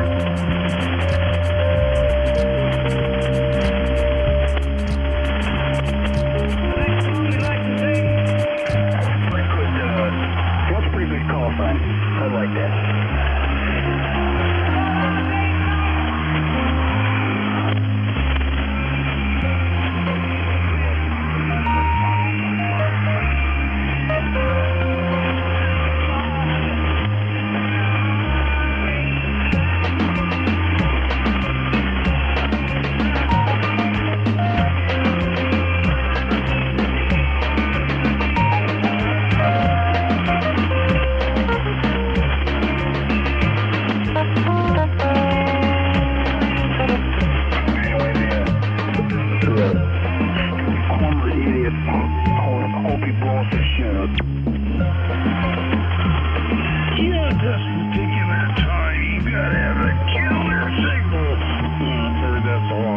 Anyway, you guys are sounding really good tonight, over.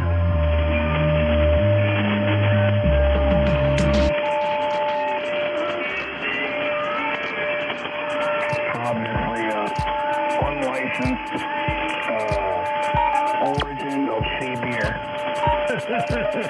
We get a lot of that down out here. Anyway, let me take a stand by WV6, WCNR, Leicester, Alabama, y'all are killing it.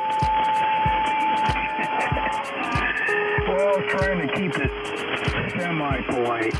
Well, didn't put much effort into that, but anyway, call him as I see him.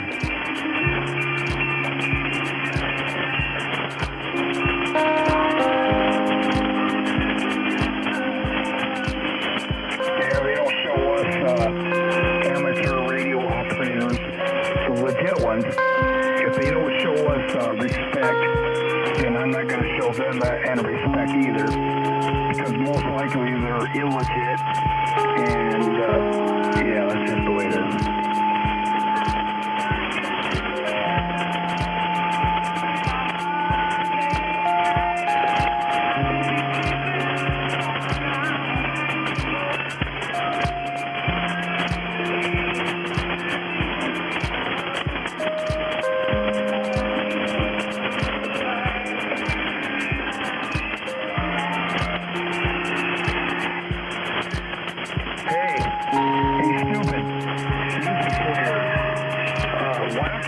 Down to Channel 19 and just hang out with the locals.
direct receiver. Roughly S9, S10. I have increased the antenna is going to rotate anything. Hopefully over time I can get some sort of rotatable beam.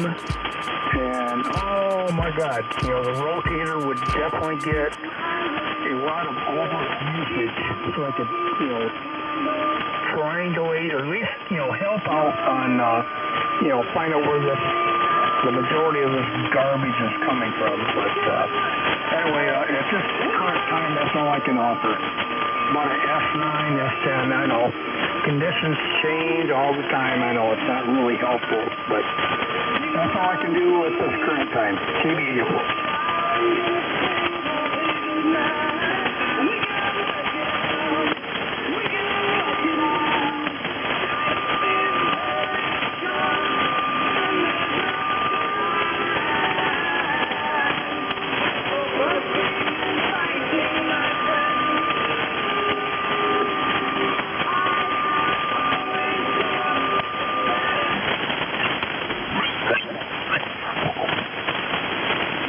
Congratulations on the new radio, and we're all rooting for you. I will say that, but you definitely have the option there on that radio to get a lot better roundtable style.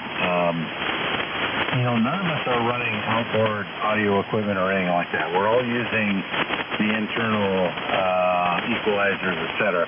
By the way, I'm on an FTDX 101.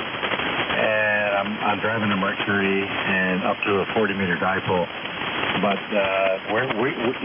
here's my thing. I want to have a respectable signal, which you have. You're already there. But I also want to have audio that's not hurting anybody's ears.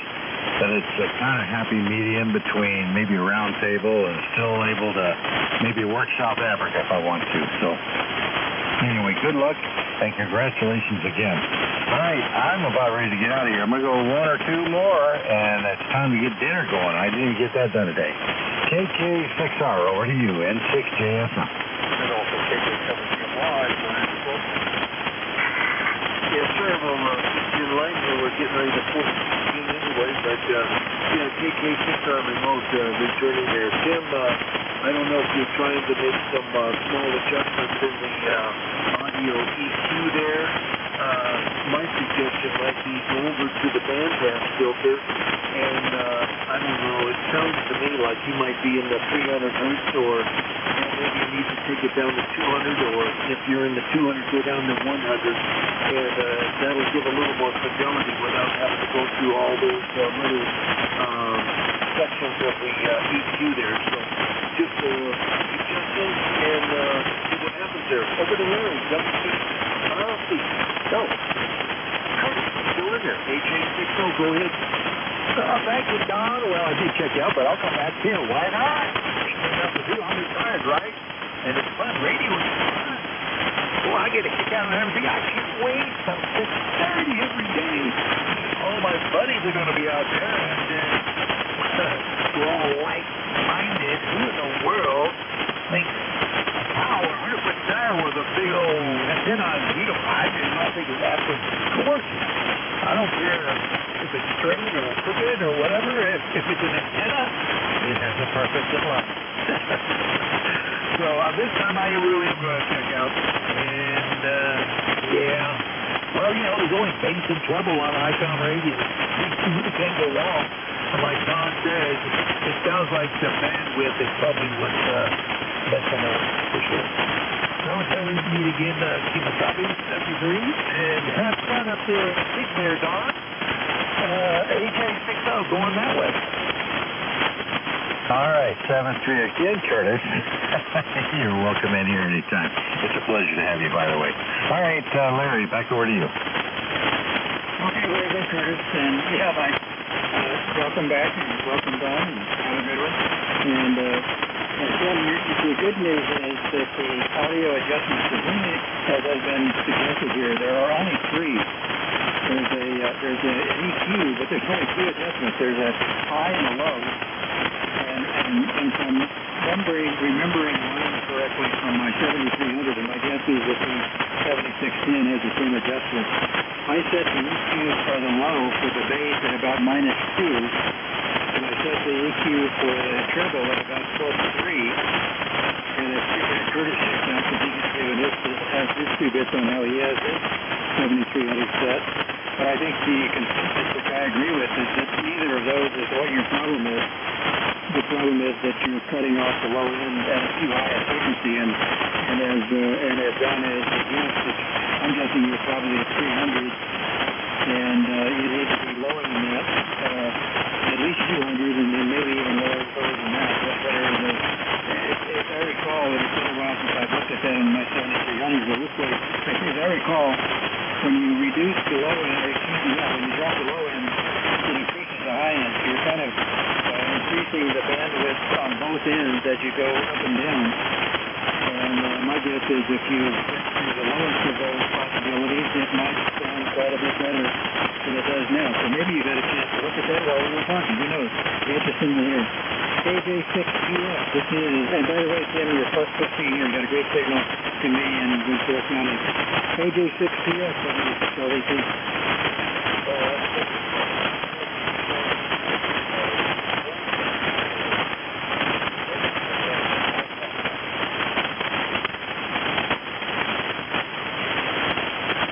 Well, I got to say that sounds a whole lot worse, unfortunately. Your chances of frequencies will fill up the bandwidth, so good luck with that.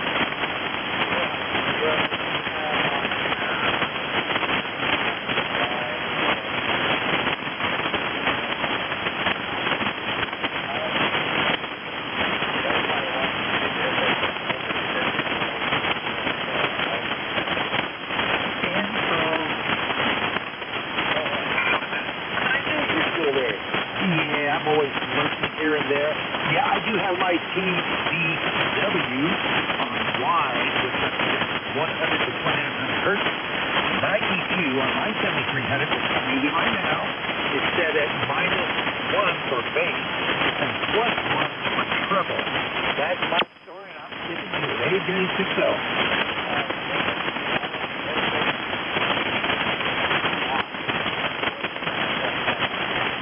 Well, you know, on my radio, on the 7300, you push on the function button under the screen, and it brings you to a place where you can scroll through. It's like, right now I'm on TBW, which means 100 watts, 100 hertz, 2900 hertz.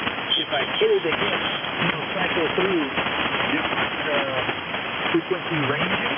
But I leave it on TBW because, to me, it sounds good here. But you do have to make sure, for me, I have my treble under the what function, under the set function, phone control TBW, press on TX, which is transmit module, then you have SB, I know if it's but I have my bass on -1 and the treble on +. So that's what I'm over.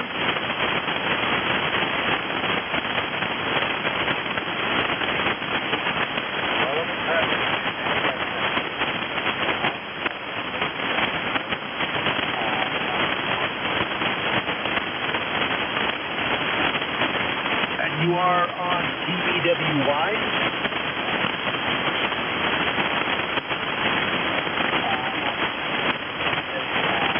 Well, what this shows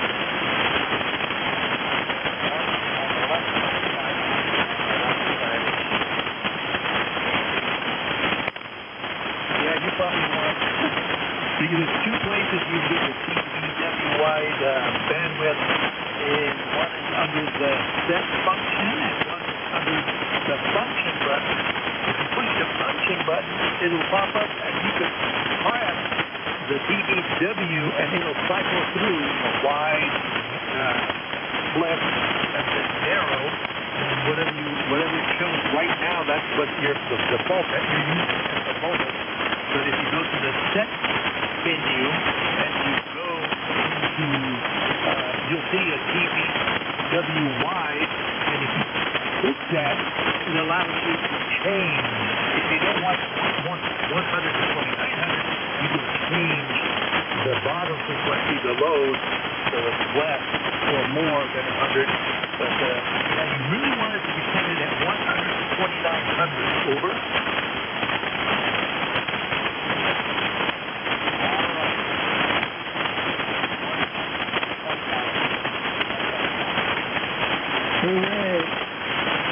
Much better. There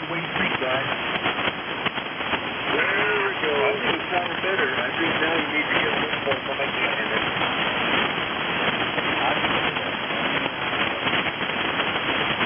Oh, yeah, that's lovely.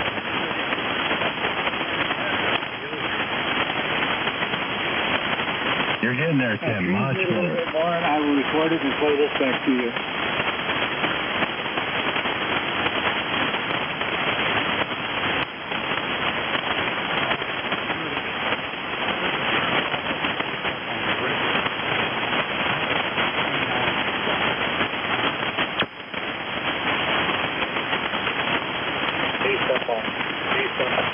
On the record, when I'm at 129 on the one. How's that sound?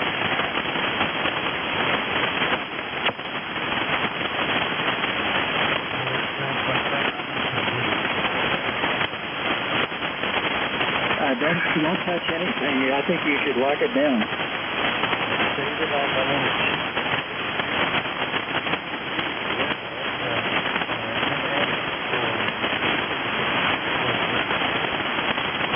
Actually, maybe just a little bit less bass. You know, I don't know whether you're -1 and +1 as was suggested by Curtis, but maybe if you went down 1 or 2 more on the low end, because you sound a little bit extra bassy right now. But then again, we're now into the 5%. We're in the rabbit hole that Don talked about. So we're in the weeds, but you know, you're night and day from where you started.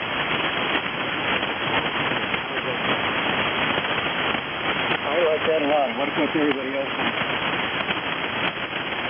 If there's a way to split the base between where you are now and where you were, that's where you need to be. That's just my opinion. N6JSM. I think you sound great. I hate the rabbit hole. Sounds good now as well. W780W. Try it again, Tim. Somebody else was in there.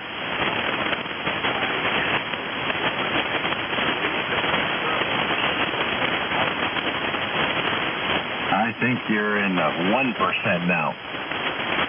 I agree with that completely. I think it sounds great. I'd leave it right there, Tim.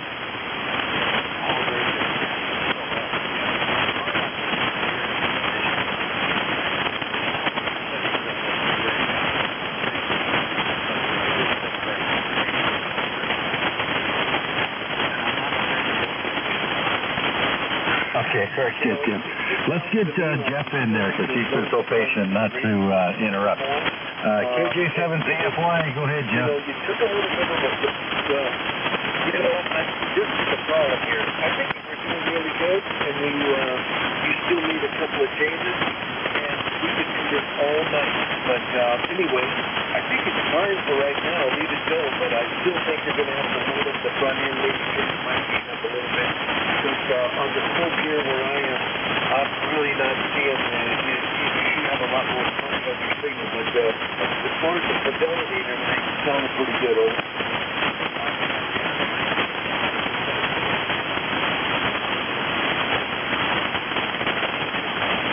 You have any processing going on, Tim? Sorry, Jeff. Stand by. Reproduction there before you make some of these changes. But I'm with the rest of the guys. It's sounding fine. Run it like that for a while until you get tired of it.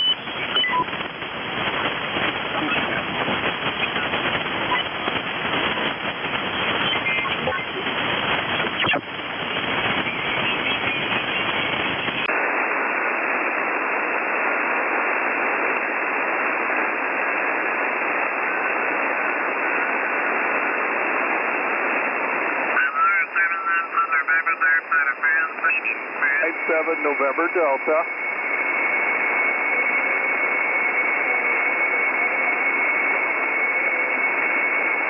good to hear the young folks getting on the radio. So thank you very much, and you have a very pleasant evening.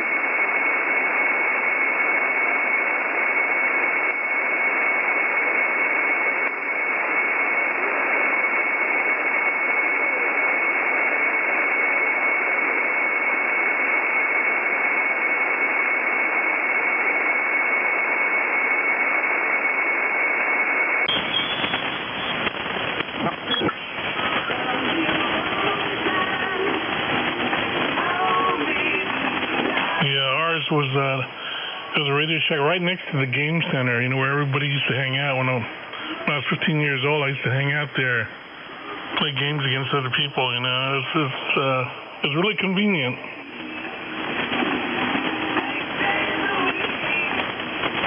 You know, way back then, you know, most all of the stores, you know, they got their, you know, current right now.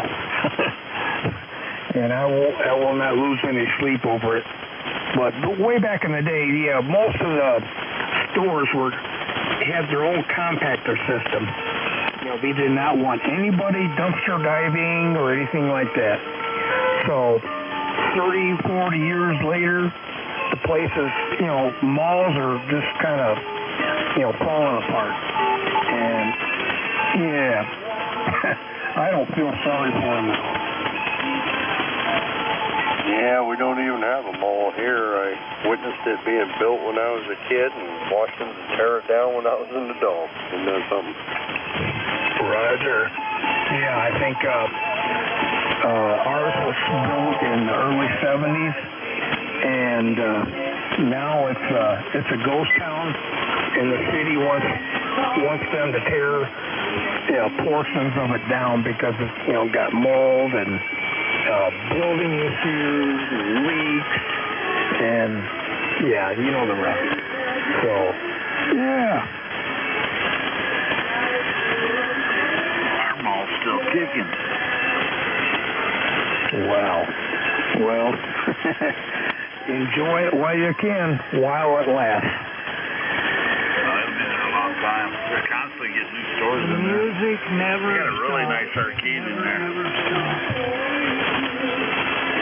Yeah, the one where I'm from, Northridge Shopping Center, it's still going full. It's going full strength right now.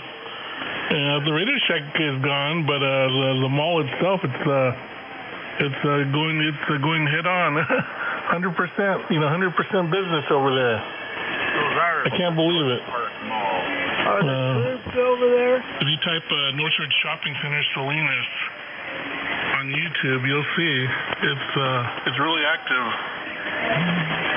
What's going on? Are the ICE agents there? Yeah, would have thought. No, I don't think so. Never know what. Not over there. I don't think it's a priority yet. Yeah, there's there's a few places that moved in, protesters, Hobby Lobby, and Ollie's, and a few other small stores out front. But some Buffalo Wings restaurant, which is good, but they're pricey. And they moved in on the east side of the building, but the rest, yeah, sooner or later it's going to get demolitioned. So, yeah, they said, years ago they're going to put in a bunch of strip malls in the parking lot. But, yeah, well, like I said, that was decades ago, and still nothing.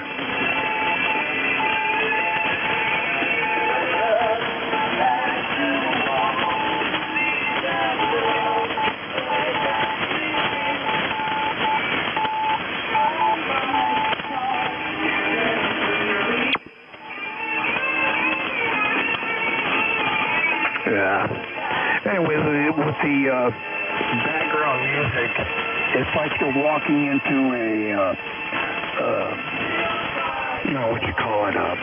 a party of sorts. The background music at his expense and stuff. So, yeah, kind of amusing in a way.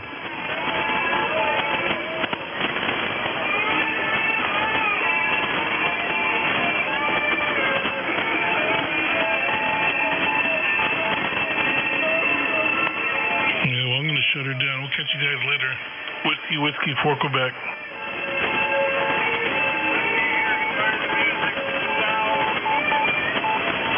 Have a good one, Jeff. All right, I'm having a hard time hearing you. The music's pretty loud. Oh, you too. Yeah, they're still rocking out. We'll catch you later. Whiskey for Quebec. We're out of here. Yeah, that music's pretty loud here too in 901. Hey, Ron, have a good one. You too, D. Oh, they took a break. Oh, transceiver must be overheating.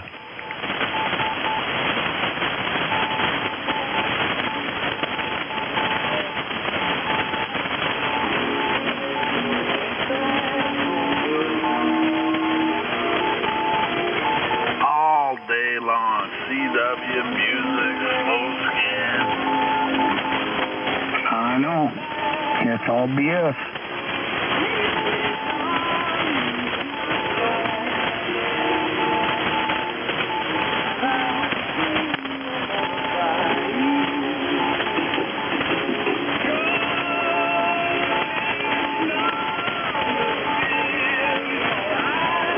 Figure out what that knob is for on that amp? I just can't pass the test. It's just too complicated. So, F it. I'm just going to get out here anyway and do what I'm going to do.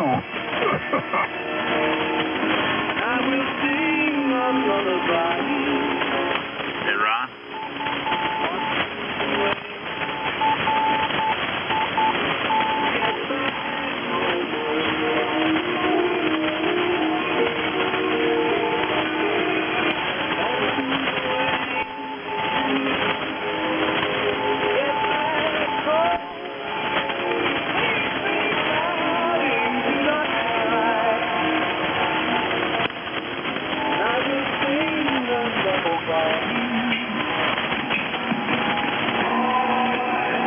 Hey, Ron?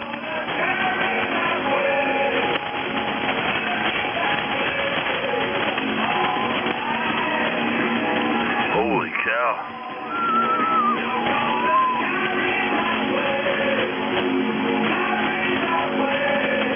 Hey, Ron? Yeah, You ever figure out what that knob was added for? it's a bias adjustment. I'm almost positive. Bias? I believe so. You want to go up to 15?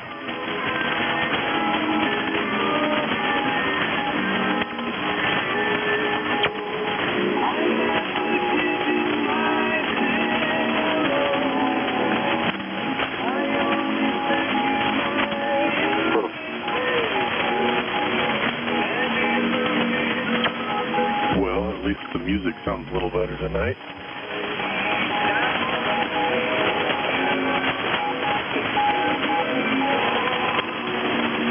Alright, I'm out of here. That shit's 20 over. 89 you do.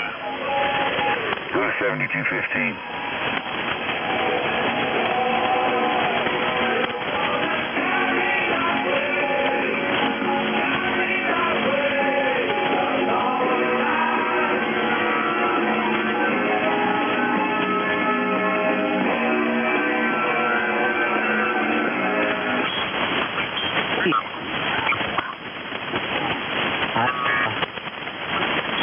In fact, you know what? No, I don't want to do the 160 on that. It may interfere with that 2 meter, 70 centimeter, 1.25 meter.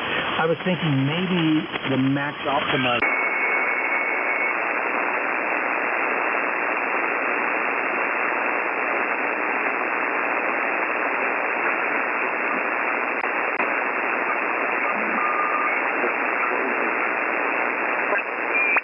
Things are good out there in Michigan. I was surprised by the 5-call sign.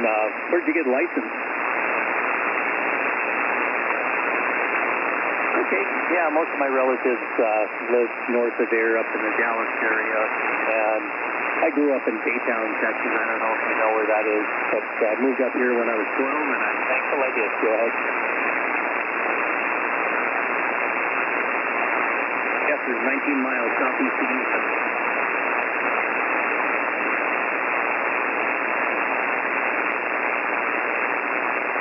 Okay.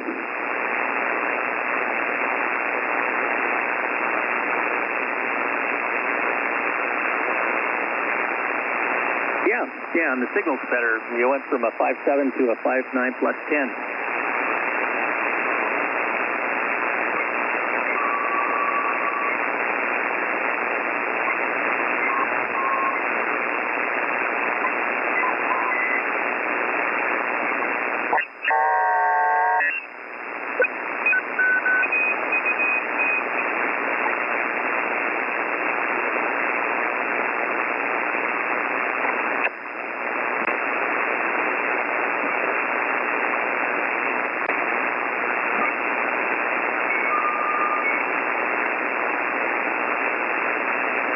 You don't want to feed radio waves in. Nada más, sabati, nakandang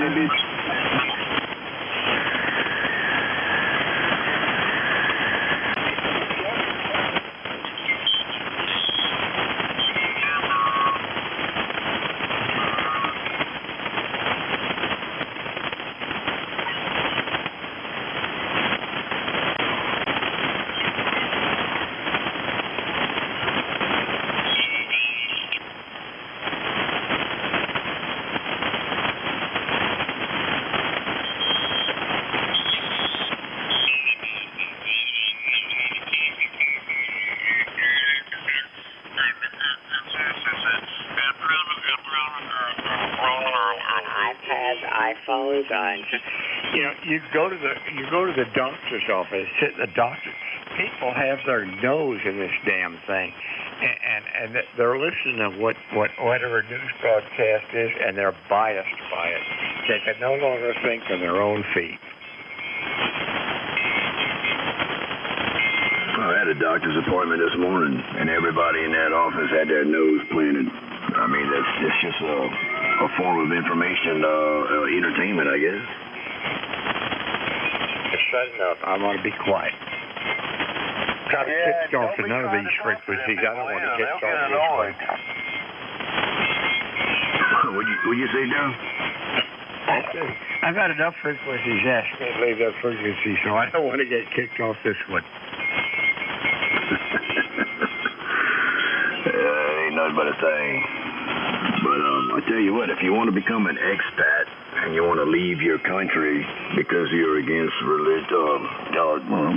political beliefs, there's a woman that has done that. She moved to Ireland. Y'all know who she is.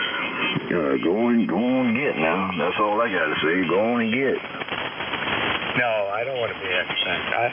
I've lived outside this country. I've lived in Europe for years. There's nothing. This country of ours is worth surviving. We'll survive. We will survive. And there's nothing wrong with this country. You guys need to live in some of you military guys will know exactly what I'm talking about. This country is a gorgeous place. You don't want to leave it.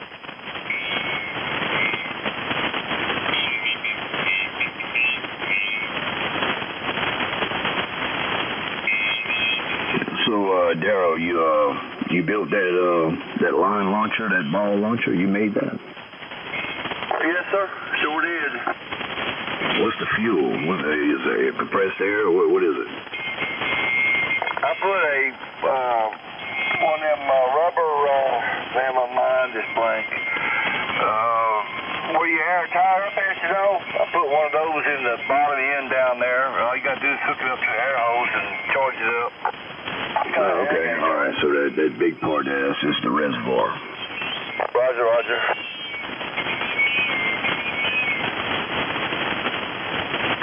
So you got an air tank for the brake system off of a Great Dane trailer, and you put it under your arm there, Roger?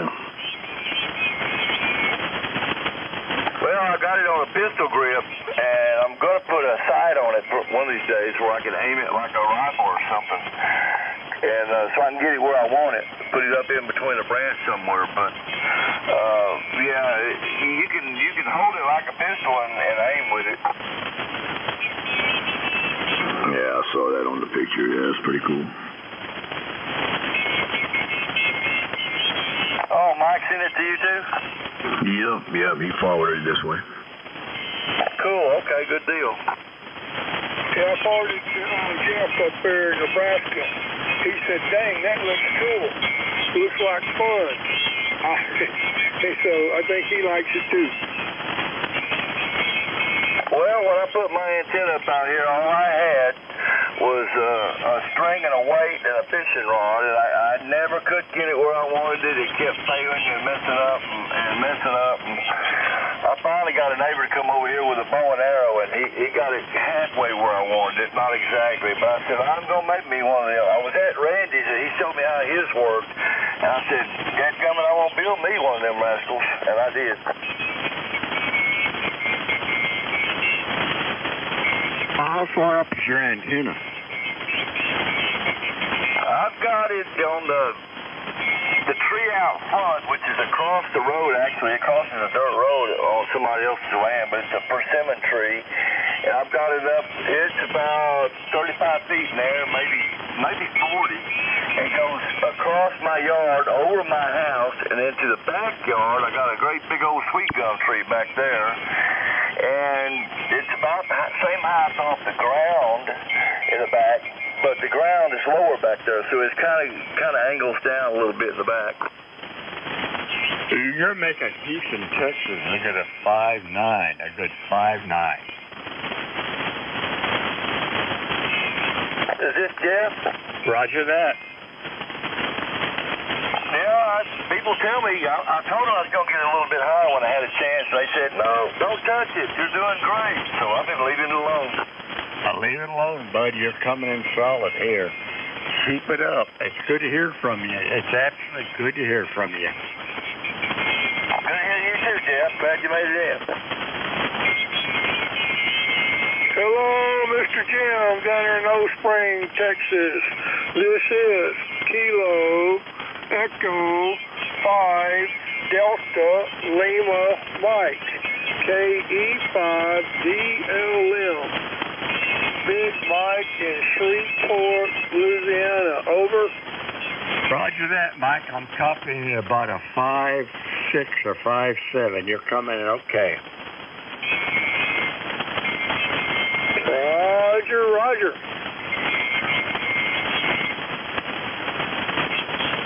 Hey, but yeah, the guy up north is coming up better than you are, and you're closer. But that's the way the band goes. Hey, no problem. You're about 10 to 15 over up here, Jim. I lived in Bossier City for a while. Bossier City. Oh, I remember you told me that. Cool.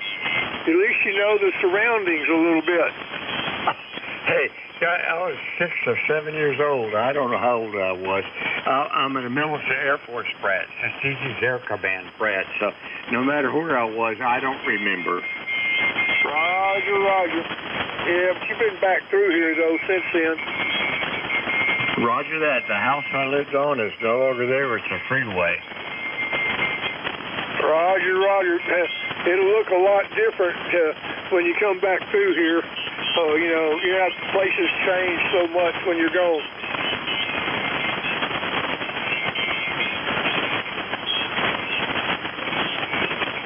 Yeah, get 10 over there, Mike. 10 over. I'll take it.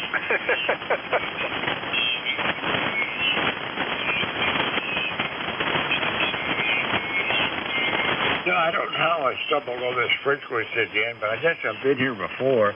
But it's sure nice to talk to you guys. You guys don't really realize how nice it is. I grew up in Europe a lot as a kid, and I got down to the Air Force Base at Rhein-Main Air Force Base, got on the March transmitters. I had a conditional general, and I'd go CQ back to the United States at all hours of the night just to talk to somebody in the United States. It's a pleasure to talk to you folks. Well, we enjoy having you on there. Sure makes for some good conversations. Roger.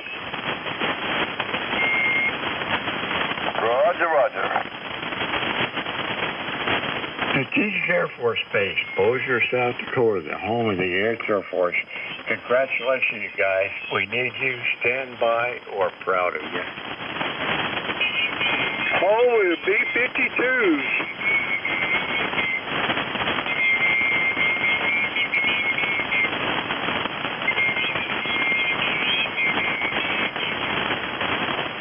Did Marty and Jeff give up? Marty or what? I didn't hear you anymore. I thought you quit on us or went somewhere else. I didn't know you were still there. No, that's right. I'm still here. I'm just reading through the gospel.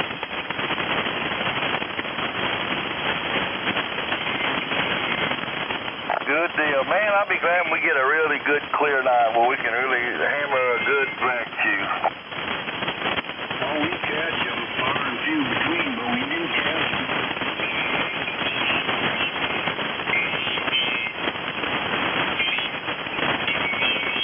Oh, that time is coming. That time is a-coming.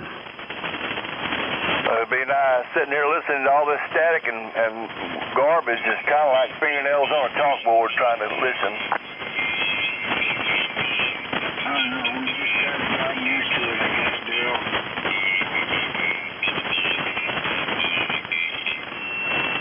Yeah, it takes getting used to. That James Gore? This sounds like somebody I know, James, down in Louisiana. Negative. Darryl, I'm just curious on that tennis ball launcher. Would a little laser deal, would that work? I guess it'd be hard to see during the daytime, but I guess in the evening time, you'd be able to hit a limb with it, aim it, and then just aim a lift above it a little bit, huh? Oh, you could put whatever you want on there. It wouldn't make no difference. I mean, but yeah, it would be hard to see in the daytime, in the daylight. But I'm going to put me just a little simple sight on there, two little attachments that I can level it up and sight it in to where I can test it and see if I'm hitting the right spot, and that's all I'm going to do. Roger. Okay. I was just thinking, man, and then I thought, no, that wouldn't work. I've got a red dot finder off one of these telescopes I could stick in on there, but it's hard to see in the daytime. No, that's what I finally realized thinking about it.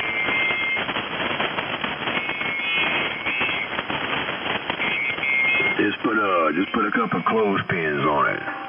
Put one on the end and one on the back, and just look down the groove of the clothespins. I'll tell you what, Mark, that's about as good of an idea as any right there.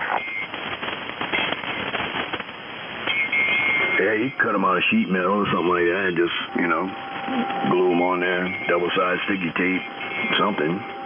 Just cut them out of, a little tin can or something there, and put you a groove and a notch. Well, I made that pistol grip out of some plywood, and I took a grinder and with a cat paw, one of those tiger paws, and kind of rounded it all, made it smooth, and it fits my hand good, and it feels good, and it works good, but my son didn't like it. He wanted to know when I was going to finish that grip. It looked like hell. I told him, I said, I don't care what it looks like, as long as it does the job. Oh, you wanted multi-color wood, laminate, and all that good stuff. Yeah, Roger. Yeah, with a crosshatch in the grip, I guess. There you go.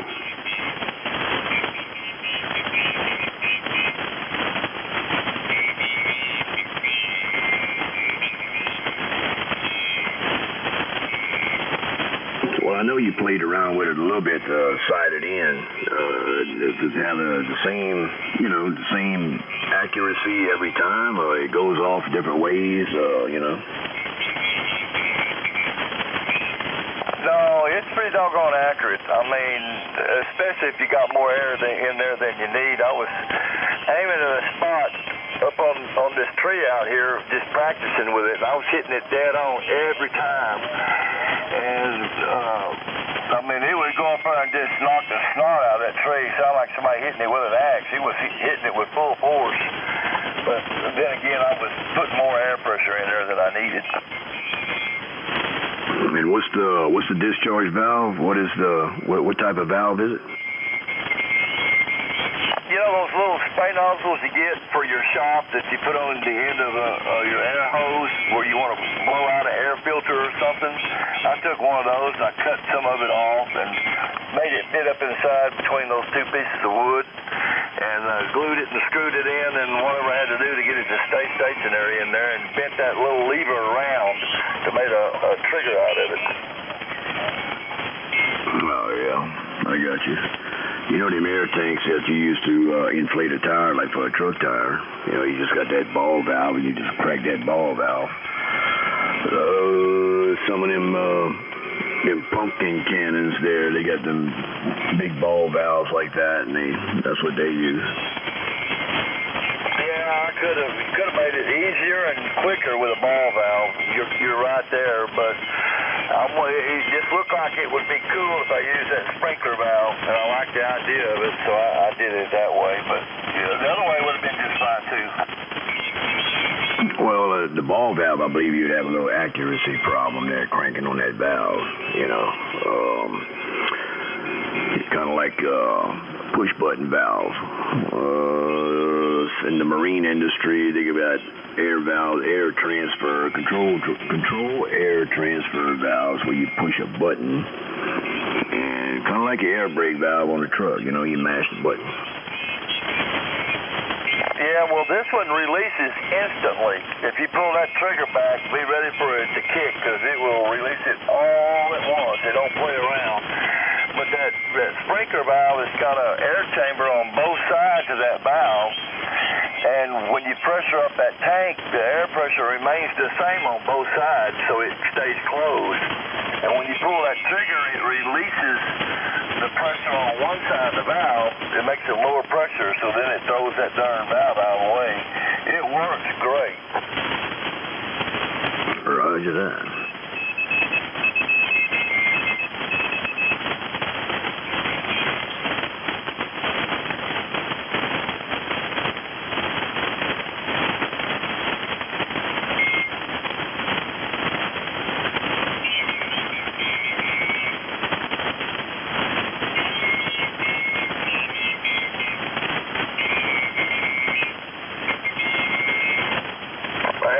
Making the darn thing too. I've told several guys they can use it and borrow it if they want to. I haven't had nobody come borrow it yet though. They might be scared of it and treat it like a 454 Castle.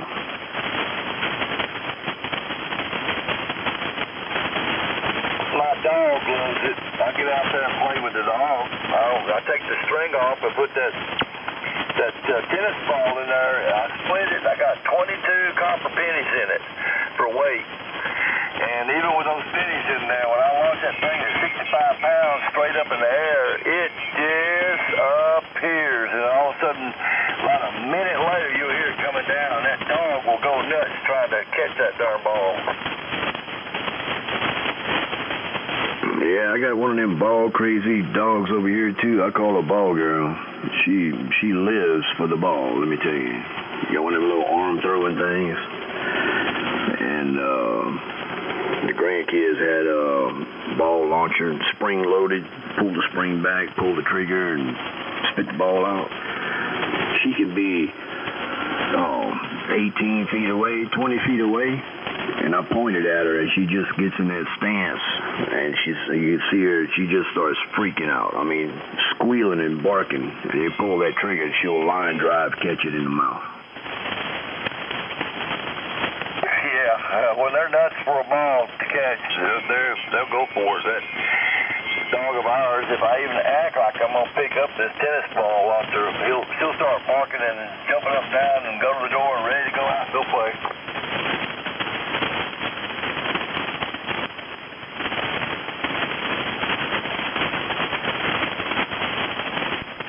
Marty, you there?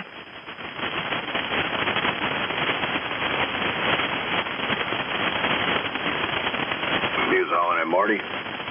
Jim here. You copy?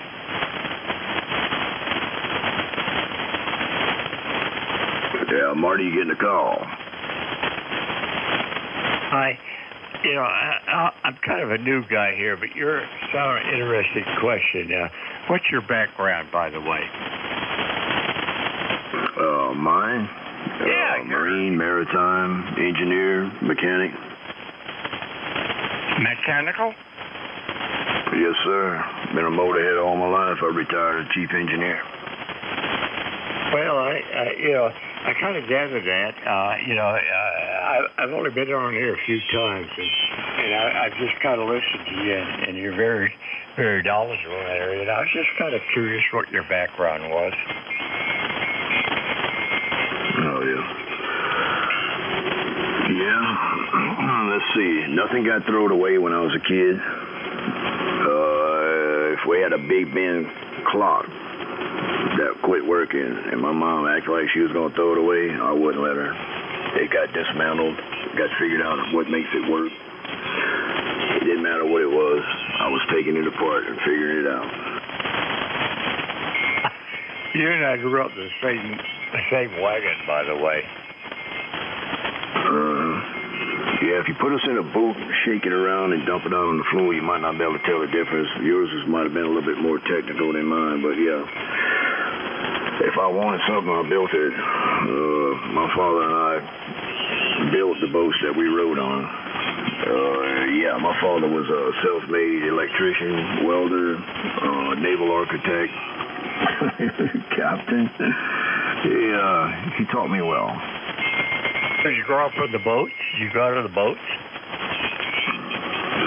What about the question about the boats? Oh, yeah, you said you're a naval architect. Did you go out of the boats or shrimp boats or any of those? Yes.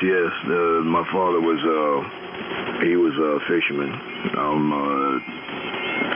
fourth generation fisherman. My father, he had a fleet of boats, and, it just wore off from there. The fishing industry kind of went to pots back in the mid-'80s, and I went back in the oil field. Oh, there's nothing wrong. Absolutely nothing wrong with that. Nothing. Absolutely. Yeah, I was just curious because, you seem to have a concept of everything going on. And I was just curious what your background was. You listen to all us guys talk about what we did, but you never pop up to say what you did. I believe I have before. Maybe you didn't recall, but yeah. It's like, started fishing with my father when I was 13. Summer vacation. Then school, shipyard, construction. Ended up being a captain, very young captain. And let's see, went back in the oil field, came back to fishing, went back in the oil field.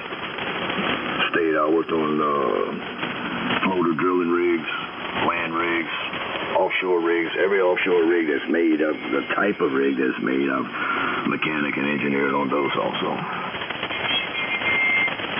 Well, my friend, there's nothing absolutely wrong with that. It's an honor to know you, by the way. My name is Jim, and it's a pleasure. I don't know how to say, but thank you for what you've done. This nation wouldn't be the same without folks like you. Yeah, Roger that. Appreciate it. Yeah. A lot of young mariners came across, and go to college and all that good stuff. We came up from the bottom, and we got in a measuring contest one day sitting at the dinner table, and this guy started talking about changing out cylinder packs on EMDs. And I told him, I said, where was he working? He started trying to impress somebody at the table. I said, where was he working? So I was working on the river boats.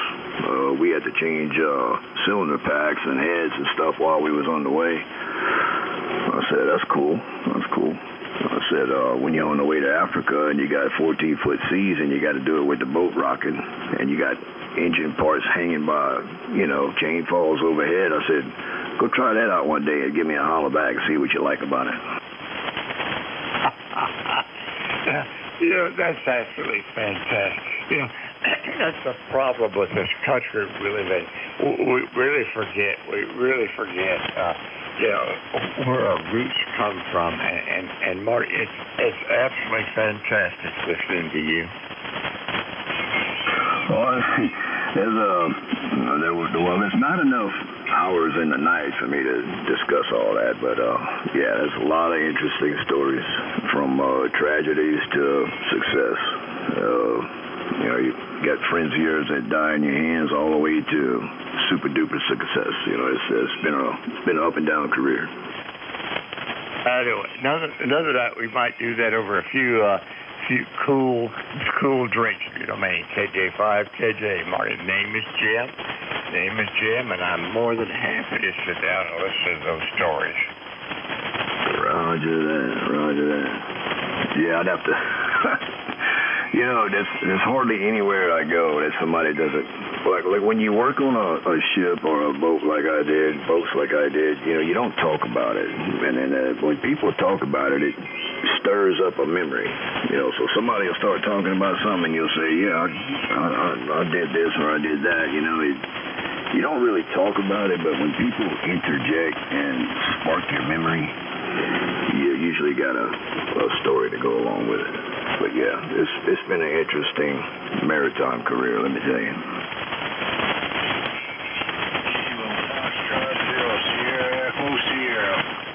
Well, his audio come up a bunch, didn't it, Mark? I did hear. Roger that there, Marty. And this is Kilo Golf 5 Juliet Hotel India. This is Kilo, KJ5, KJ. KI5 JTA in the group. KE5 DLM at the top of the hour. I thought I had another person trying to check in with us, but I couldn't hear what his call sign was. Well, you got somebody talking 2K down. I'm getting ate up with that. I don't know if y'all hear him too. Yeah, I'm getting ate up with it up here too. I've been hearing it the whole time.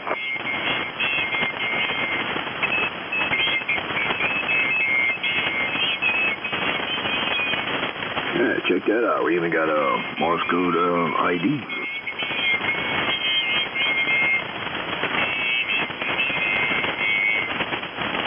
Sounds familiar too. Good evening. The time is 11 p.m. Weather conditions sunny, temperature 88 degrees.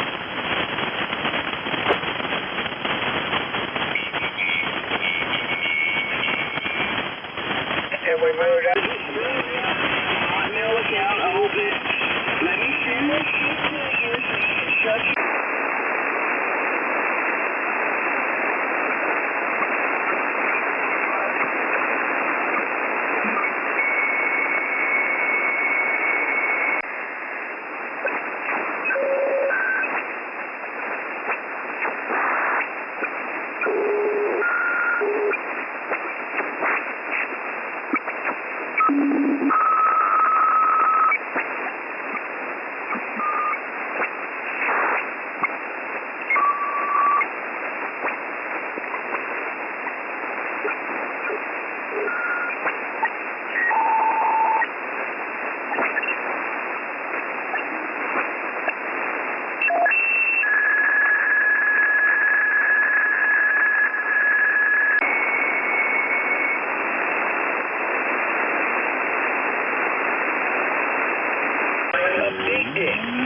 obituary? Who will have the last laugh? I will. You know what? I'm going to read your fucking obituary. Who will have the last laugh?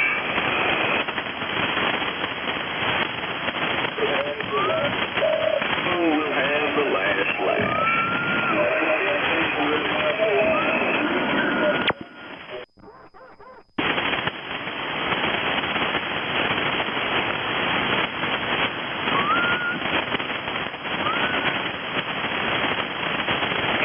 Kentucky, 42420. This is in care of Ernest Sanders, and that's Kilo India 4, Tango X-ray.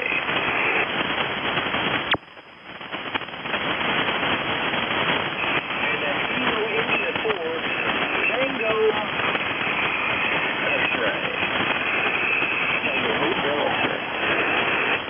And that's Kilo India 4, Tango X-ray. Tango Hotel X-ray. And so please, anybody but those states, send OOs to 224 Old Orchard Lane, Henderson, Kentucky, 42420. This is in care of Ernest Sanders, and that's Kilo India 4, Tango X-ray. Tango Hotel X-ray.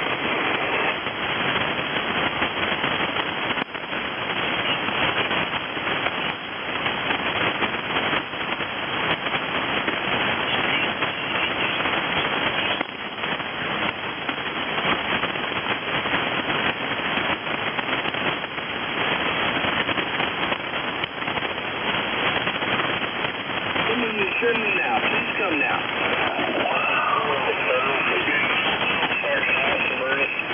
Yeah, I'm trying to work it, John. Just working on a radio here and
still have bad master shows. So come on back, we'll do it again.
The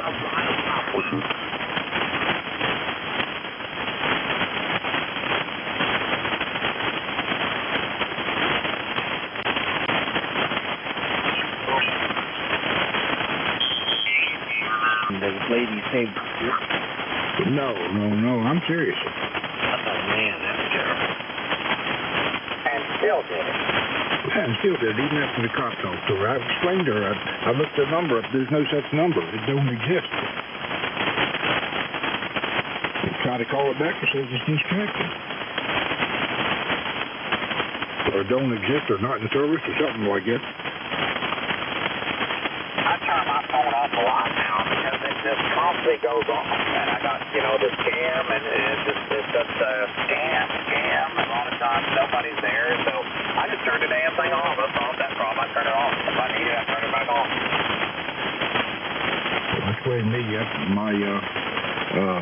my cell phone's over in the drawer. I don't even, half the time it's not even on. If you want to get a hold of me, there's always email.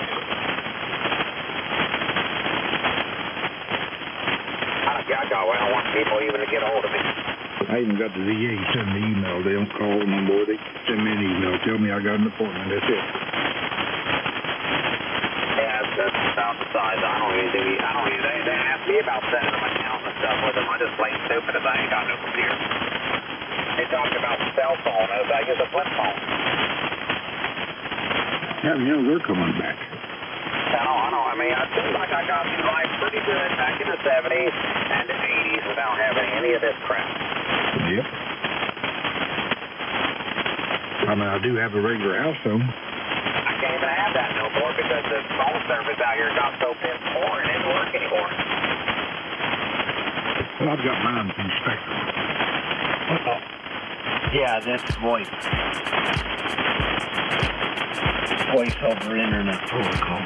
Yeah. I don't even have a landline down in my house. I got nothing. I got a ham radio, a CB radio, and a flip phone, and I got electricity. That's all the technology I've got here. Clean water, I got a septic tank and a toilet.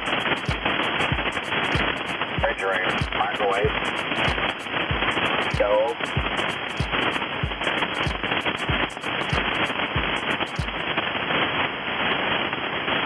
Always have to think about it. People drive into Gainesville, and I pass them. They living in the bushes. Been living there in the same spot for years.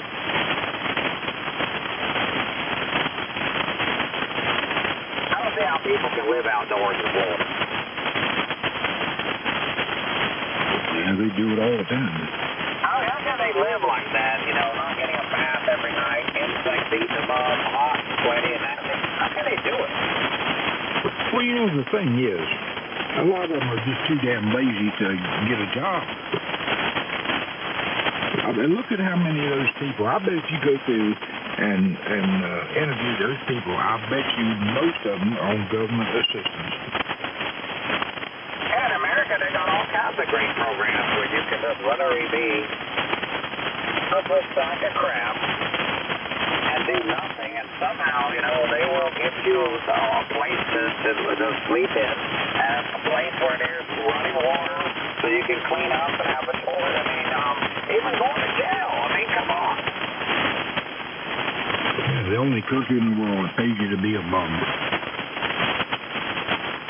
I like the ones that they do the little sign about vets. If you're a veteran here in Gainesville, and if you play the game with them, they give you a pretty nice free efficiency apartment in one of these old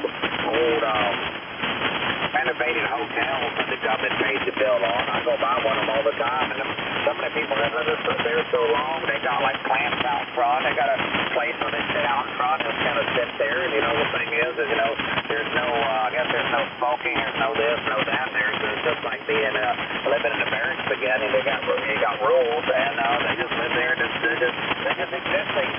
They just kind of living on our tax dollars and smiling about it. Boy, ain't I stupid. I should be down there. Yeah, I don't know.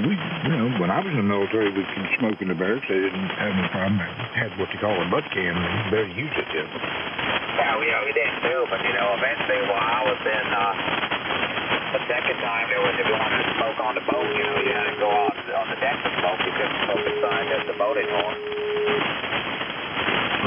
don't do boats. Well, it wasn't a big one. It was small, and it didn't go very far out. Was it like one of them gambling boats? Darn near. It was painted white. Always looking for bells to save, because we didn't save the wells. We saved the bells.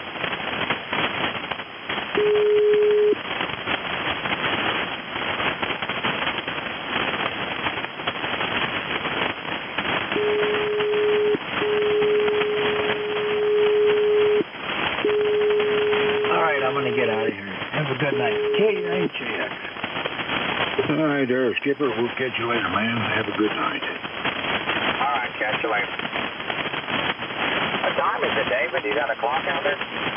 Yeah, I'm showing 21 after 12. Or 021. 021. Oh, you know, I'm thinking back to 1982 right now. I was on the street party.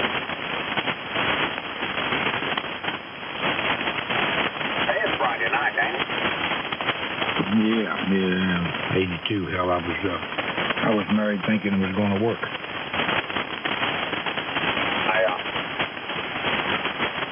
slept a lot today. It felt kind of good.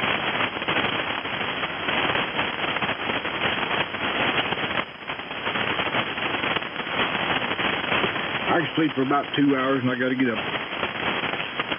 I'm trying to take a good piss before I lay down, because I know within 3 or 4 hours I'll be up. About 2 hours of my max. Oh, I tell you, man, you know, I don't want to put that on myself, but I can see it happening.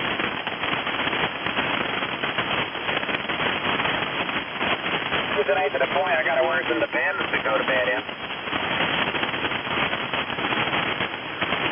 That's nothing. My wife says, why don't you get some depends and wear them? I said, I'll be dead in hell before I wear them things. I mean, as long as you can get up,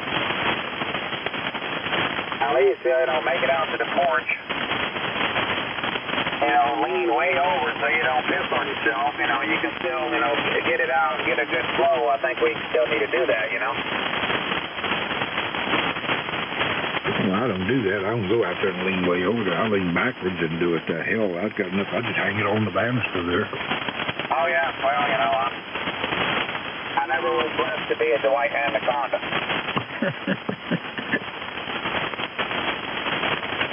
I've abused mine so much, every time it realizes my underwear coming off, it pulls back like a box turtle. There you go. Good highs, right? Oh, yeah. You know, I was like, oh, no, I fell for this too many times. One guy said, he said he had that problem too. He says when he goes to take a leak, you got to run his finger up his ass and holler snake.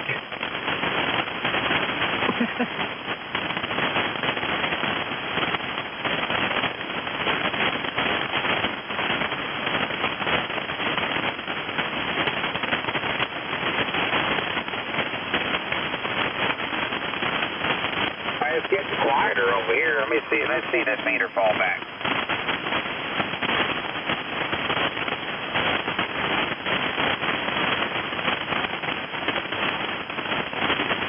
Hovering right at about half 7, my noise level. Yeah, mine's still about 8 or 9. So when you talk, you peak up to a 10. So I'll tell you, on 40 and 80 meters, I prefer one of these older radios. I got the 530 on 40, and I got the TR7 here on 75. For me, this is the way to go.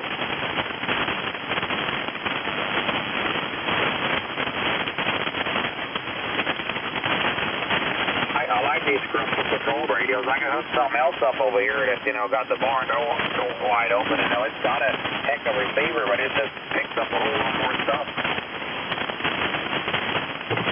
Well, I can turn all the filtering on here, and it just don't make a lot of difference. It just, I don't know, it just don't. And lightning from, or static from the lightning, it's the only thing it won't take out there. Menu-driven radios, I would go through the receiver, mess around. I tell you, the only thing that really made a difference to me is I would just, you know, insinuate someone to receive, just kind of null it back. I guess is it because those radios are so doggone sensitive, they, you know, need to be nulled back. I normally, when it's like this, like right now, I've got my S meter, RF gain set back to about an S9, and that kind of smooths things out a little bit.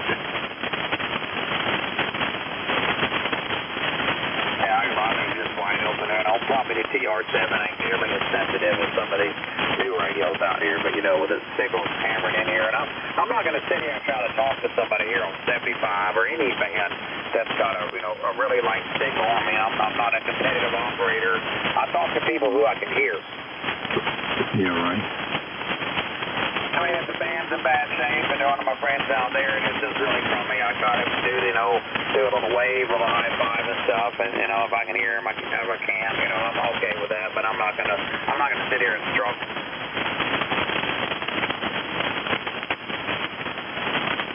Yeah, I think I'm gonna be picking up I do a little horse trading, and I think I'm gonna pick up an SB200. I got one over here that it works, but it's had a hard life. I did a lot of cleaning up on it. I was thinking about buying a set of new tubes in it and see if that helps the output on it, but that's as far as I got. Yeah, I was watching some videos on that amplifier where guys had modified and changed the tubes in it, and not 572s, didn't change none of that stuff, but I'm talking about the output tube. It's a GI7 something, I forget what it was now, but anyway, it bumps it up there to about 800.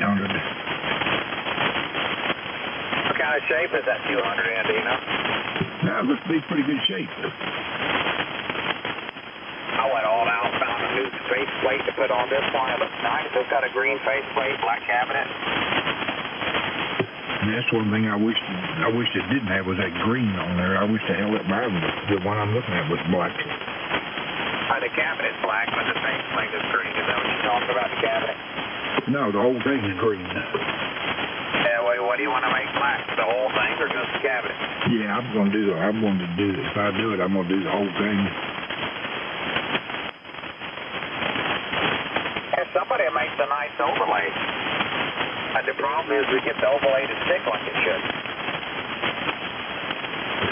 I would imagine you'll have to clean it up real good before you do it.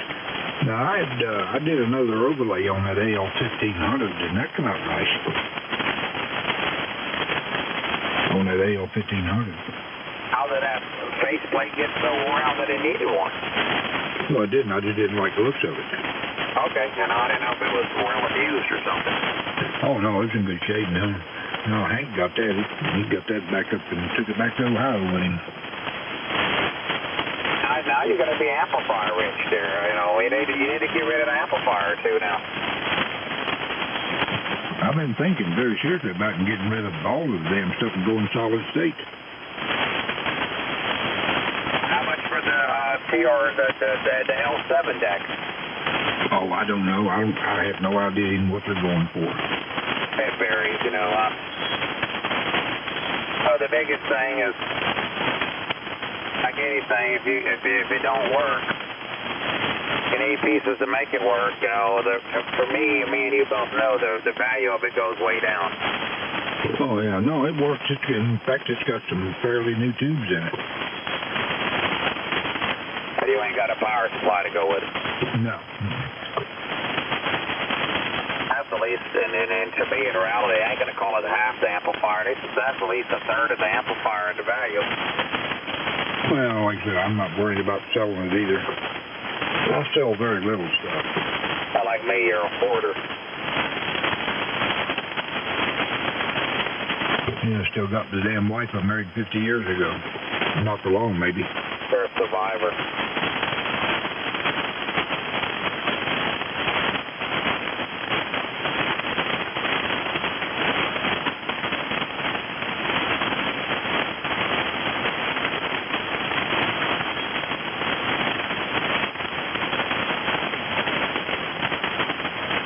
David, I guess I get out of here.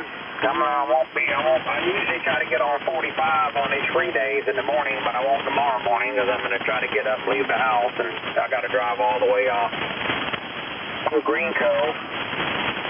Probably another 30 minutes, easily on the other side of Green Cove, just a little bit east of St. Augustine, I really feel I'm going to buy a roll of coax from this source, and they might have something else I want, but that's like a big day for me right there. I could have done it the past 2 days, but, I just keep thinking about, people in traffic trying to commute to work and also driving on the job, because driving is their job on the road, and I'm like, I just don't want to go out there. I'll wait till the weekend. What kind of coax you need? I really don't need it. I want it. It's just some really nice, newer style RG11. RG11. Yeah, it's that orange stuff. I got a couple pieces of the RG11 orange, and it's really worked out to be some good wire. Yeah, I've got some of that stuff here. Yeah, you take the razor, you got to cut the stuff with a razor blade, the kind that we used to chop cocaine with, and man, it's got like it's got a double full shield, a braid and stuff on it, man. That's a good wire. Yeah, I had some of that stuff had quad shield on it. Oh yeah, the quad shield, some of the RG6 I got.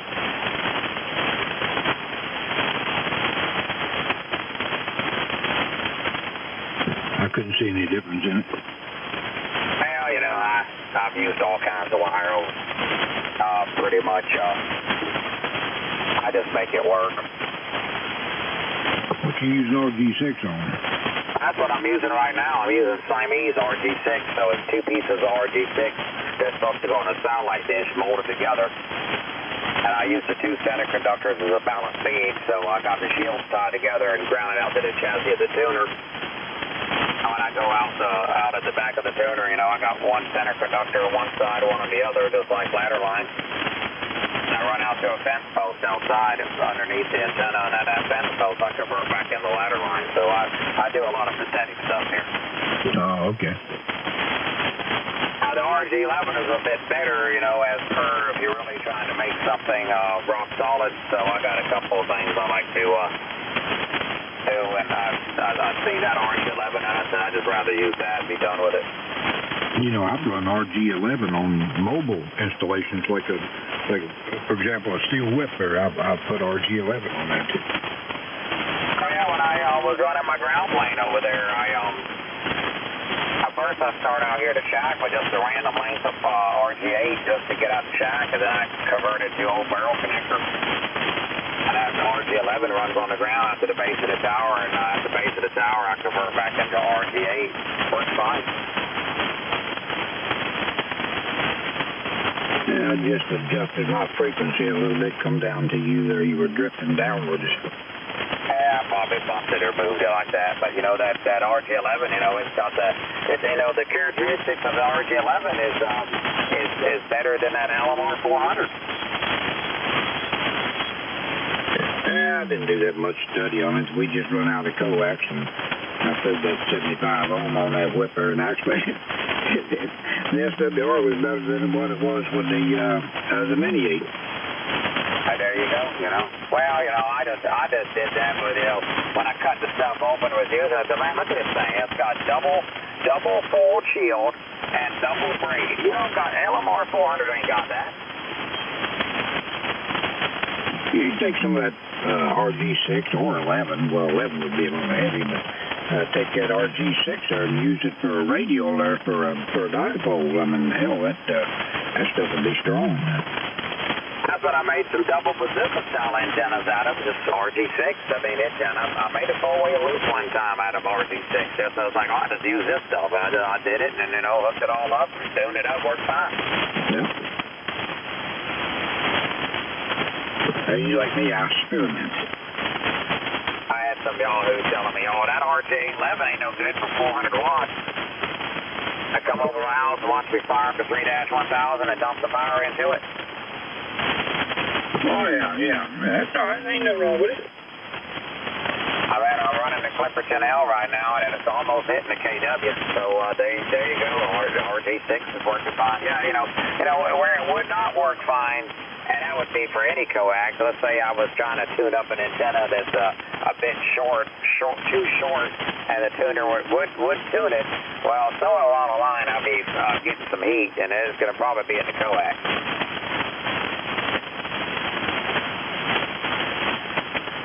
Yep. Well, I'm going to get off here. This noise is getting to be too much for me. I got a headache anyway. I don't want to listen to this crap. Oh, yeah. So we get old. We're prone to the headaches all the time. All right, David, we'll talk to you later. I'm trying to get things together over here so I can get back on 400. 7-3 to you. Kilo, Sierra 4, Papa Charlie. Yeah, there's quite a few of us down there. Catch you later on. W4DRE, Claire.